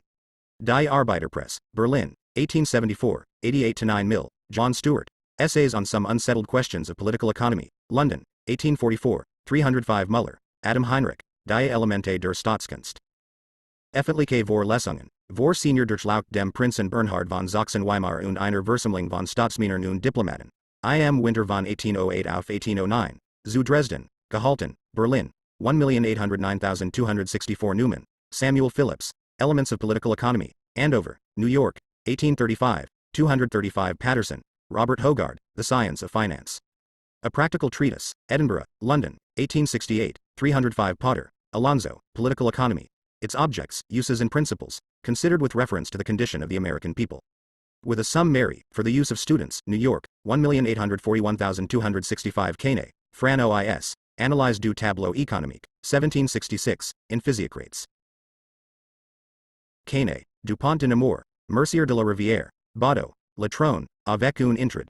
Sur la doctrine des Physiocrates, des commentaires et des notices historiques, par Eugene Dira, Part 1, Paris, 1846, 179,209,268-9, 435-6446 Dialogues sur e-commerce et sur les travaux des artisans, Ebendort, 209, 416 Ramsey, George, An Essay on the Distribution of Wealth, Edinburgh, 1836, 305, 46 and minus 7512 Ravenstone, Piercy, Thoughts on the Funding System, and its Effects, London, 1824, 96 Ricardo, David, On the Principles of Political Economy, and Taxation, 3rd EOO, London, 1821, 93 to 102 Passam, 227, 293 to 305 Passam, 465 to 6, 556 Rodbertus Jagetzo, Johann Karl, Brielle und Sozialpolitische Aufsichts, ed. Rudolf Meyer, Vo 1.1, Berlin, 1881, 88 to 9, 99 Das Kapital. Werter Sozialer Briefen von Kirchmann, ed. von Theophil Kozik, Berlin, 1884, 88 Sozialbriefen von Kirchmann. Dritter Brief. Widerlegung der Ricardo, Schenlehre von der Grundrente und Begründung einer neuen Rententheorie, Berlin, 1851, 889606 Index of Authorities quoted zur Erkenntnis, 3 unser Staatswirtschaftlichen Zustände, Part 1, von Theorem, U. Brandenburg, Friedland, 1842, 88, 94101 Roscher, Wilhelm, Die Grundlagen der Nationalökonomie. Einhand. Und Lesebuch für Geschäftsnehmer und Studierend, 3rd eden, Stuttgart, J. Augsburg, 1,858,449 Roscoe, Henry Enfield, und Karl Schalemer, Ausführliches Lehrbuch der Chelny, Volume 1, Nickmetall, Braunschweig, 1877, 97 C, Jean-Baptiste, Lettre D.M. Malthus, sur différents sujets d'économie politique, notamment sur les causes de la stagnation générale du commerce, Paris, 1820, 576 Traité d. Économie politique, ou simple exposition de la non dont se forment, se distribuent, et se consomment les richesses, 3rd eden, volume 2, Paris, 1,817,227 8, 466 to 7 Scrope, The Principles of Political Economy, C. Potter, Alonso Sr., Nassau William, Principes Fondamento de Elt. Economie politique, Tires de la Onze Edites et Inédits de Mr. Senior par Jean Arrivabonnet, Paris, 1836, 514 Sismondi, Jean-Charles Leonard Simon de, Études sur Elt. Economie politique, Volume 1, Brussels, 1,837,217 Nouveaux Principes d. Économie politique, au de la richesse dans ses rapports avec la population, Volume 1, Paris, 1,819,100, 191,467 Smith, Adam, An Inquiry into the Nature and Causes of the Wealth of Nations. With a memoir of the author's life, Aberdeen and London, 1848, 85 to 95 Passam, 217 to 18, 268 to 97 Passam, 436 to 67 Passam, 551 Soebier, Adolf, Edelmetallproduktion und Wertverhältnis zwischen Gold und Silber seit der Entdeckung Amerikas bis zur Gegenwart, Organs Umschrift nr. 57 zu, Petermann's Mitteilungen, Gotha, 1,879,545 The source and remedy of the national difficulties, deduced from Principles of Political Economy, in a letter to Lord John Russell, London, 1821, 94 to 6 Stork, Henri, Considerations sur la nature du revenu national, Paris, 1,824,467, 509 to 10 Cours d. Économie politique, ou Exposition des Principes qui déterminent fa prospérité des nations, Volume 2, St. Petersburg, 1,815,226,467 Thompson, William, An Inquiry into the Principles of the Distribution of Wealth Most Conducive to Human Happiness. Applied to the newly proposed system of voluntary equality of wealth, London, 1824, 96, 397 to 9 An Inquiry into the Principles of the Distribution of Wealth Most Conducive to Human Happiness. A new EDN by William Pear, London, 1850, 96, 397 to 9 Took, Thomas, An Inquiry into the Currency Principle. The connection of the currency with prices, and the expediency of a separation of issue from banking, 2nd eden, London, 1844, 552. Index of Authorities quoted 607 Turgot, Anne Robert Jacques, de Lolme, Rélection sur la formation et la distribution des richesses in Herbes. Nouveau, id.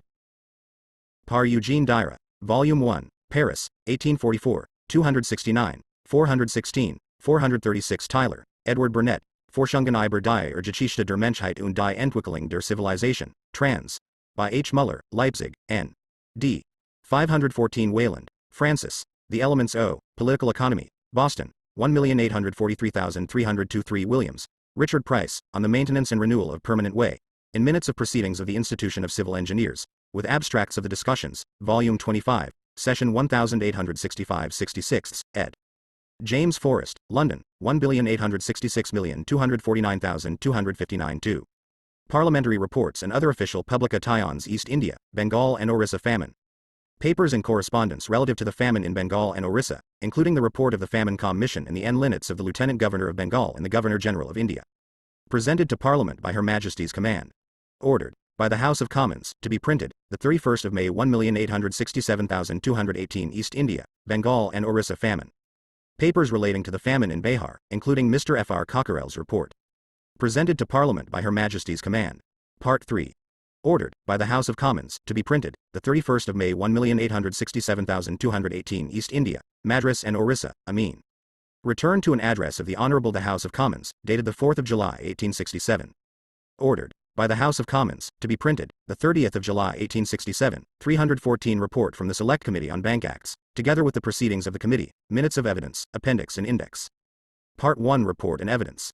Ordered by the House of Commons, to be printed, the 30th of July 1,857,311-12 Reports by Her Majesty's Secretaries of Embassy and Legation, on the manufactures, commerce and sea of the countries in which they reside. Number 8. Presented to both Houses of Parliament by COI 1LL11 and of Her Majesty, 1865, London, 1865, 318-19 Reports by Her Majesty's Secretaries of Embassy and Legation, on the manufactures, commerce and sea of the countries in which they reside. Part 3. Presented to both Houses of Par. I am and by command of Her Majesty, I 1879, London, 1,879,547,591 2,608 Index of Authorities quoted Royal Commission on Railways. Report of the Commissioners. Presented to both Houses of Parliament by command of Her Majesty, London, 1,867,216, 249,253,258,328 3. Newspapers and Periodicals Economist, London, the 8th of May 1847, 214 the 16th of June 1,866,329 30 the 30th of June 1866, 330 the 7th of July 1866, 330 Money Market, Review, London, the 2nd of December 1,867,249 the 25th of January 1,868,257 Neue Rheinische Zeitung. Organ der Demokratie, Cologne, the 24th of June 1848, 89 the 4th of July 1848, 89 the 26th of July 1848, 89 the 10th of September 1848, 89 the 12th of September 1848, 89 the 9th of November 1848, 89 the 5th of April 1849. 90 the 6th of April 1849, 97 April 11,849, 90 the 8th of April 1849, 90 the 11th of April 1849, 90 Zeitschrift, IIR die Gesamte Staatswissenschaft, ed. Jan Fricker, Schaffel und A. V. Wagner, 135, Tub Gen, 1879, 88-9. General Index. Abstinence. Theory of 514 Abstract Labor, 214, 453-4, 460, 504 Accumulation, rate of 579, 582, 586-9, 592-5 Accumulation Fund, 164-5, 188,587-9 Accumulation of Capital, 158,60,251, 394 6,399,565, 577-9, and Consumption, 578-9, and Hoard Formation, 158, 162-3, 199,565 76 Passum, 598-9, and Productivity, 432, 574, 589, as Expanded Reproduction, 418, embraces Simple Reproduction, 471, in Department 1573 6581 2, in Department 2, 577-98, necessity of 160, 199,596. See also Reproduction on an expanded scale accumulation of money, 162 to 6, 188. 396,418 26 Adams, William Bridges, 250 to 51 Advances of Capital, 382,455. Annual and less frequent, 268. Different forms, 340 to 41, 412. Effective turnover time on, 334 to 68, minimum required. 162 to 3, 187. Physiocratic conception, 178,268 9,289 90,297,454 5,572 Africa, 555 Agriculture, and Cottage Industries, 318 to 19. And Manufacture, 319. Bookkeeping in, 211 to 12. Capital in, 268 9,297. In England, 313 to 15. In Germany, 318. In India, 212,314. In Russia, 117, 318 to 19. Production and working time in, 316 to 24 Passum. Reproduction in, 252, 435. Storage in, 322 to 3. Turnover time and cycle in, 312 15,323 125. See also working class, in agriculture Alembert, Jean-Baptiste D., 158 America, South, 545 America, United States of, 218, 220, 545,547,555. Amortization Fund, 260 to 61 Amortization of fixed capital, 198, 242 51,263,524 6,528 to 36,552 minus 3, 570 Anarchy of capitalist production, 252, 545. See also disproportions, crises ancillaries.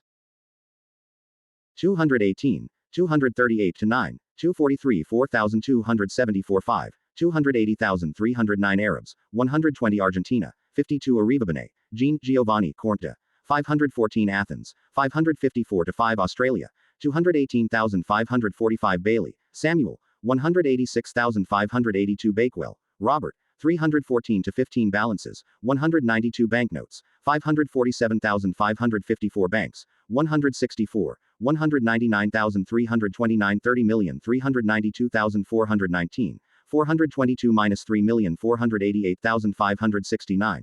Their function, 213 Baron, Paul, 53 Barton, John, 304 to 5, 467 Bauer, Otto, 21, 27, 65 Belgium, 251, 320 to 21 Benedict, 0, 65 to 6 Bernstein, Eduard, 88 Bessemer, Sir Henry, 317 Bills, 164,329 30,366 Bismarck, Otto, Prince von, 11 Bleaching, 316 to 17 Bondage, 554 Bookkeeping, 141,211 12,216,233, 355 6,395.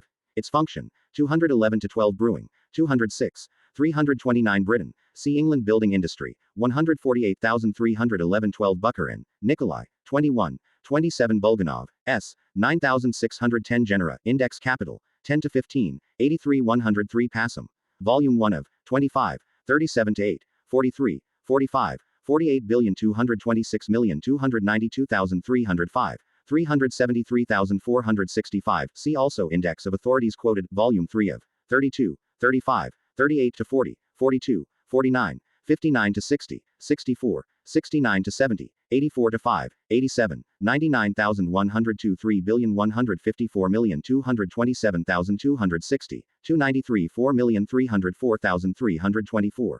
Volume 4 of, See Theories of Surplus Value Capital of Circulation, 246 to 7, 270 to 73, 276,278 80,282,287, 290. Siaho Commodity Capital. Money Capital Capitalist, as personified capital, 196 to 7, 207. Purchase and sale is a major function of, 133.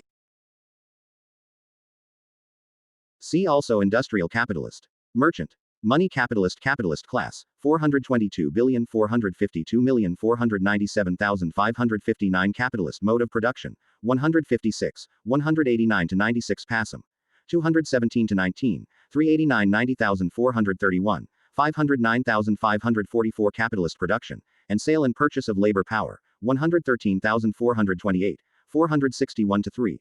Conditions for 117 to 19, 189 90,195 6,418,464. Role of money capital in 430 to 34, 490,554, 570 71,575 6. Specific purpose of 138-9 quadrillion 159,233,427,461,579. Vulgar economist's view. 149 Capitalization of surplus value. See Accumulation of capital carry. Henry Charles. 432 Category. Surplus value is general. 91 to 3. Functions expressed in 303 Cattle. 241. 281 to 2. 313 to 15. 322. 449 to 50 Centralization of capital. 432 Centers of production. 327 to 8 Chalmers. Rev. Thomas. 235,303 Chemical industry. 239. 316 to 17 Chemistry. 97 to 100 Cherbalese. Antony Lec. 467 China. 120. 189,330 Chuprov. Alexander Ivanovich. 134 to 5 Circuit of Capital, and General Commodity Circulation. 140 to 41. 1 So. 189 96,329, 397 to 9. And turnover of capital, 235 to 6, 427. As unity of production and circulation, 142, 180, 183,427. Continuity in, 181 to 5.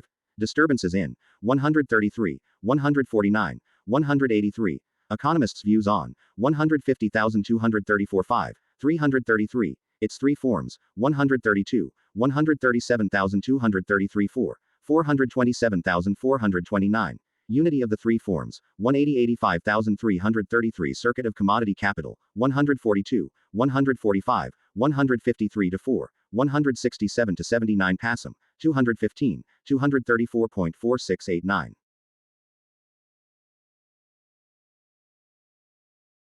Circuit of money capital, 110 to 44 Passam, 150 54,160 62, 167 to 8, 171 4,233 4 Circuit of productive capital, 142 to 66 Passam, 172, 186 9,200,233 4, 326 to 33 Circulation, agents of, 205, 209 to 10, costs of, 214 to 32 Passam, see also costs. Foxfray. Repair costs interruption in, 157 8,222 3,225 Circulation of commodities, 110 to 13, 117, 138 to 9, 189, 192 3,224 5. And circulation of money, 145 6,415 16, 488 9,493. Capitalist, 119. 147 to 50, 193 4,278,416 17,428 30. Simple. 129,145,204 5,400,416,429 31. 485,569 Circulating capital, 198,238,241 8. 252 to 309 Passam, 314,335 6,354 6. 360 70,393,436 8,442 3,596 Circulation of money, 359 61,400 401, 407 8,412 21,545 56,576 7. Amount required for, 360 62,400, 403 4,407 8,412,421,547 54, 576 to 7. And circuit of money, 416 to 17. And reproduction process, 474 to 8, 487 97,515 24,531 3. Laws of, 180, 192 minus 3 trillion 400 billion 403,406,415. Metallic circulation, 192,420, 533, 576 to 7. Physiocratic views, 416. Smith's views, 551 to 2 Circulation period, 269 to 83 Circulation time, and production time, 200,203 4, 334 5,338 43. And purchasing time, 204 11,329,331 2. And selling time, 204 to 11, 326 to 31. And two-mover time, 233, 236, 309 to 10, 326. Influence on capital turnover and advance, 334 to 42, 354, 357 8,362 6 claims, 159, 164,421,423 class contradiction, 115, 136, 140, 185, 196 classes, 435 6,555. See also capitalist class, farmers, peasants, slavery, working class Cliff, Tony, 53 commodity, and commodity capital, 121 to 1, 175 to 6, and money, 213 to 14, 431, dual character of, 206,463, value of, 122, 146 8,446 64 Passam, perishability of, 206, 216. See also circulation of commodities commodity capital, 121 to 7, 149 minus 50,169. 190,205 to 6,215 16,283,286 to 8,427, and productive capitat 246 to 7, 271, 279. 284. As form of industrial capital, 131 to 3, 136, 160,246 minus 7. Function of, 126 minus 7,131, 145. Potential, 331. CA, SO Circuit of Capital Commodity Dealing Capital, 190 to 91 Commodity Form, 121 2206 to 7220-22, 283 Commodity Market, 109 to 10, 124 to 5, 176 quadrillion 194 trillion 205 billion 215 million 286,236 to 9,364 Commodity Production, 117, 119, 189 to 90, 194 to 6. Adam Smith on, 464 to 5. Capitalist, 109 to 10, 119 to 22, 156, 190, 195 6,210 to 12,341. Simple, 210 to 12 Commodity Value, 444 to 67 Passum, 502. See also Value Communications, 134. See also Transport Communism, 212, 321, 389-90,434, 500 501,527,544-5 Community, Primitive, 117,189,212-13, 463,554 Competition, 250, 335, 361 Composition of Capital, see Organic Composition of Capital Compulsion, Physical, 555. See also Forced Labor Concentration of Capital, 311 to 13, 328 Concentration of Production, 206 Constant Capital, 134,200,237,8243, 293 5,472,474 7,498 501,559, 514 Consumption, and Accumulation, 578 to 9, and Credit, 267, and Production, 156,391,485 7, and Reproduction, 138 to 9, 149, 155 to 6, 468 9,487. Capitalists, 139, 141, 145 6,149,155 6,428,479,487. Individual, 150, LSS 6, 173, 177 to 8, 239,286,428,468, 512. Of labor power by capital, 139,245. Means of 239,441 5,471,478 Passum, 520, 590. See also Luxuries. Means of subsistence productive, 109, 118, 126.1389,155 6, 178,286,428, 468,512. Workers, 118 to 19, 138 to 9, 155,173,428,479,486 Consumption Rund, 224, 444, 468, 580 to 81, and Accumulation Fund, 586 to 9. Individual, 174,217,441,511. Social, 224,441 2,453 4 Contradictions in Capitalist Mode of Production, 389 91,486 7,544 5. See also Class Contradiction, Crises. General Index 611 Contribution to the Critique of Political Economy, A, 77, 139. CA, SO Index of Authorities Quoted Cooperation, 219,312 Corbett, Thomas, 216 Costs, 214 17,222,252 to 3,257.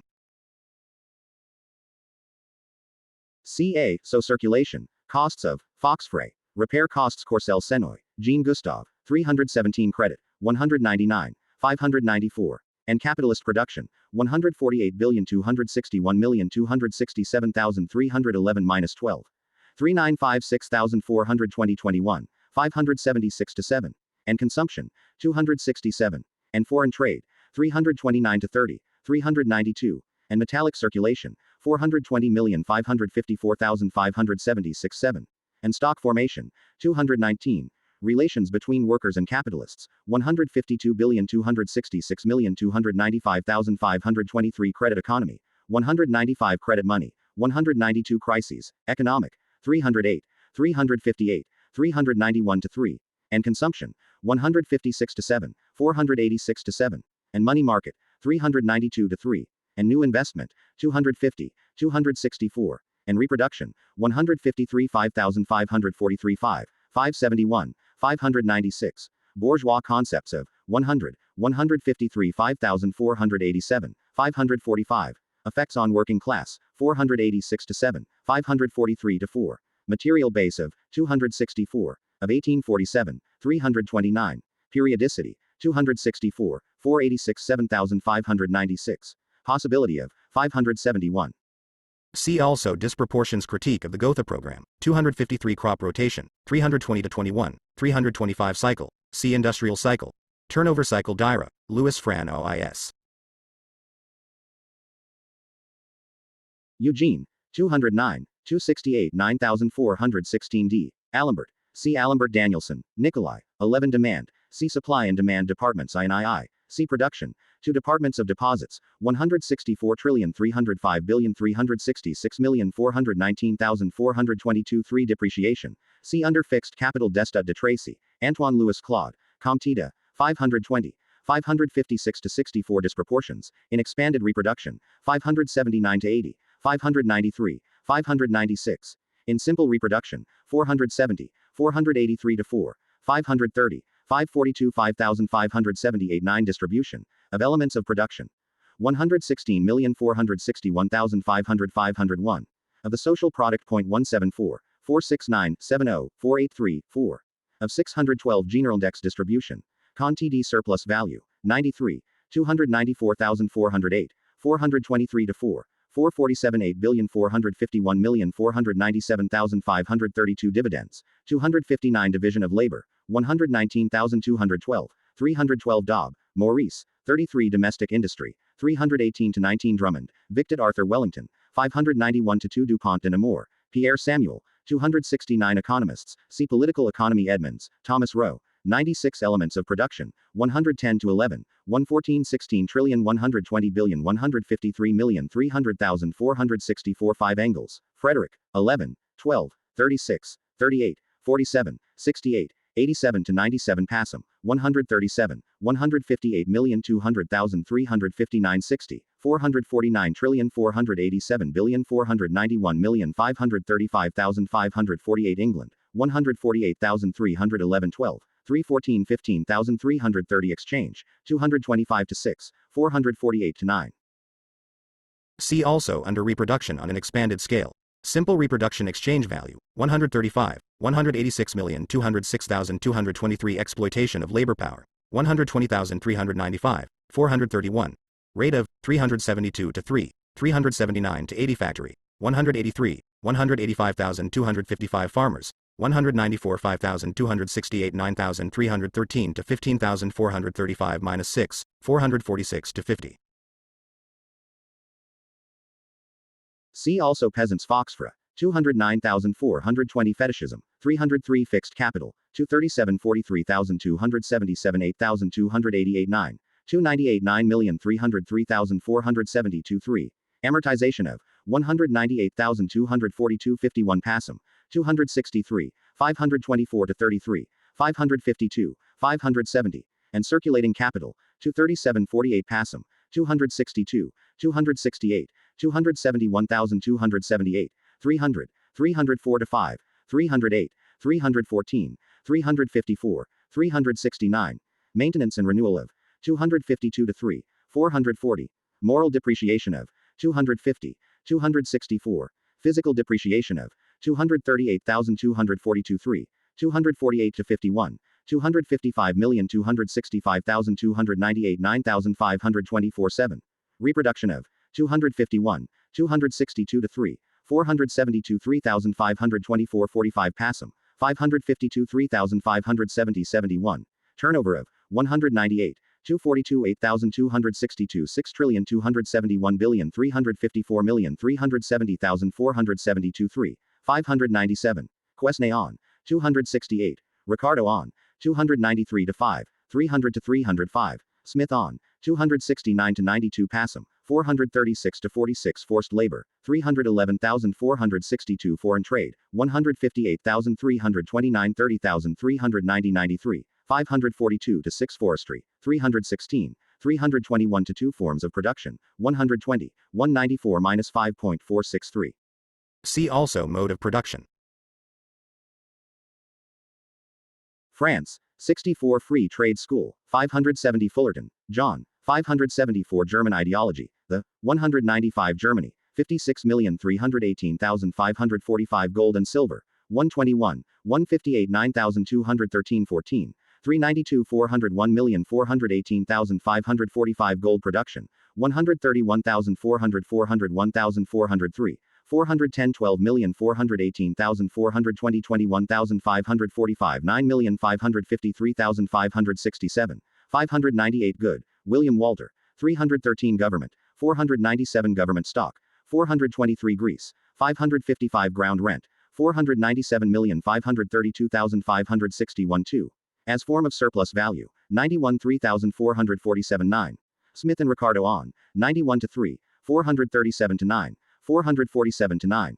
Rodbertus on, 88 to 100 Passam Grunder say, 28, 32, 64 72, 77,141 Handicrafts, 182,212 Harris, Donald, 68 Hilferding, Rudolph, 21 Hitler, Adolf, 56 Hoarding, 158,261, 396, and accumulation of capital, 158 to 9, 163 to 4, 199,565 7,573 4, 598 to 9, and capitalist production, 418, 423 to 4, 547, 568 to 9, and capitalist reproduction, 526, 547, and simple commodity production, 163 to 4, 568 to 9 Hodgkin, Thomas, 96, 320 Holdsworth, W.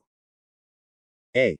252,256 Incas, 195,226 Income. See Revenue India, 212, 218, 314, 329 to 30 Individual Capital, 177, 184 5,427 30, 468 to 70 Industrial Capital, 133 to 6, 140, 142 to 3, 160 64,181 5,189 90,246 7,271, 436 Industrial Capitalist, 117, 185 to 7, 190, 196 trillion 271 billion 448 million 490,496 7,532,554 Industrial Cycle, 235, 266,486,596 7 Industrial Reserve Army, see Surplus Population, Relative Industry, Large Scale, 261,264,356 Instruments of Production, see Means of Production Insurance Fund,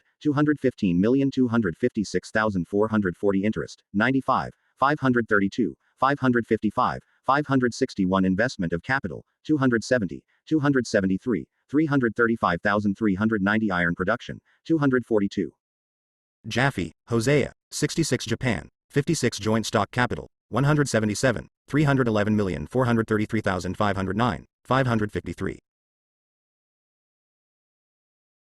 CA, So Stocks and Shares Kautsky, Carl, 48, 84, 88 Keynes, John Maynard, 13, 22 to 4, 74, 76 Kidron, Michael, 53 Kirchhoff, Friedrich, 258, 318, 321 to 5, 332 to 3 Koshimura, Shinzaburo, 65 to 6 Kozik, Theophile, 88 Labor, Abstract, 214 to 15, 453 to 4, 459 to 60, 504, as Substance of Value, 99, 101,462, Concrete, 453 to 4, 459 to 60, 504, Dual Character of, 252, 453 to 4, 459 to 60, has no value in itself, 101, 113, Living, 101,214 15,252,299, 504, Necessary, 209 10,459 60,462, 50J4, Objectified,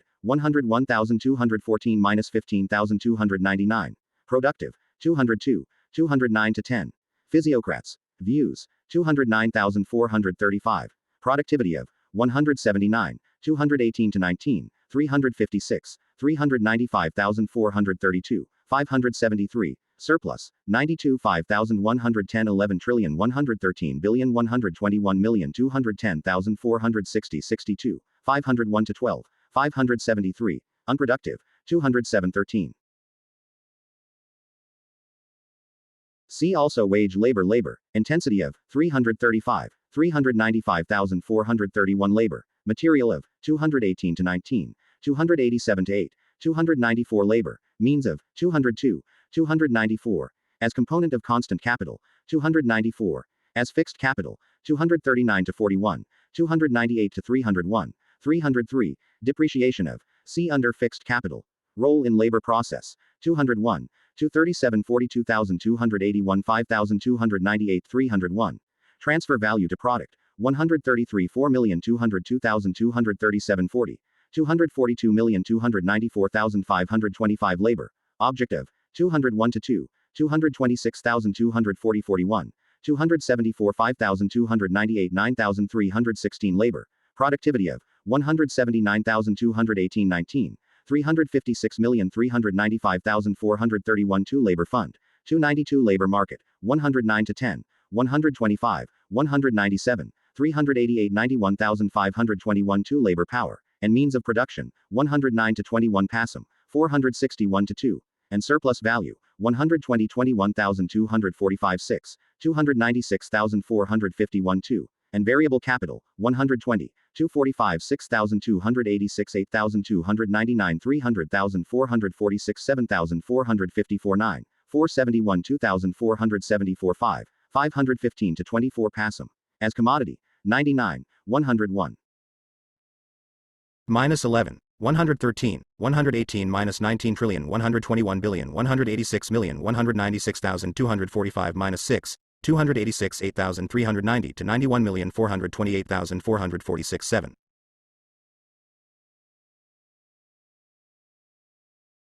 General Index 613,454 61,489 90,516,521 2. As component of productive capital, 114 15,120 21,243 4,275,286, 290 91,299 300 billion 457,461,475. Conditions of its sale and purchase, 101,113 16,245 6,295,346,456 7, 461,523, ca, so labor market, demand for, 197. Payment below value, 559 to 60, 584 to 5. Rate of exploitation, 372, 379. Reproduction, 101,116,118 19,197,245 6,296. 384,455 8,464,492,520 21,559 60. Social combination of, 432. Value of, 101,110 13,245 6,296,302,446 7. 451 2,454 61,559 labor process, 142,201,277 85 PASM, 299 to 305 PASM laborer, C. Worker Lalor, John, 217,220 land, improvement of, 240 to 41 land, rent of, C. Ground rent land ownership, 92 to 3, 100, 117,432, 447 9,497,532 Lang, Oscar, 34, 65 to 6 Lamer, Dionysus, 250 51,259 60 Lassell E. Ferdinand, 90 Lave J. Emile Louis Victor de, 321 Laverne, Louis Gabriele Leonce Gilhau de, 315 Lavoisier, Antoine Laurent, 98, 100 Lavrov, Peter Lavrovich, 11 Lenin, Vladimir Ilyich, 48 Latrone, Guillaume Fran OIS, 296 Leontief, A, 13, 22, 28 Linget, Simon Nicholas Henri, 436 List, Friedrich, 89 Loan Capital, 569 Luxembourg, Rosa 21, 34 to 5, 37, 48, 62 to 9 Luxuries, 414 to 15, 478 to 87 Mobley, Gabriel Bonnet de, 436 McCullough, John Ramsey, 94, 324 to 5, 466 Machinery, 219, as commodity capital, 240,287 8, as fixed capital, 284, differential life of, 250 to 51, improvements to existing, 251 to 2, influence of crises on, 250, reduces working period, 312, reproduction and renewal of, 250 to 52, 263 to 4, 308 to 9, transfers value to product, 133, 243, 275,308 9,525 6 McLeod, Henry Dunning, 305 Madagascar, 218,614 General Index Malthus, Rev.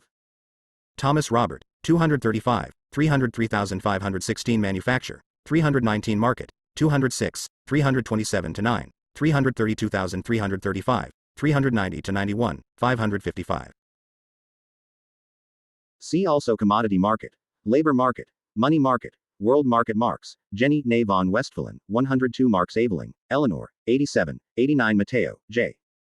Caridad, 65 to 6 Means of Production, 237 to 42, 264, and Labor Power, 110 to 20 Passum, and Labor Productivity, 218, and the Worker, 116, 120, as component of productive capital, 114, 116, 120 to 21, 275 6,285, as fixed capital, 238 to 41, demand for, 197 to 8, material forms of existence, 120 minus 21,218, production of, 441,444 5,471,498 minus 501,513,546. Rolane labor process, 237 to 42, 280 to 82, 302 to 4. Roll in valorization process, 201,237.40. Value of, 153,463. See also labor means of subsistence, 119, 197,245, 290,91,414 15,458,470 987 Passum mercantilism, 91, 139, 141, 179 merchant, 190,209,497 merchants capital, 190,91,270 73,497 metabolism, Stoffwechsel, 226 metal, 298 metamorphosis of capital, 109 to 44 Passum Mexico, 545 Meyer, Rudolf Hermann, 88 to 9, 97 Middle Ages, 208, 211 Mill, James, 321, 582 Mill, John Stewart, 305,467 Mink, Bronislaw, 34, 37 Mining, 185,274,319 Mode of exchange, 194 to 6 Mode of production, 189 to 90, 196,217, 276. See also forms of production monetary system, 141 Money, as general equivalent, 114, 127 8,463, as hoard, 146, 158 to 9, 163 4 quintillion 261 quadrillion 396 trillion 400 billion 403,548,573 4. As means of circulation, 113, 146, 213 billion 261 million 400,000 419 20 billion 490 million 573,585. As means of payment, 112,115, 157 to 9, 192 trillion 213 billion 346 million 400,000 403 4,408,419, 539,554,576. As means of purchase, 112,157, 192 billion 408 million 419,539, 543. As measure of value, 457. As world money, 190,433. Credit money, 192, 434. Metal money, 192,400,554. Money of account, 141, 144,211, 233 minus 4,263. Storage of, 165,340,476. Wear and tear, and reproduction of, 213,400,403,433,545 minus 56. CIAHO accumulation of money. Money reserve fund. Circulation of money capital, 112 to 16, 125 to 31, 150 to 51, 389,429 34,497, 569. Additional, 418 19,573 5. And capitalist production, 431 to 3, 490,554,570 71, 576. And money circulation, 145 to 6, 152,490. And productive capital, 112 14,117 18,132 3,154,331 3, 432 3,490, 568. As component of total social capital, 430 to 31. As form of industrial capital, 131 to 3, 136, 160 61,247, Bourgeois economists' views. 333. Function of 129 to 30. 157. Oppose. Issue to productive capital. 247. 271. 278. 282 to 3. Potential IADANT 158,164 5,341,357 8,396 7 421 to 3 566 to 9 tying up and release of 189. See also Circuit of Money Capitalist 488 497 Money Economy 113 14,194 5,298 Money Form 126 128 138,213,233, 297 Money Market, 188, 358 to 9, 361,366 7, 393,396,434 Monopoly, 187, 477 Moroshima, Michio, 38, 40 Mortgages, 311 Muller, Adam Heinrich, 264 Adderall Economy, 195,554-5 Adder, 249 50,316 17,431-2 Human, Samuel Phillips, 235 Night Work, 200, 316 Officials, 497, 532 Organic Composition of Capital, 162 to 3, 197,293 4,586 90 Organization of Labor, 117, 138,432 Overproduction, 156,256, 390, 393, 530,544 5,579 80,596. SEEAO Crises Owen, Robert, 96 Patriarchy, 280 Patterson, Robert Hogard, 305 Payments, balance of 151,576, term of 266 7,330-31 Peasants, 117, 194,314,318,211-12, 217. Petty commodity production, 194, 463 Physiocrats, 178,268 to 9,277,289-90, 297,301 2,416,435 to 8,455,467,572 Plekhanov, Georg, 48 Political Economy, 87 to 102, 122, 166, 172,204,278,297,303 to 5,415. See also Mercantilism, Monetary System, Physiocrats, Vulgar Economics Population, Centers of 327-4.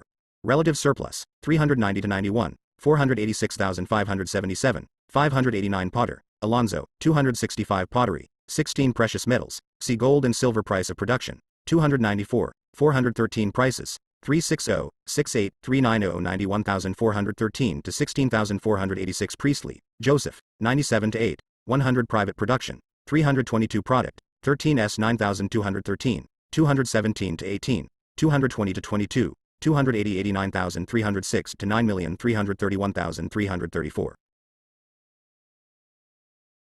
CAHO value of product, total social, 445,483.5. Distribution of 174,470 71,483.4.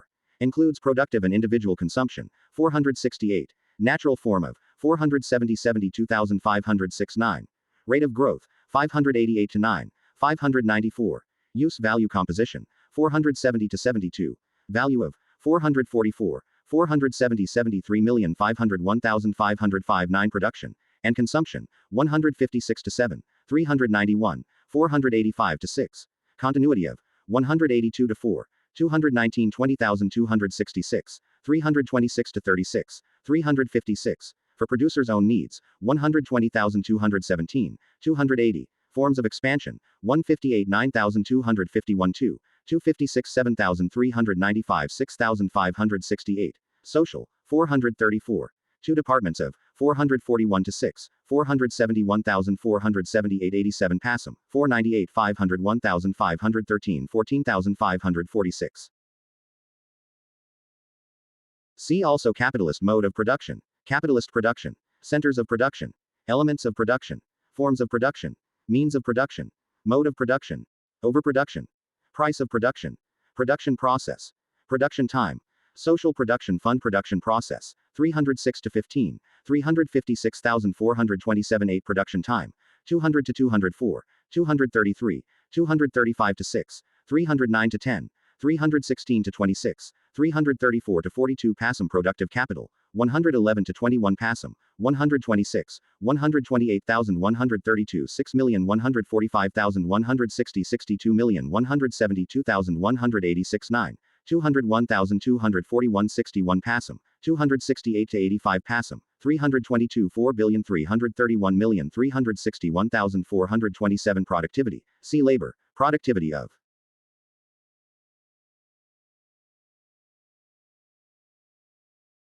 Genera Index 615 Profit, 204, 413 to 14. As form of surplus value, 91 to 3, 446 to 7, 450. Average rate of 102, 198,294,304, 415,597. Destud on 556 7,560 63. Ricardo on 93, 101,301. Rodbertus on 89 to 90.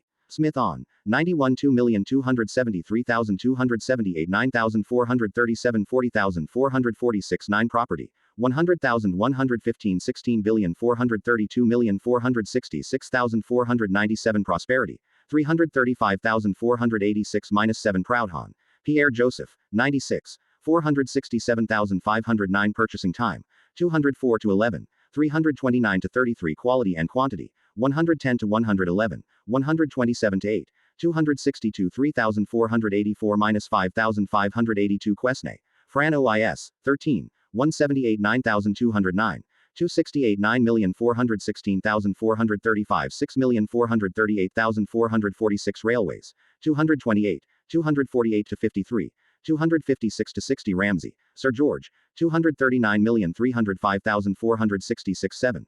509,512 13 Rate of accumulation. See accumulation rationality. Superficial. 172 Rao. Karl Heinrich. 89 Ravenstone. Piercy. 96 Raw material. 219,239 44,273 4,280. 287,309 Rent. See ground rent repair and maintenance. 198,252 60 Repair costs. 198. 525,562 Repair fund. 440 to 41 Reproduction, 427 to 8. And Consumption, 487. And Crises, 486 7,543 5,571, 596. And Foreign Trade, 542, 544 to 6. And Hoarding, 526, 548. See also Accumulation of Capital and Money Circulation, 474 to 8, 487 to 98, 515 to 26, 533 -4,551 4. And Storage of Commodities, 223 to 4, 580 to 81. As precondition for any society, 383. Bourgeois theories of 509 to 13, 551 to 2. Destut's theory, 556 to 65. Natural, 250 to 52, 435.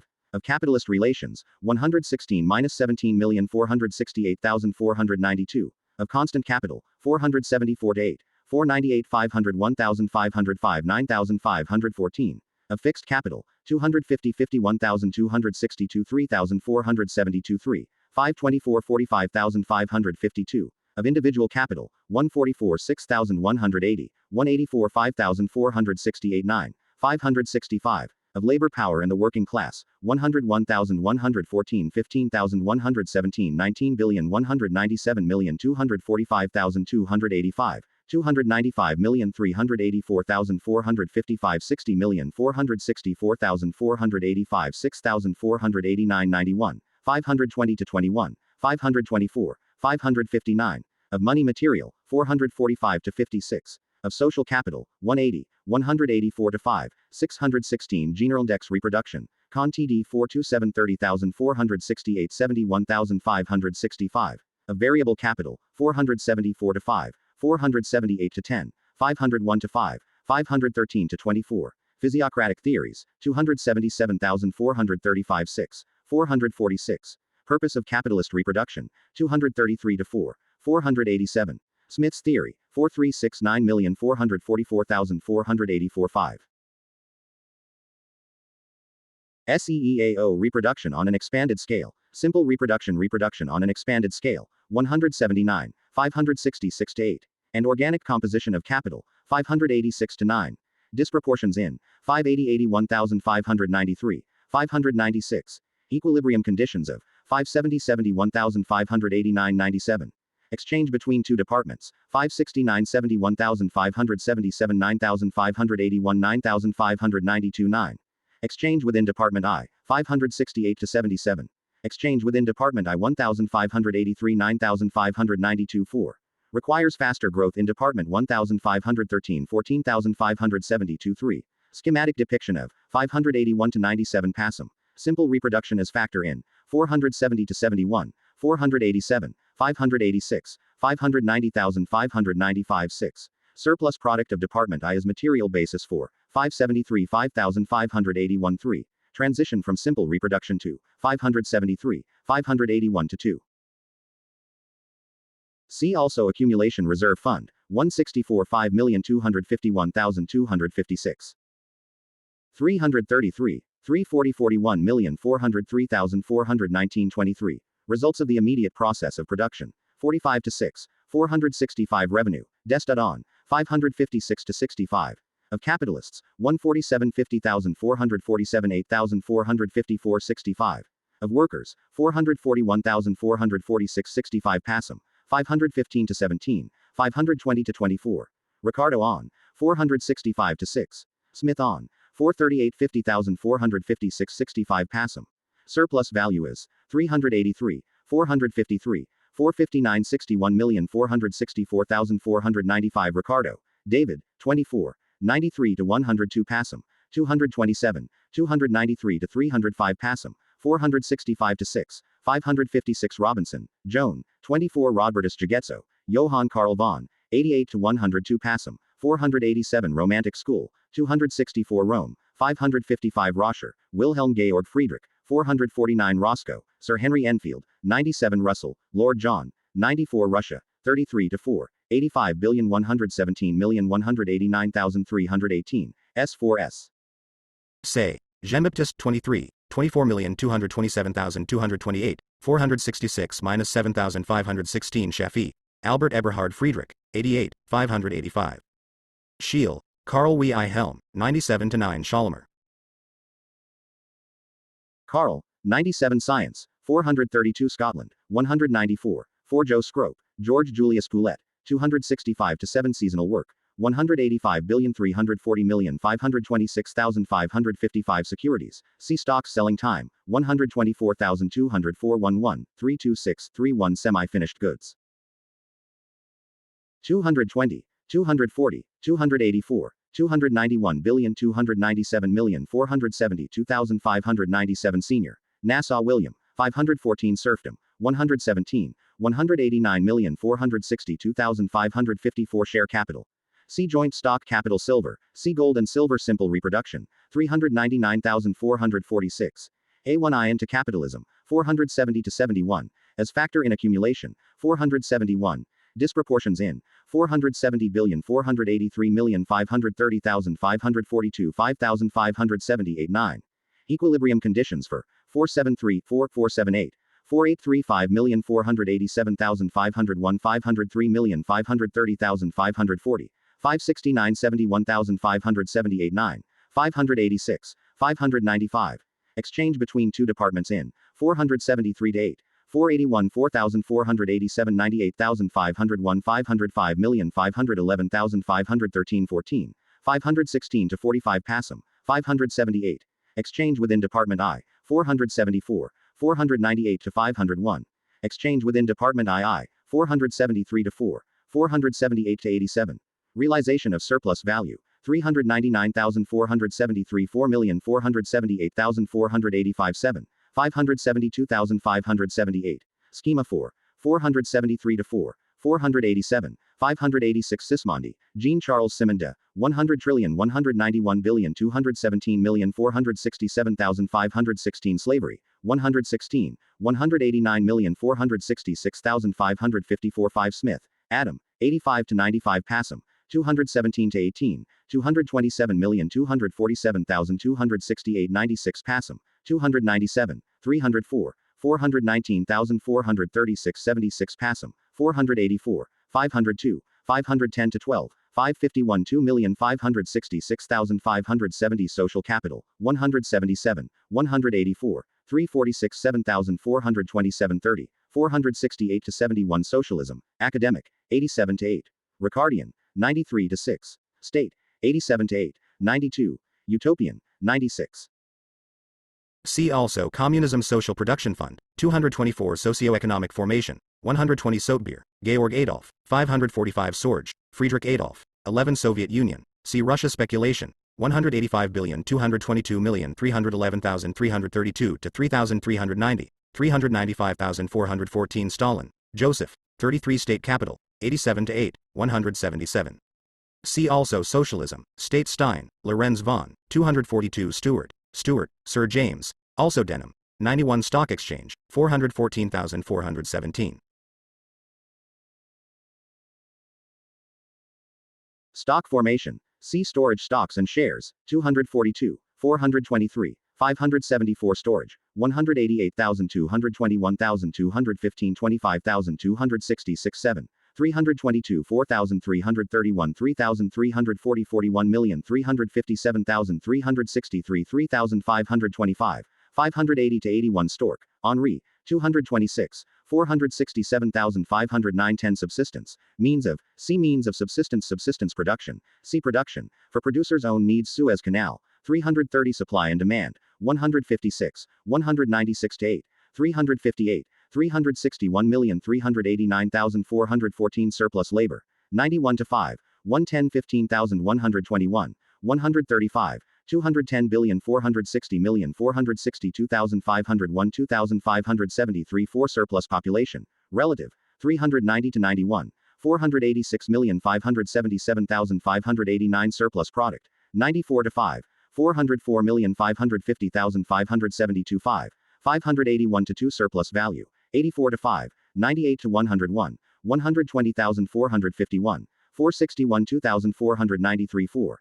Absolute and relative, 99, 358. And wages, 450 to 52. Annual rate of, 369 to 83, 388,394. As congealed unpaid labor, 246, 464. As revenue, 383,453,459 minus 60,464,495. Circulation of, 428. Division of, 95. 294,408,423 4,448,450,497,532. Laws of, 95,373 5, 378. Mass of, 371,83,388. Production of, 91. 110,13,155,159 66,196,297 8. 374 5,427,460 61. Rate of, 371 to 83 Passum, 389. Realization of, 124 to 5, 145 6,203,205 6,295 7,396,399, 418 19,423. Transformation into capital, 158 61,394 6,399,565 6, 577 to 9 Sweezy, Paul, 53 Tableau Economic, 179,266,301,416, 435,446. See also Quesnay technique, 120, 136,158,186,199,258, 264 theories of surplus value, 40, 42, 46, 54, 64, 69, 72, 84 to 102 Passum, 139, 178 quadrillion 186 trillion 227 billion 239,305,324 5,373, 437,467,556 Thompson, William, 96, 397 to 9 Took, Thomas, 153 to 4, 192,404 5, 549 to 54 Trade, 117, 120, 131,443. See also Foreign Trade, World Market Trade, cost of, 209, balance of, 392 to 3 Trade Unions, 414 Transport, costs of, 225 to 9.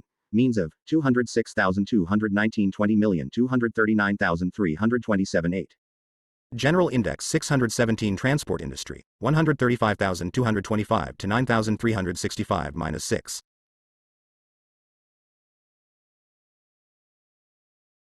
See also Communications Trotsky, Leon, 48 Truck System, 584, 592 Tugan Baranowski, 11 to 12, 72 Turgot, Anne Robert Jacques, Baron de L'Alme, 178,269,416,436 turnover cycle, 2637,325,370 turnover of capital, 233 to 6, 262 to 7, 382, 427 to 30, and circuit of capital, 234 to 6, 427, calculation of 263, 265, economists' views, 234 5265 7. Effective price changes, 360 to 68. Factors accelerating, 266 to 7. Of circulating capital, 198,245 8,262 7. 309,335 6,354 5,369 70,391 3. 597. Of fixed capital, 198,242 8. 262 4,269,308 9,354 5,472 minus 3,597. Of productive capital, 242 to 8. 262 to 3. Of variable capital, 369 to 93 turnover period. See turnover time turnovers, number of 198,235 6. 263 4,342,346,379 turnover time, 203 to 4. 233 to 6. As sum of production and circulation time, 233, 326. Effect on size of capital advance, 334 to 68. Causes of difference in, 235 to 6, 306 to 26 passum, 391. Of circulating capital, 318, 391 to 3. Of fixed capital, 263 to 4, 319 Tyler, Edward Burnett, 514 unemployment, say surplus population, relative use value, 148 9206, 217 valorization, 141,203 4,243 6,293 9, 369 to 93 passum, 446 to 7, 454 to 6, 460, 472,474,501 4,513 24 value, 99, 122 to 3. Acquires autonomy, 185 to 6. Bailey on, 186. Change in, 186 90,267 8,360 62,486. Form of, 138, 186,233. Law of, 1,012,227,301. Magnitude of, 123,462,466. Maintenance of, 217. Of total social product, 444. 469 to 73, 501,505 9. Production of 214 15,461 2. Ricardo on 93 to 4, 99, 101,301. Substance of 99, 462. Theory of 93, 99. Tokens of 191,396. Transformation of its forms 204 to 9, 213 14,216 17.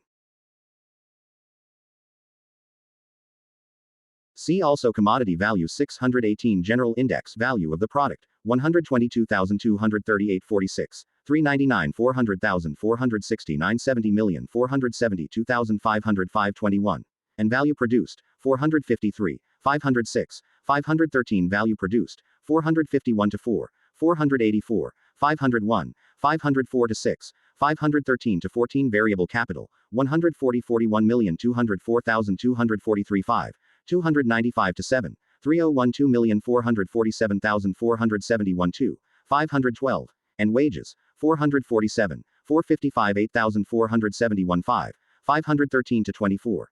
Forms of advance, 140 41,447, 454 9,474 90 passum, 554. Potential, 515,518.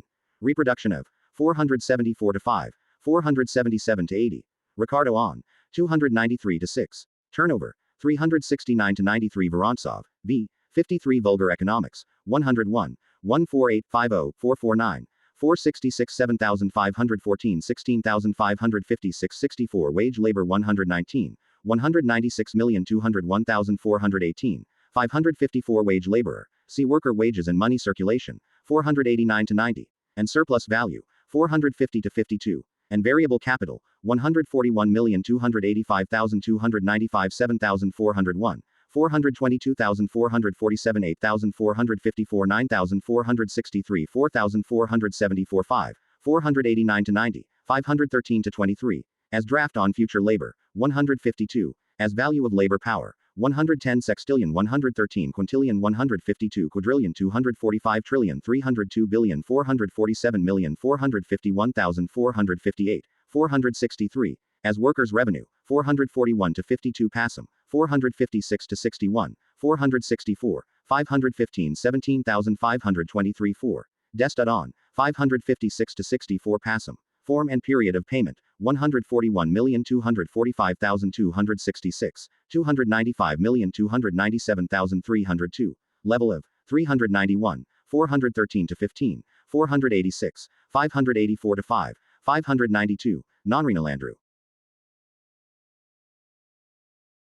585, Adam Smith on, 438 to 41, 449 50,484 5 Wagner, Adolf, 97 Walras, L, 13 Waste, 252, 486 Wayland, Francis, 302 to 3 Wealth, Social, 213 to 14, 217 to 18, 222, 286,329,420,567 Williams, Richard Price, 249,259 Wool Market, 332 to 3 Work, See Labor Working Class, 422, 497, An Economic Crises, 486 7543, as basic condition of capitalist production, 119, as consumers, 391, 591 to 2, as means of production, 115, 120, conditions of existence, 114 20,221, in agriculture, 117, 196,318 19,436 7, in commerce, 207 to 11, in gold production, 412, in luxuries, 480 to 86, independent workers, 194,463, productive, 447 to 8, 452,461,466, reproduction of, 117 18,285,456 7,464,488 90,492, 521 to 2, unproductive, 212, 466, 486 working day, 236,308,395,501 5,509 working period, 306 to 15, 334 57,391 433 4 working time, 203,316 24,339 world market, 190,220,329 Zeller, J, 88. Zur Kritik der politischen Ökonomie, 84 to 101 passum. Note on previous editions of the works of Marx and Engels. Until recently there existed no complete edition of the works of Marx and Engels in any language. The Marx-Engels Institute, under its director D. Ryazanov, began to produce such an edition in the late 1920s. For reasons never since made clear, the project did not survive the mid-1930s. However, 11 indispensable volumes did emerge between 1927 and 1935, under the title Karl Marx. Friedrich Engels, Historisch Kritische Gesamtausgabe, commonly referred to as the Mega Edition. The Mega contains the works of both men down to 1848, and their correspondence, but nothing more. For the next 30 years, the field was held by the almost inaccessible Russian edition, the Marx-Engels Sochenenia, 29 volumes, 1928 to 46. Only in 1968 did the East Germans complete the first definitive edition in the German language, the 41-volume Marx-Engels work, MW. Until then, the works of Marx and Engels existed only in separate editions and smaller collections on specific themes. For this reason, the translations into English have followed the same pattern. The only general selection being the Marx-Engels Selected Works, MSW, now expanded to a 3-volume edition. Recently, however, the major gaps in the English translations have begun to be filled up. Lawrence and Wishart have produced a complete translation of Theories of Surplus Value, as well as the first adequate translation of a contribution to the Critique of Political Economy in Marx's book on the Cologne Communist Trial. They plan to issue a complete English language edition of even greater scope than the MU, though this will inevitably take many years to complete. The Pelikan Marx Library occupies an intermediate position between the MS1 and the complete edition. It brings together the most important of Marx's larger works, the 3 volumes of Capital and the Grundrisse, as well as 3 volumes of political writings and a volume of early writings. Chronology of works by Marx and Engels. 1843. M. Author, title Critique of Hegel's Doctrine of the State on the Jewish Question, a contribution to the critique of Hegel's philosophy of right. Introduction excerpts from James Mill's Elements of Political Economy, outlines of a critique of political economy, economic and philosophical manuscripts, critical notes on the article. The King of Prussia and Social Reform. By a Prussian, M and E. The Holy Family, or Critique of Critical Critique. MECW 41. Date of composition, except for capital, where the date of first publication is given. 2. M equals Marx, E equals Engels. 3. The following abbreviations are used. P. Engels, Selected Writings, Harmondsworth, 1967. L.W. Lawrence and Wishart. MECW. Karl Marx and Frederick Engels, Collected Works, Lawrence and Wishart, 1975. MSW. Karl Marx and Frederick Engels, Selected Works in 3 volumes, Progress Publishers, 1969. P. Pelican Marx Library. Pew. Early Writings, Pelican Marx Library. PFI. The First International and After, Pelican Marx Library. PR 1848. The Revolutions of 1848, Pelican Marx Library. PSE. Surveys, Rom Exile, Pelican Marx Library. Date 1. 1843, 1843-4. MM 1844. M 1844. E 1844. M 1844. M 1844. English edition 3. Pew P. Engels Pew. Pew 622 Chronology of Works by Marx and Engels. Date. 622 Chronology of Works by Marx and Engels. Date. Author. Title English edition 1844-5e. Condition of the Working Class in Blackwell, England. 1958-1845. M. Theses on Feuerbach. Pew 1845-6. M and E. The German Ideology. MECW 5 1846-7. M. The Poverty of Philosophy. MECW 6 1847. M and E. Speeches on Poland. PR 1848-1847. M. Wage, Labor and Capital. MESWI 1847-8. M and E. Manifesto of the Communist Party. PR 1848-1848. M and E. Speeches on Poland. PR 1848-1848. M and E. Demands of the Communist Party in Germany. PR 1848-1848-9. M and E. Articles in the Neue Rheinische. PR 1848 Zeitung. Selection. 1850. M and E. Address of the Central Committee to March. The Communist League. PR 1848-1850. M and E. Address of the Central Committee to June. The Communist League. PR 1848-1850. M and E. Reviews from the Neue Rheinische Zeitung Review. PR 1848-1850. M. The Class Struggles in France, 1848-1850. PSE 1850. E. The Peasant War in Germany. LW 1956-1851, 2E. Revolution and Counter-Revolution in Germany. MESWI 1852. M. The 18th Brumaire of Louis Bonaparte. PSE 1852. M. Revelations of the Cologne Communist Trial. LW 1970-1856. M. Speech at the Anniversary of the People's Paper. PSE 1857-8. M. Grundriss. P. 1859. M. A Contribution to the Critique of Political Economy. LW 1971-1852-61. M and E. Articles in the New York Daily. PSE Tribune. Selections. 1861. M. Articles in Die Press on the Civil War. PSE in the United States. Selections. 1861-3. M. Theories of Surplus Value, Volume 1. LW 1969 Volume 2. LW 1970 Volume 3. LW 1972-1863. M. Proclamation on Poland. PSE 1864. M. Inaugural Address of the International Working Men's Association. PFI. Chronology of F. Works by Marx and Engels. 623. Date. Author title English edition 1864. M. Provisional Rules of the International Working Men's Association. PFL 1865. E. The Prussian Military Question in PFL The German Workers' Party. Extract. 1865. M.